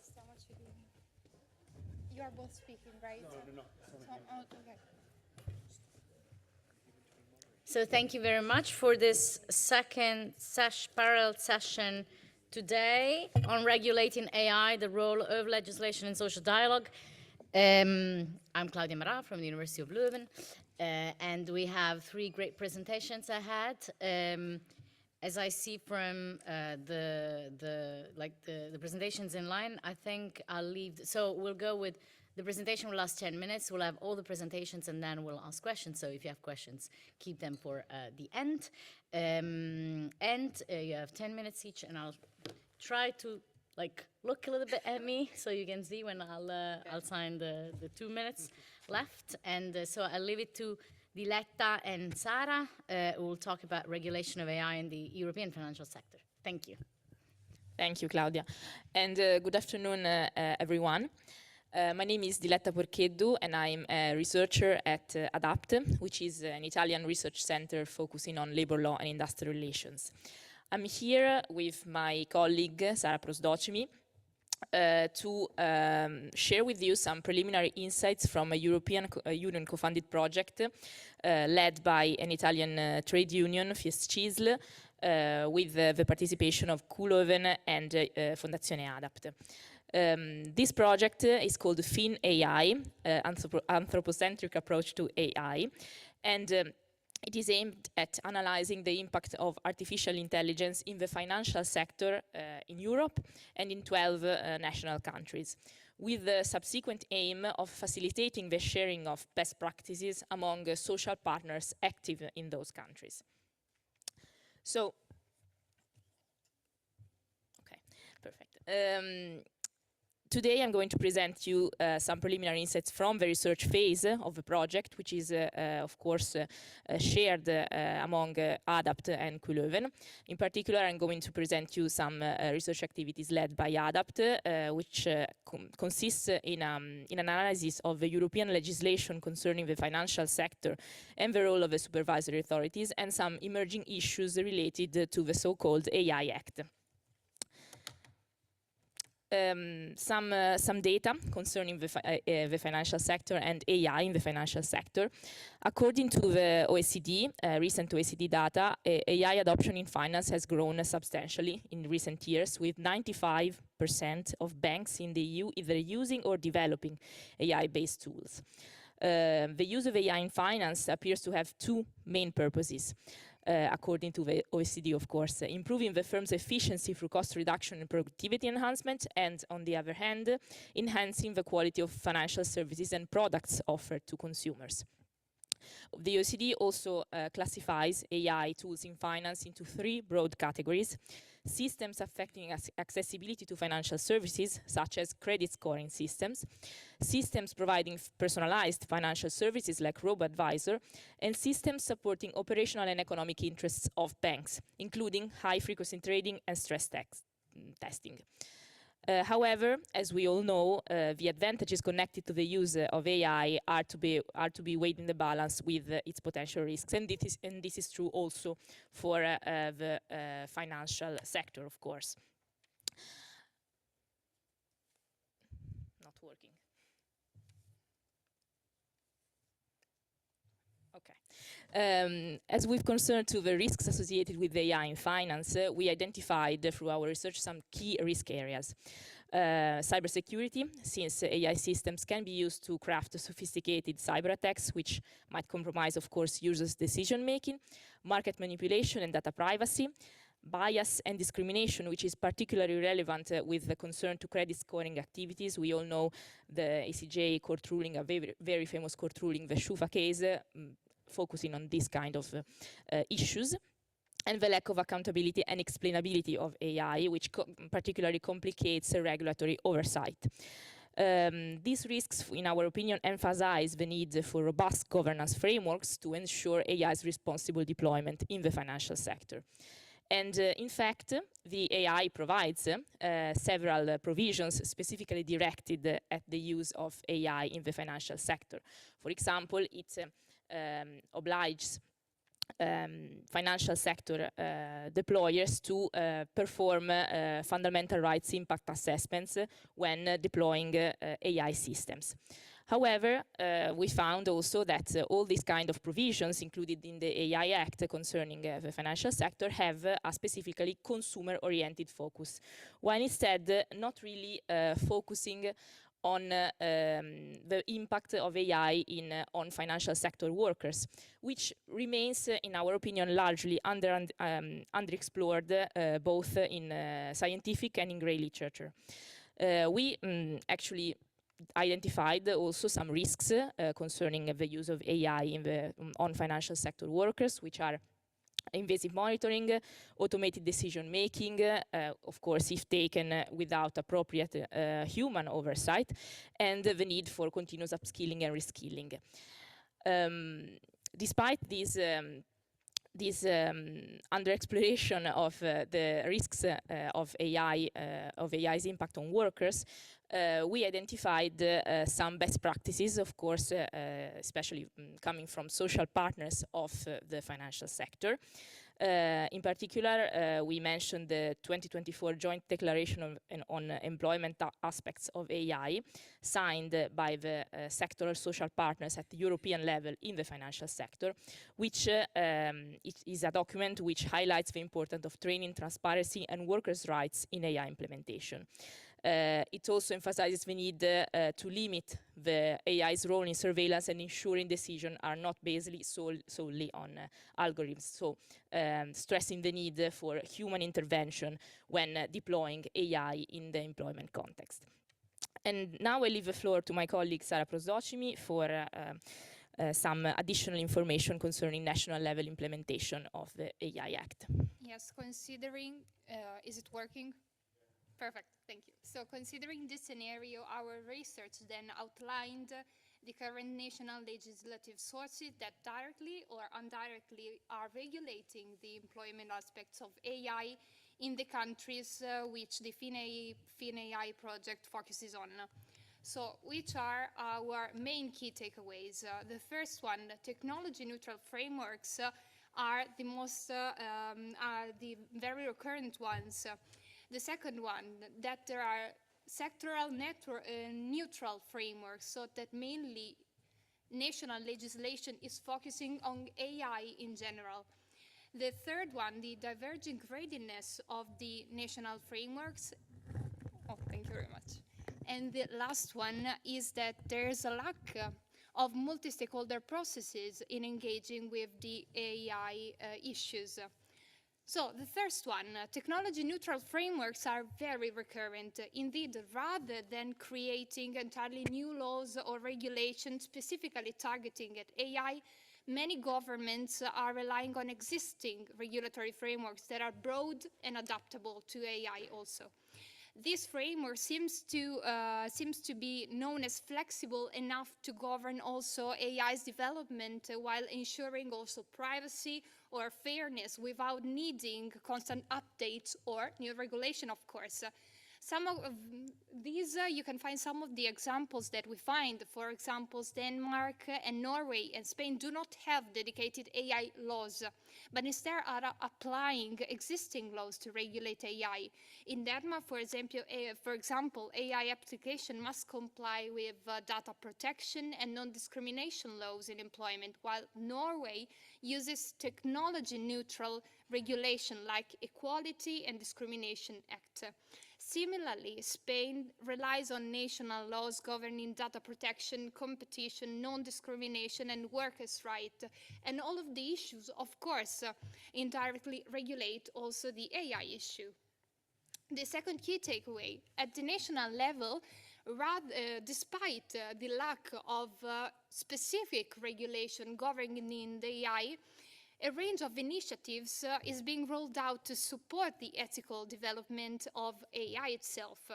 Countries indeed are leveraging strategies, regulatory sandboxes, and specialized supervisory authorities to foster environments where AI technologies can evolve responsibly. Countries like Romania and Italy are actively introducing strategies and legislation to govern AI. One example is Italy, that is working on a draft law, the law AS 1146, focusing on data protection and the prevention of discrimination in AI application. The third key takeaway, the diverging readiness. However, despite this whole scenario that I'm trying to explain, there is a divergence in the readiness of nations to adapt their legal systems to AI's rapid development. Indeed, while some countries are taking a proactive approach, actively modifying their laws and regulations together specifically to AI technologies, others remain more reliant on the AI Act or similar overreaching regulation. One example of a good practice is Finland, which is a leader in AI regulation, with its first strategy in 2017, but then in 2024, it has established a working group to assess the need for additional national legislation to implement the EU AI Act effectively. And the last key takeaway that I want to talk about is the need maybe for multi-stakeholder approach and processes. Indeed, one last notable trend across these efforts is the rarity of countries adopting new legislation, new sandboxes initiatives through multi-stakeholder processes. While there are notable examples like Greece of collaborative governance involving industry, civil society, academia, trade unions, these are often the exception rather than the rule. And most countries tend to follow a more traditional approach where policymakers draft legislation with input from limited sources rather than creating frameworks through broad multi-party collaboration. So, which are our conclusion for these first steps of this project? Of course, this first test research is not enough to understand the impact of AI across several member states and across the financial sector in the EU. For this reason, the next steps in the project will involve organizing, firstly, an in-person training session for trade union partners to share best practices, and of course for us to collect best practices that can come also from trade unions and industrial relations. Then a comparative assessment report will be drafted, analyzing all of these practices across sector and countries, and we are trying also to draft together with trade unions some recommendation for the improvement of AI regulation in all of the countries. And then the research results will be disseminated through a workshop at the Eurofound quarters, and practical guidelines will be developed for trade union representatives to get to know how to get involved in this AI process. So I think we will keep you updated on the next steps, and I'm concluding. Thank you very much. Thank you for your attention. Thank you, Diletta, and yes, Sarah. And now we move into a model for AI collective bargaining with Jose Luis Gallego. Yes? Yes. I pronounced it correctly. That's great. Thank you very much. Floor is yours. As you can see that the time goes by, so try to let's all try to stick to the time, otherwise there will be no time left for questions. Thank you. So I just start with this button, right? Or do I need to, the presentations are there, right?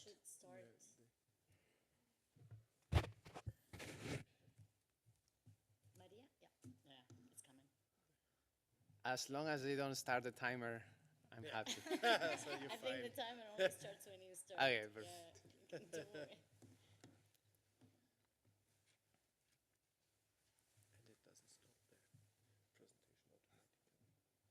Presentation automatically. No, yeah. At some point, I also thought it would just stop. And you need good eyes. I don't know how long this technical issue will take. Otherwise, we can start. I can, yeah, definitely I can. Yeah, if you can, if you Sure. want to start. Yeah, maybe I can start providing the context of my research. By the way, it's a collaborative work with my colleague Mauricio Figueroa from Newcastle Law School. I myself, I'm conducting a PhD at Erasmus University. And this project started from funding that we received from TU Delft and Erasmus University. The main idea was to understand the implications, the labor implications of the introduction of AI in the port of Rotterdam. So for us, a natural partner was FNV Havens, which was, it's the main union in the port. They have provided us with access to port facilities, interviews with union officers, archival data. But in exchange, they wanted us to help them develop this toolkit for bargaining or guidelines for collective bargaining on AI. And for us, this implied a very interesting question. The question is, how do European labor organizations meaning not only trade unions, but also works councils, how they negotiate the deployment of AI systems in the workplace? Sorry, I think I'm going too fast. Yes. When we conducted our literature review, we realized that most of the scholarship was unidirectional. So we know a lot about how AI deployment affects workers, but we know very little about how organized labor can shape the way in which AI is being implemented in the workplace. So Comunale and Manera call this the asymmetry of knowledge. We understand very well how technology affects workers, but we know very little what workers can actually do to respond and align the technology in their best interest. So I'm not going to spend too much time on these bodies of literature that we identified, but for us it was relevant to understand what scholars have said already regarding the implications of AI for workers. This helped us to conduct, to identify different labor dimensions in which AI affects employees. But the question remained, right? The question for us was, how do labor organizations respond to these challenges? So this implied that we had to go to the unions themselves. We conducted some interviews, but we also found very relevant data. There is this collective bargaining agreement database by the Friedrich Ebert Stiftung Foundation and Uni Europa that in my last count, they had 23 collective bargaining agreements on AI and digitalization. And there is even ATI sends, I think it's a monthly newsletter on collective bargaining. So we also looked at this and we identified bargaining on AI and automation. We conducted desktop research. One of the interesting papers that we found was published also by ETUI. It was edited by Aida Ponce, and it collects many different case studies on unions negotiating on AI. And lastly, we also used LexisNexis, which is a newspaper article aggregator that helped us to identify 196 articles on cases about European trade unions negotiating AI. So once we had all this data, we had to make sense of it, right? We then went to management papers, information system papers, and we realized that there's already conceptualization on the different stages that usually managers guide themselves to deploy AI in organizations. So we used this to identify the different moments in which unions could intervene. But of course, these moments didn't align perfectly. So for instance, for managers, it's important to have a clear problem definition of what's the problem that AI is trying to address. But for unions, really, their understanding is more related to the technology scope. What are the areas of the organization where where AI is going to be intervening? What are the roles that are going to change because of that? For managers, the element of data handling encompasses data collection, data processing, structuring the data, refining the data. For unions, we realized that data management and collection is important because they are interested in understanding what type of data is being collected, who manages, whether it's shared or not to third parties. But most importantly, and this is something we didn't find in the literature, but rather talking with union officers, unions are also interested in who owns the data and who benefits from it. So we call this data usufruct because it's not only about the ownership, which is in itself relevant, but also who gets to benefit from the collection, the aggregation of data from different workers, because we have to recognize that most of this data that is being used to train models is worker generated, right? It's data that is being inputted constantly by workers when they are interacting with digitalization, with different systems. So I will go back to this, but for us, this is a very relevant finding. In terms of the model, the training of the model and the deployment of the model, we merged these two categories. And for us, the relevant questions that unions ask here is, what are the values, assumptions, and goals that are embedded in AI models? In terms of feedback and maintenance, we see that unions are interested in asking who supervises AI outcomes and how is this supervision conducted. Lastly, we also understand that there are collective effects or unintended consequences of the deployment of this AI. And in this case, unions are also interested in the types of policies that would enable the mitigation of these effects, such as upskilling, reskilling, but also work time reduction, early retirement, etc. Then, once we categorize all these stations in which unions could intervene to protect workers' rights, we then identify the bargaining points. What are the demands that unions could bring into the table and negotiate with employers? So for instance, in the technology scope, one that we consider is crucial is the consultation rights. Let me give you this example of La Poste. La Poste is a postal service company in France, state-owned. They introduced this AI system for scheduling that nevertheless would assign shifts to workers in a very discretionary way. Workers never made sense of how they were assigned specific shifts. So, of course, they went back to the employer and they requested this accord de method, this possibility of negotiating the terms of the introduction of the technology, to which the employer refused. Then the union took this to a court, and the court sided with the unions, recognizing that the French legislation contemplates the possibility of workers being consulted when a new technology is being introduced and modifies the working conditions. Not only that, the court also said that this union had the right to bring an expert into the table to really grasp the impact of this technology. So this, for us, is a clear example of how unions can assert the right to consultation, and this is actually a precondition so that you can start negotiating other stages. Let me go back to well, in my slides I cannot go back to the model, but I have also a case of IBM. IBM actually touches upon many of these stages because this is not by the way, something negotiated by the union, but rather by the Works Council. And the Works Council created this 50-50 committee, AI ethics committee, in which they would discuss topics regarding transparency. So they were making sure that workers would be informed on what type of data was being collected and how.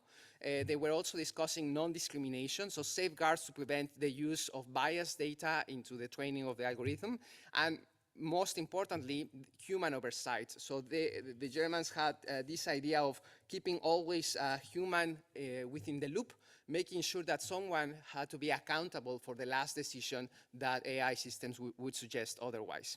Now, because I don't have too much time, let me discuss this point, which I really think is relevant. We had a conversation with José Valencia. He is a union officer from Comisiones Obreras in Spain, and he was sharing with us that in Spain in 2023, they actually achieved this agreement on employment and collective bargaining at the national level. And this was something commonly agreed with the employer as well. And in this overall agreement, they had a specific chapter on AI. And in this chapter, they achieved the employer to recognize this, which for me is a very avant-garde paragraph, that recognizes that the benefits of AI have to be shared with employees. So let me just read it to you. Negotiations for the introduction of algorithms in labor relations should conclude with a distribution of the productive dividend among workers. We must continue advocating for the share of the productive dividend that rightfully belongs to us for the use of our data. They call it actually the digital surplus in a very Marxist tradition of understanding that this extra value created by the worker is at the end the recognition of the profits from the employer perspective, right? But to me, what is crucially interesting in this case is understanding that most of this data that is being employed to train these AI models is worker-generated data. And the workers are being remunerated by their labor, but they are not being remunerated for this added value that is the extraction of their tacit knowledge. This is knowledge that they have been collecting over years of their expertise. However, once they start interacting with the technology gets the imprint of their performance, and because of that, they can train then the AI models. So let me just go to the last point very quickly. Now we are trying to create this, well, I think I skipped it, this template for unions with the inputs of Mauricio. Mauricio, being specialized on AI ethics, he's helping us to now translate these insights that we got into the unions into a template that we can share with union officers so that they know in which points they can introduce clauses in their collective bargaining agreements, making sure that the deployment of AI is ultimately aligned with workers' interest. So that's all from my side. I keep the rest to questions. Thank you very much.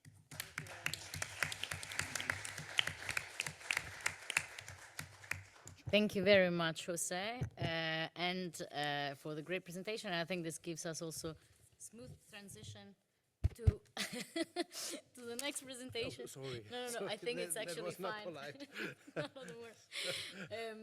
The next presentation that will still deal with worker power in AI and digitalization, and it will remain in Germany, as already showed in some examples.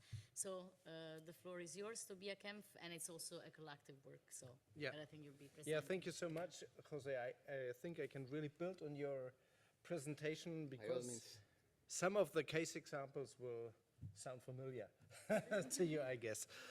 My name is Tobias Kempf. I'm professor for social sciences at the University of Labor in Frankfurt, and I'm kind of proud to be with the University of Labor because University of Labor is the first university in Europe run by a trade union. As a sociologist,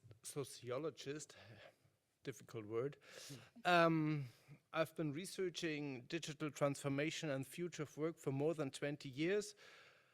But I would say the last 3 years, AI has become one of my focus topics. And today I'm very happy to share some of my results in joint reflections about AI and co-determination in Germany, which are made with Virginia Delgast and Barbara Langes. The background of our presentation are several research projects funded by German Federal Ministry of Labor and Social Affairs, Hans Böckler Foundation, and the like. And with these projects, we were really able to look into the German economy and to examine in companies like IBM, Siemens, Telecom, how AI is changing work worlds. And altogether we did more than 120 qualitative interviews with managers, employee, but also, of course,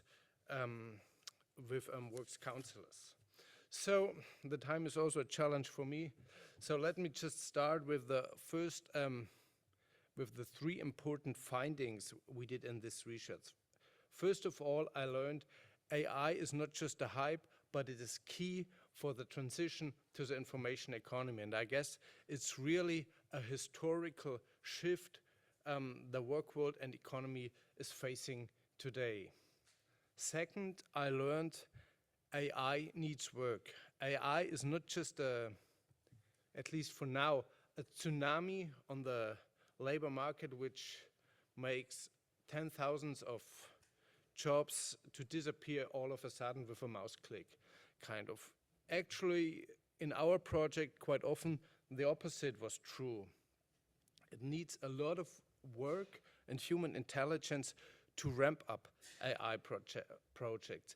You need a lot of work to prepare the data, to train the algorithms, and as with other machines, you need human labor to monitor the bots, to maintain the algorithms, and of course, to develop new functionalities. And I think what is really important, companies cannot succeed here with qualified employees. They need, above all, the knowledge of the employees who work on a daily basis with these tools. They usually know best which routines, which processes do not work, and where improvement is necessary. So perhaps one of our most important findings actually is empowerment and employee participation from the very beginning is the most important factor of success in AI projects. This leads me directly to the third point. Maybe it's a surprise for you. Actually, it wasn't a surprise for me. But after several years of research, now I'm pretty convinced that AI could become a new driver of a new era of humanization of work, of decent work. In our research, we found examples in which AI has led to an improvement of working conditions and a reduction of the workload. We repeatedly found examples where jobs have been upgraded, and that was most interesting for me, we also found examples where the introduction of AI led to more work autonomy and new forms of work organization. But considering our empirical evidence, we have to be honest. These positive examples were very, very rare.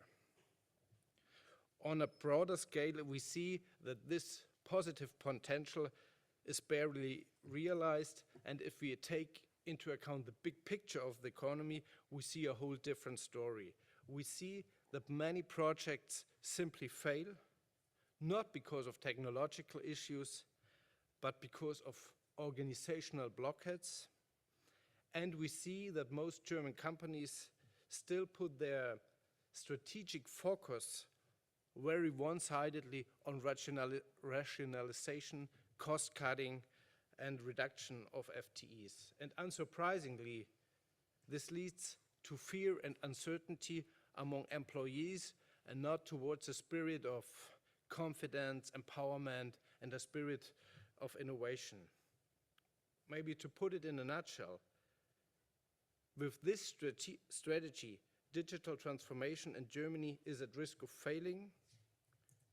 With that strategy, we will neither tap the potentials of AI for decent work, nor will we cope with the historical challenges of digital transformation. And finally, that's the point where the Works Council come into play, because they now become really a central player, and I would say a central asset for the German economy to cope with digital transformations.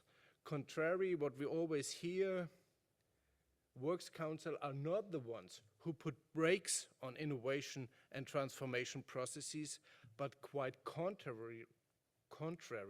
The Works Councils create the conditions which make the transformation possible. You cannot succeed here with employees who must fear that they lose their jobs. They won't drive digital transformation in first person if they think, oh, maybe I will destroy my own jobs. And so Works Council and their collective agreements are so important. So how do Works Council in Germany deal with this role, and what strategies do they pursue? And I'm very happy that we had the opportunity to analyze, I think, one of the three of the most important cases in Germany about AI and co-determination. Case study A is a famous global corporation in the metal and electronics industry, and it's a global leader for industrial AI. And now the company is starting to implement AI on its own processes. And the starting point for the Works Council is quite typical for German Works Councillors. The Works Council is hardly involved by the company and receives hardly any information about where and why AI is used. Also, this is actually required by law. And now the Works Council would really like to negotiate a works agreement, but the employer does not want to expand co-determination beyond the existing legal framework.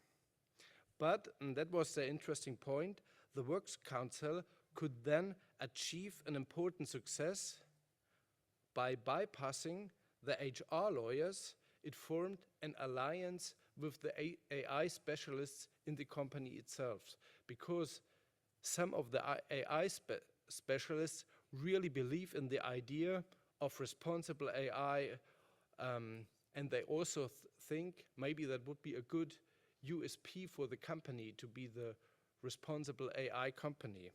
And so together they designed an information tool. It's called AI Cards. And now business units who want to apply AI must now answer a kind of a questionnaire and provide information about the use cases and the technologies used. For the Works Council, this was really a breakthrough, because there's more transparency now, but in practice, weaknesses are emerging. On the one hand, the AI cards are not backed by a binding legal agreement, and they contain too little information about work and the effects on work. Case study B sounds familiar. It's a company, global tech company, which is one step ahead. And in this company, the Works Council was able to negotiate a collective agreement, and the centerpiece of this agreement is a kind of risk assessment system. It works like a traffic light, and it helps the company to distinguish between critical AI application and non-critical application. And that's very important because of transparency, and the Works Council is now able to deal with the big sum of AI applications. This agreement is really innovative. They established this ethics council, and they did new paths by making this agreement, because they adopted a design thinking approach instead of the classical negotiation rounds. However, In practice, also some weaknesses occur.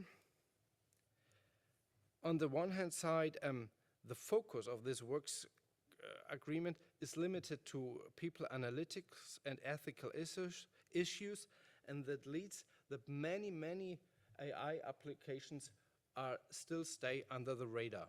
So I will come to my last case study. Case study C is the most advanced company I know in that regard. It's a German ICT company, and here the Works Council was able to really implement a holistic regulation approach. Here there's a collective agreement.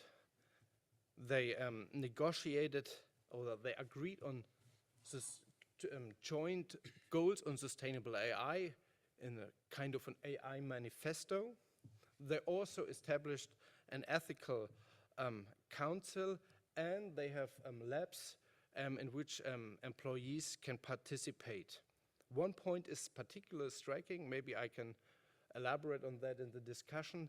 They really managed to expand their scope of action beyond the legal framework with the so-called DigiBoard, and the employer is now informing the Works Council on every digital application, and they discuss together the effects on work. And I guess here the key success factor is a very engaged and a very competent Works Council who's really driving forward these issues. So let me take some conclusions.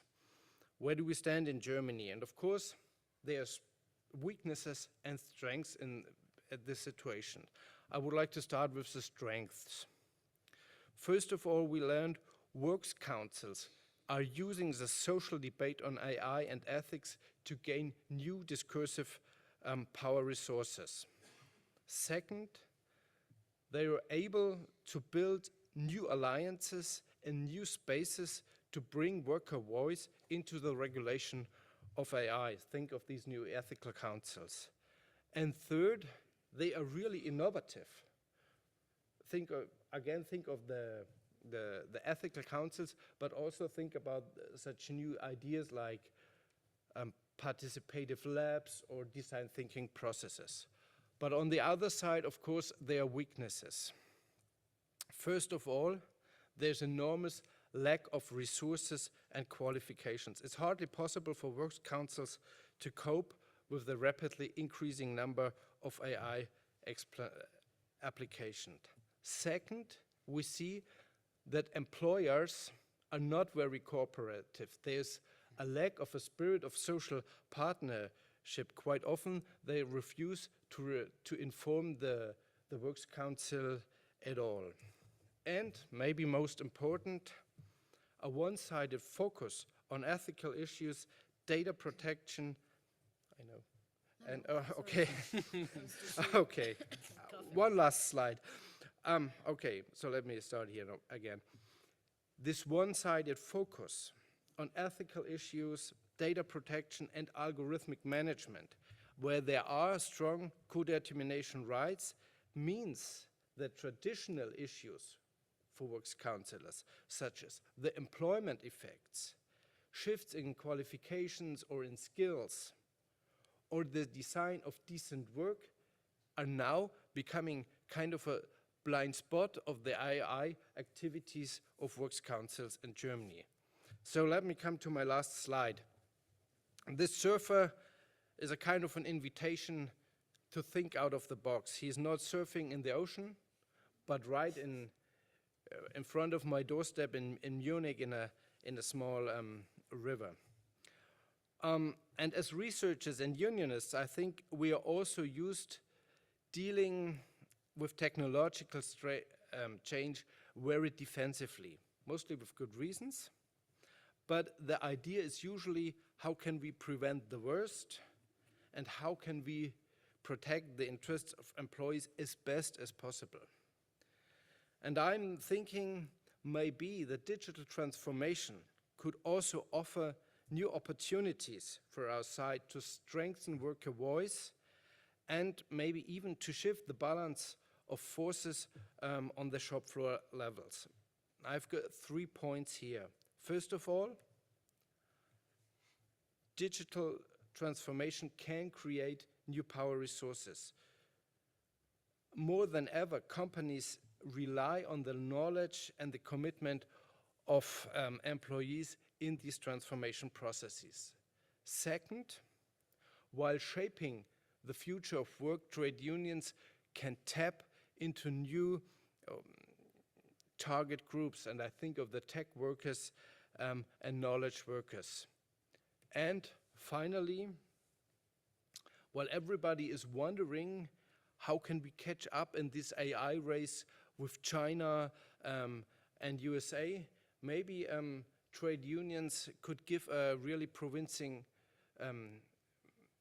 answer, which is we need a real change of perspective. We need a new North Star. I guess we should stop to warm up these old concepts of cost reduction and downsizing with AI, and we should start to think about how can we build real innovation cultures from below, how can we empower employees with AI, and how can we use this new fascinating technology to improve working conditions. Thank you very much. Thank you very much to all the speakers who have guided through, I think, a very interesting journey in the regulation and collective bargaining, also in different institutional settings. And I think it's very interesting to see how, depending on the different institutional and industrial relation systems, is more peak level, as Jose was showing about Spain, and more, of course, firm level, given the German context. So I'll open the floor for questions. If there is any question for our speakers. Jonas, see there. Thank you, Claudia. To Jose Luis, I'm Jonas. I'm from the Framework Project at the Oxford Internet Institute. I know that you explained that the focus of the research was the deployment, but when you showed the stages of the deployment, my question is, in the conversations that you had with the unions in your desk research, have you found any kind of initiative that is not only on the deployment side, that for instance encompasses like supply chains or the workers that are involved in the development? We have many researchers like ILO and many others, Fair Work is doing that. That is trying to highlight that we're usually looking at the deployment part and we are kind of forgetting the workers that are on the development part of it. So I know that it was not the focus, but by any chance, did you find anything about that? And then there is a consequence from the discussion, that you did about data usufruct, is that right? That is, it's not only worker data that it's being used, right? It's worker work, because we have many workers working in data annotation, data labeling, and many other tasks like that. So in the experience that you mentioned from the Spanish trade union, are they looking also at the dividends that arise from work and not only from the use of the workers' data?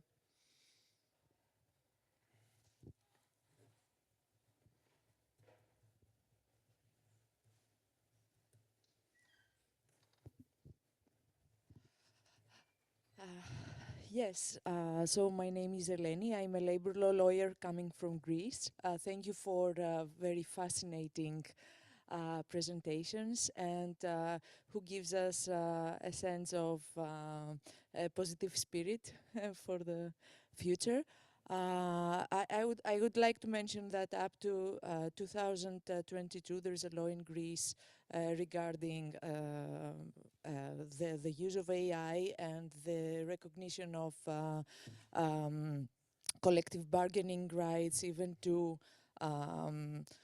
self-employed workers in platforms. And also there is a right to information which is more friendly to employees, according to 88 article of GDPR. So anyway, if you need any information on this law, I would be happy to provide to you. I was really happy to hear from Tobias Kempf and Jose Luis Gallegos, those examples of innovative struggles for the use of AI. I am aware that, for example, in Germany, where you have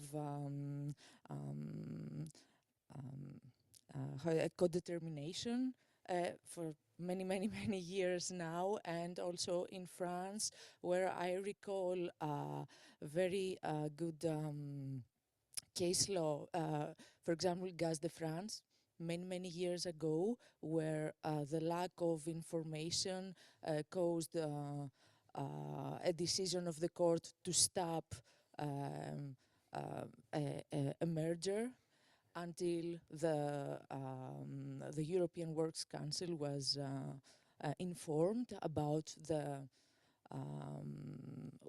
what this will bring to the workers. Sorry, my English is really bad. Anyway, I was this example of France based on the Directive 14 of 2002. Was this right that they were implementing? I'm sorry, I didn't quite understood what was the legal basis for them coming before the court and saying that we demand this information, and what were the consequences, what the court decided. And I was really happy to hear about those collective agreements, especially the Spanish one. And and finally, I would like to ask if you're going to, I mean, your presentations are going to be in a journal, or? Hopefully. We will be happy to read them. Thank you. Agnieszka? Thank you, Agnieszka from ETUI. Thank you for the presentations. It's yeah, that's a recurrent question. Once we diagnose the risks related to AI, so then how workers can influence that. But you mentioned a lot in your presentations the worker impact on technology by citing information. I think that's both for Jose and for Tobias' presentations. You talked about being informed about AI, having AI cards, for instance, outlining the scope of application. But was there example in your research of then altering or, workers not being just informed by interfering or redesigning the way AI or technology is then used in the work process? So not perhaps also deciding on the data use, but actually on how their work is affected by technology. So whether the scope of application was altered because of the labor involvement in the design. Maybe we can start replying to these three questions, and then we can continue with another round. Okay.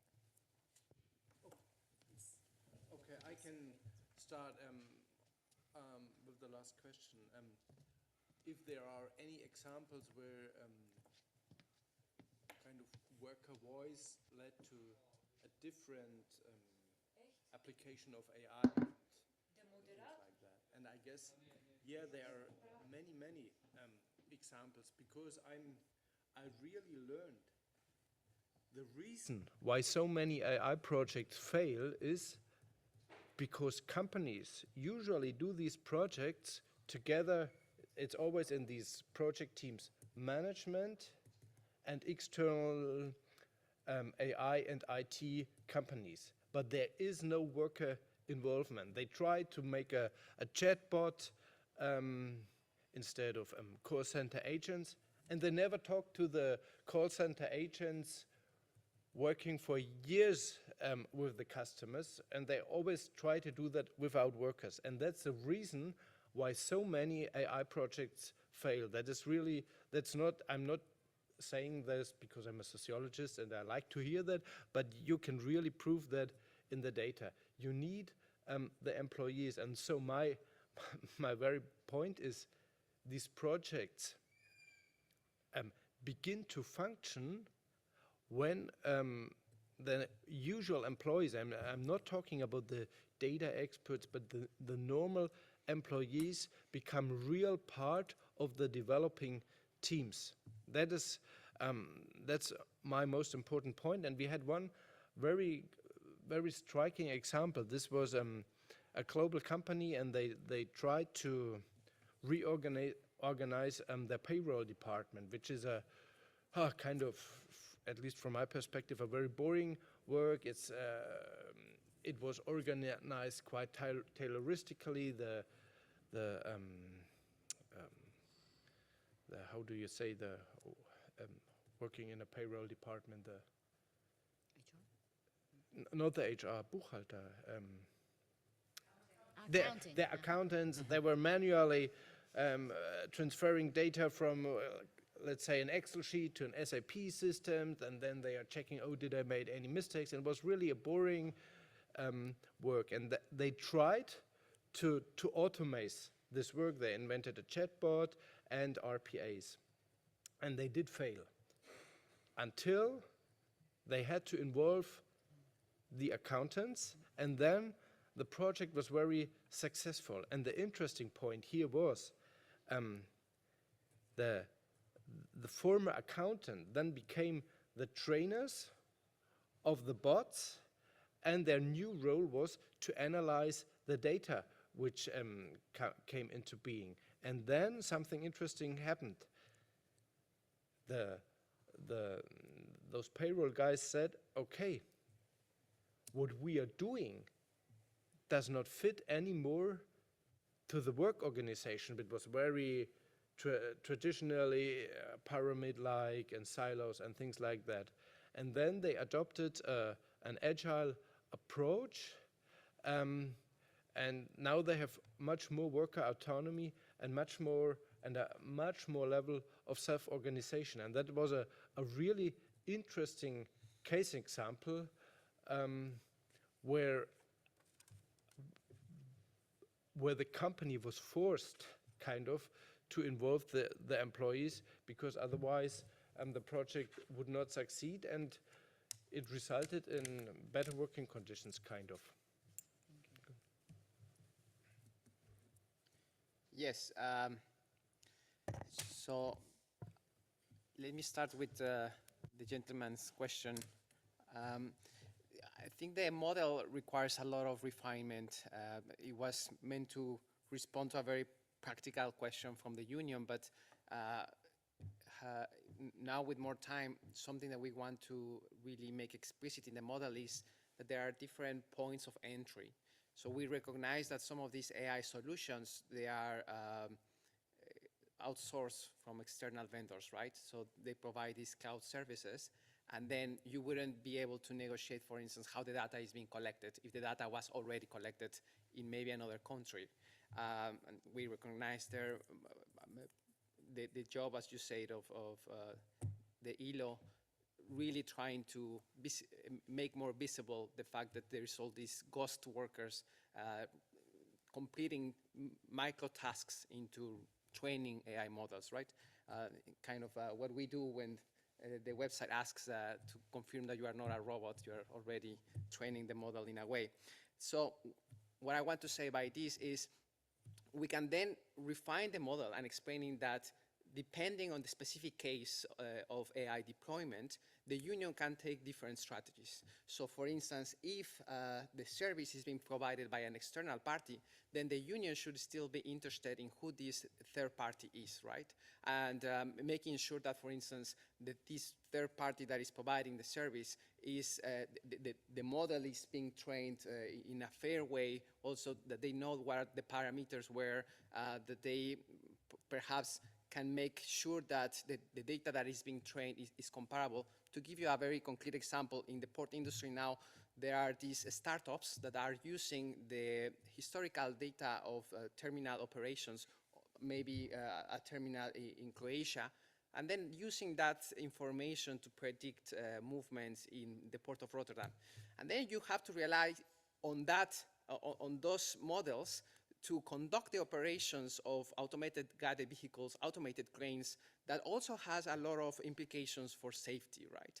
So then the question remains, to what extent can you really extrapolate an AI model that has been trained in a very different context to a very specific workplace context? And I think that's definitely something that unions should be involved in.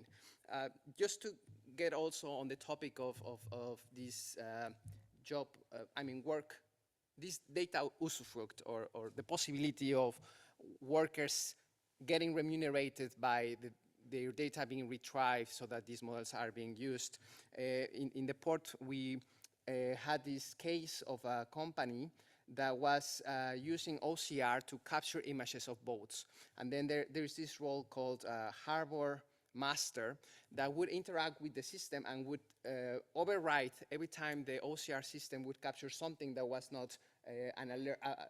Every time there was a fake alert because there was nothing really suspicious, then the harbor master would override the system. But every time the harbor master was overriding the system and providing feedback, it was unawarely training the model, right? Mm-hmm. And this is information, this is tacit knowledge that the harbor master has over 15 years, and that he can see by the sails, by specific colors of the boat, whether it represents a danger or not.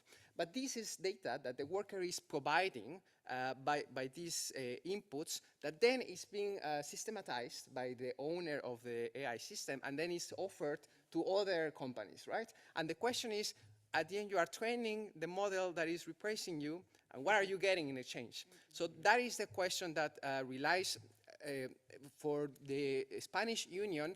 They are using it as a strategy to negotiate. So at least they are saying, if we are helping you to increase productivity by training these models with our data, we want a compensation in our wage. We want a bonus that is tied to how much annual productivity we achieve. And I think that is a first step. Then we would like to discuss more in terms of really ownership, understanding on to what extent, for instance, the union can be the steward of this collective data, because the data of one individual, assuming that the individual can opt in or out from their data being processed, that is meaningless, right? But once you collect and aggregate the data of a whole work site, then you can actually derive value from it. And for instance, unions or works councils could have this stewardship role in which they collectively negotiate the ownership of the data. So that's something we're working on. To make it faster, just responding to Agnieszka's point, I think an interesting case is Just Eat in Spain as well. This is from 2024, Comisiones Obreras and UGT. They achieved to negotiate how the algorithm from this delivery courier service was going to operate. So something that workers were complaining a lot was how they would be allocated specific orders, right, from customers. And it was the case that if you were really fast in delivering, then you would have more orders coming up, and the algorithm would assign it to you. But of course, this was pushing riders to be out of the due limits, and they get to negotiate that. The first thing was having their right to consultation being asserted. Then having explainability, so really understanding how the algorithms, what type of variables was deciding who would get the orders.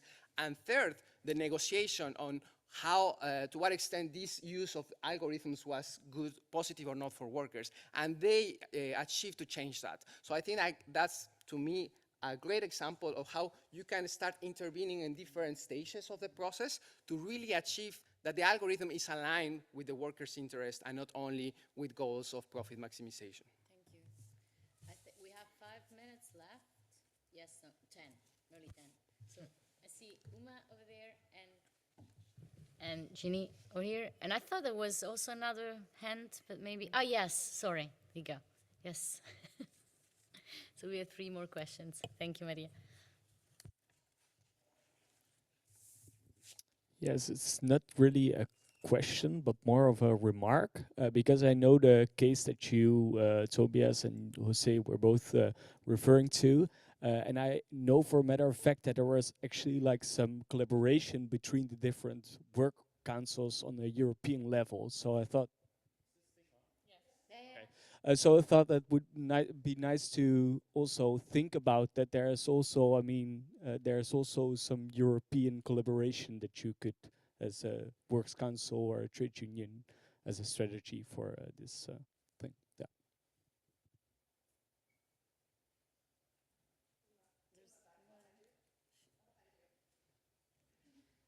All questions are going to be answered. Sorry. This is Uma. I want to, can you hear me? Yeah. I want to build on what Jonas said, thanks. And also a response from Thomas in his answer. So it's interesting to see that the work councils is not really involved when these AI projects are being developed, right? And I think for me that's quite problematic. It goes back to the discussion we were having in the plenary about the supply chain, because a lot of these AI projects are subcontracted out to developing countries. So where is the role of work councils? And I think that is fundamental and very important, because right at that stage, you're trying to understand what is the kind of AI do you really need, right? That needs to be developed, but it's only at a later stage, or when it comes to deployment, that it is that work councils get actually involved in it. And added to that, my second point is much more about, I don't think we got the answer to what Jonas was asking, is, you know, we think about AI tool once it's all done, when you have the tool, which will go into further model training as and when it's used and deployed. But the entire development of AI involves a lot of workers, which we call as data laborers or algorithmic workers or knowledge workers or whatsoever. I think the algorithmic workers is not the point, but it's much more the data laborers who are building up for the model to run, for the AI tool to come. I'm just wondering here, what are the work councils doing? And one of the examples that you can pick up is the automobile industry. We talk about autonomous cars. Germany is ahead. What are the work councils doing about it when this entire annotation industry is working, where you don't have very good working conditions there? So I'm just wondering, where is the beginning and the end of the work councils in a way, especially taking the case of Germany? So the question is much more to Jose and Thomas. Thanks. Can I?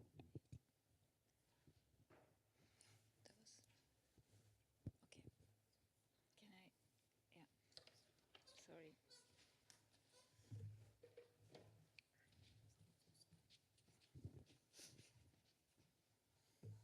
You want it, Valerie? No.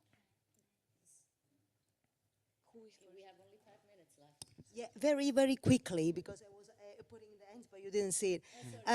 No, I mean, I wanted to ask, because I found it quite interesting and fascinating what Tobias said about the fact that artificial intelligence can create new power resources. And I was wondering whether in your study, you also have evidence of the fact that artificial intelligence also affects existing power resources of workers. And how.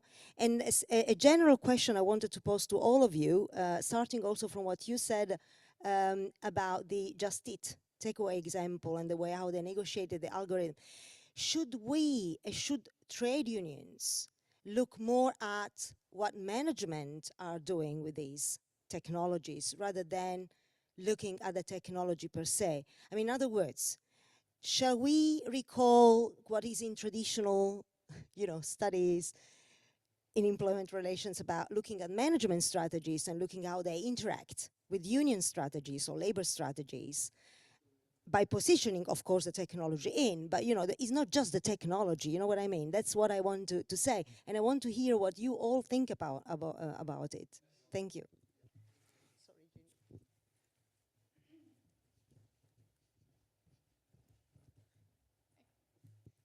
Thanks. I actually just wanted to make a quick more response as sort of co-author of the paper to some of the points. One of those is the examples of that Agnieszka was asking about in the cases. I think Tobias gave a case from his research, but within these 3 cases, Deutsche Telekom I can say the name because, you know, the people I talk to have given me permission, and I've already written about it using that name, is the third case that has this comprehensive collective bargaining, and they sort of address several of the points that were raised, and that they developed this working time tool together with management that Tobias and I recently were interviewing one of the works counselors about this.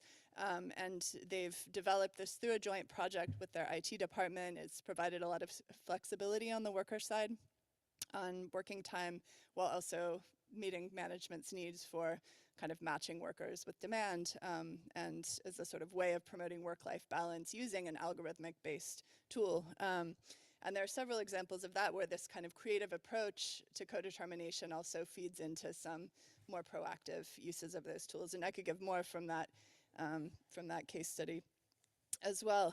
But I also wanted to kind of emphasize a point that we are making in this paper that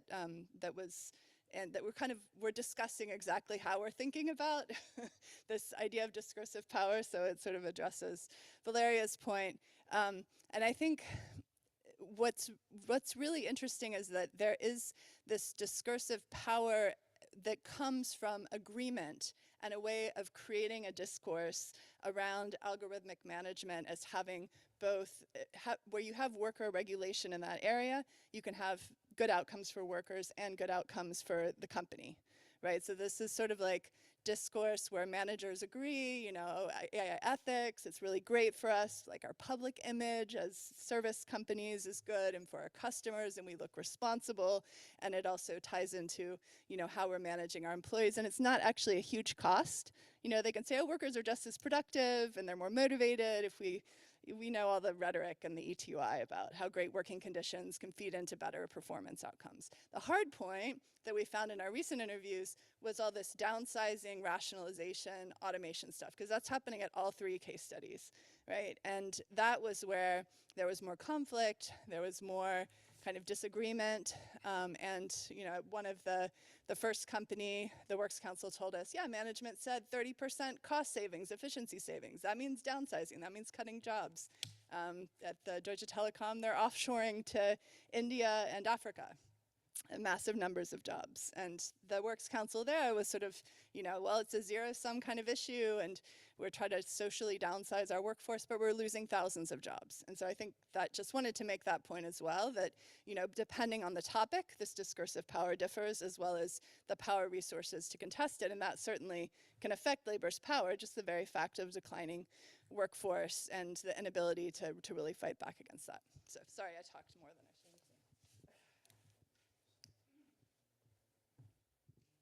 Whoever wants to go first, we have 3 minutes. Okay, I will try to make it 3 quick remarks. First of all, yeah, works councils are involved too late.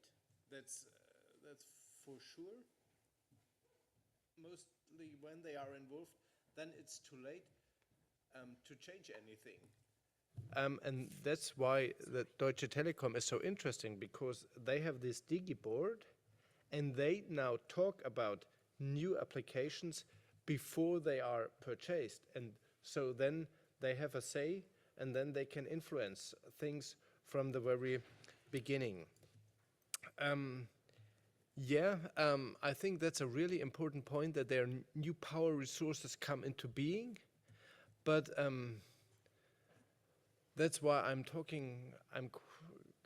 why I like to talk about that is because they are not systematically used by trade unions and works councils. Most works council have the strategy to look what's standing in the law and try to get institutional power. But they are not using systematically these new power resources which come into being. And third, of course, we should talk more about the managerial strategies, and not just about the black box, the fascinating new technology, which is so different than everything we've seen before. I think it's important to talk about the managerial strategies.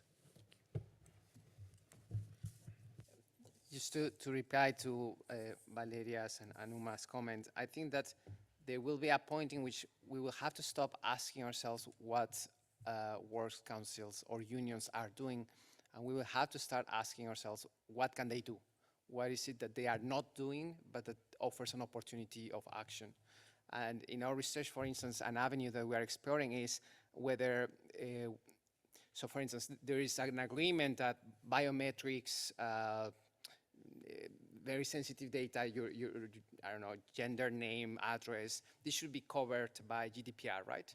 But what about kinetic movements? If your employer is recording how do you move the joysticks, which is the case for crane operators in the port, is this sensitive data? Is this personal data even?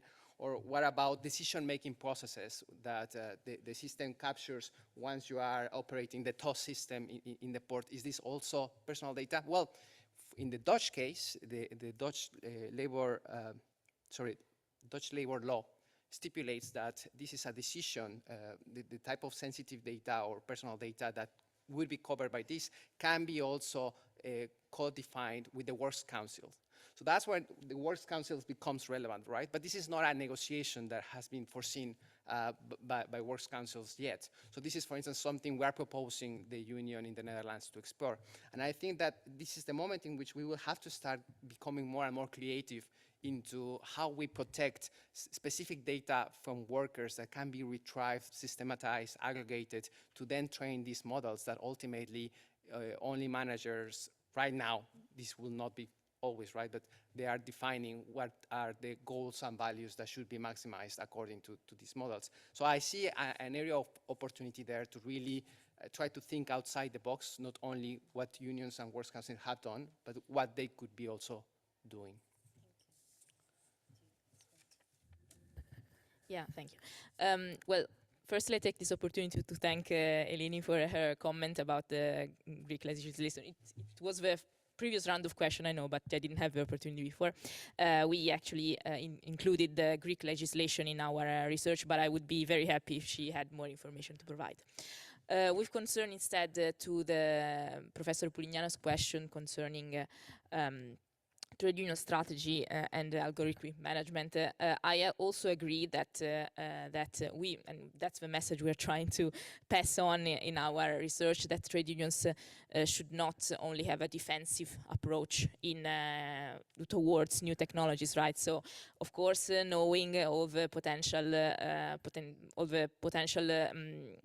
means, legislative means to exploit in order to, protect workers against potential negative effects of AI is extremely important. However, also a proactive approach towards these kinds of technologies is, in our opinion, necessary and of course useful to manage all. Also potential positive effects that we have heard of also in different workshops in this interesting conference. Thank you. I think you all deserve a very good applause. Thank you very much. Sorry we were a little late, but so many good questions. Thank you. Thank you all. Sorry for the thing with the mic. I kept it like turning on and off. Sorry.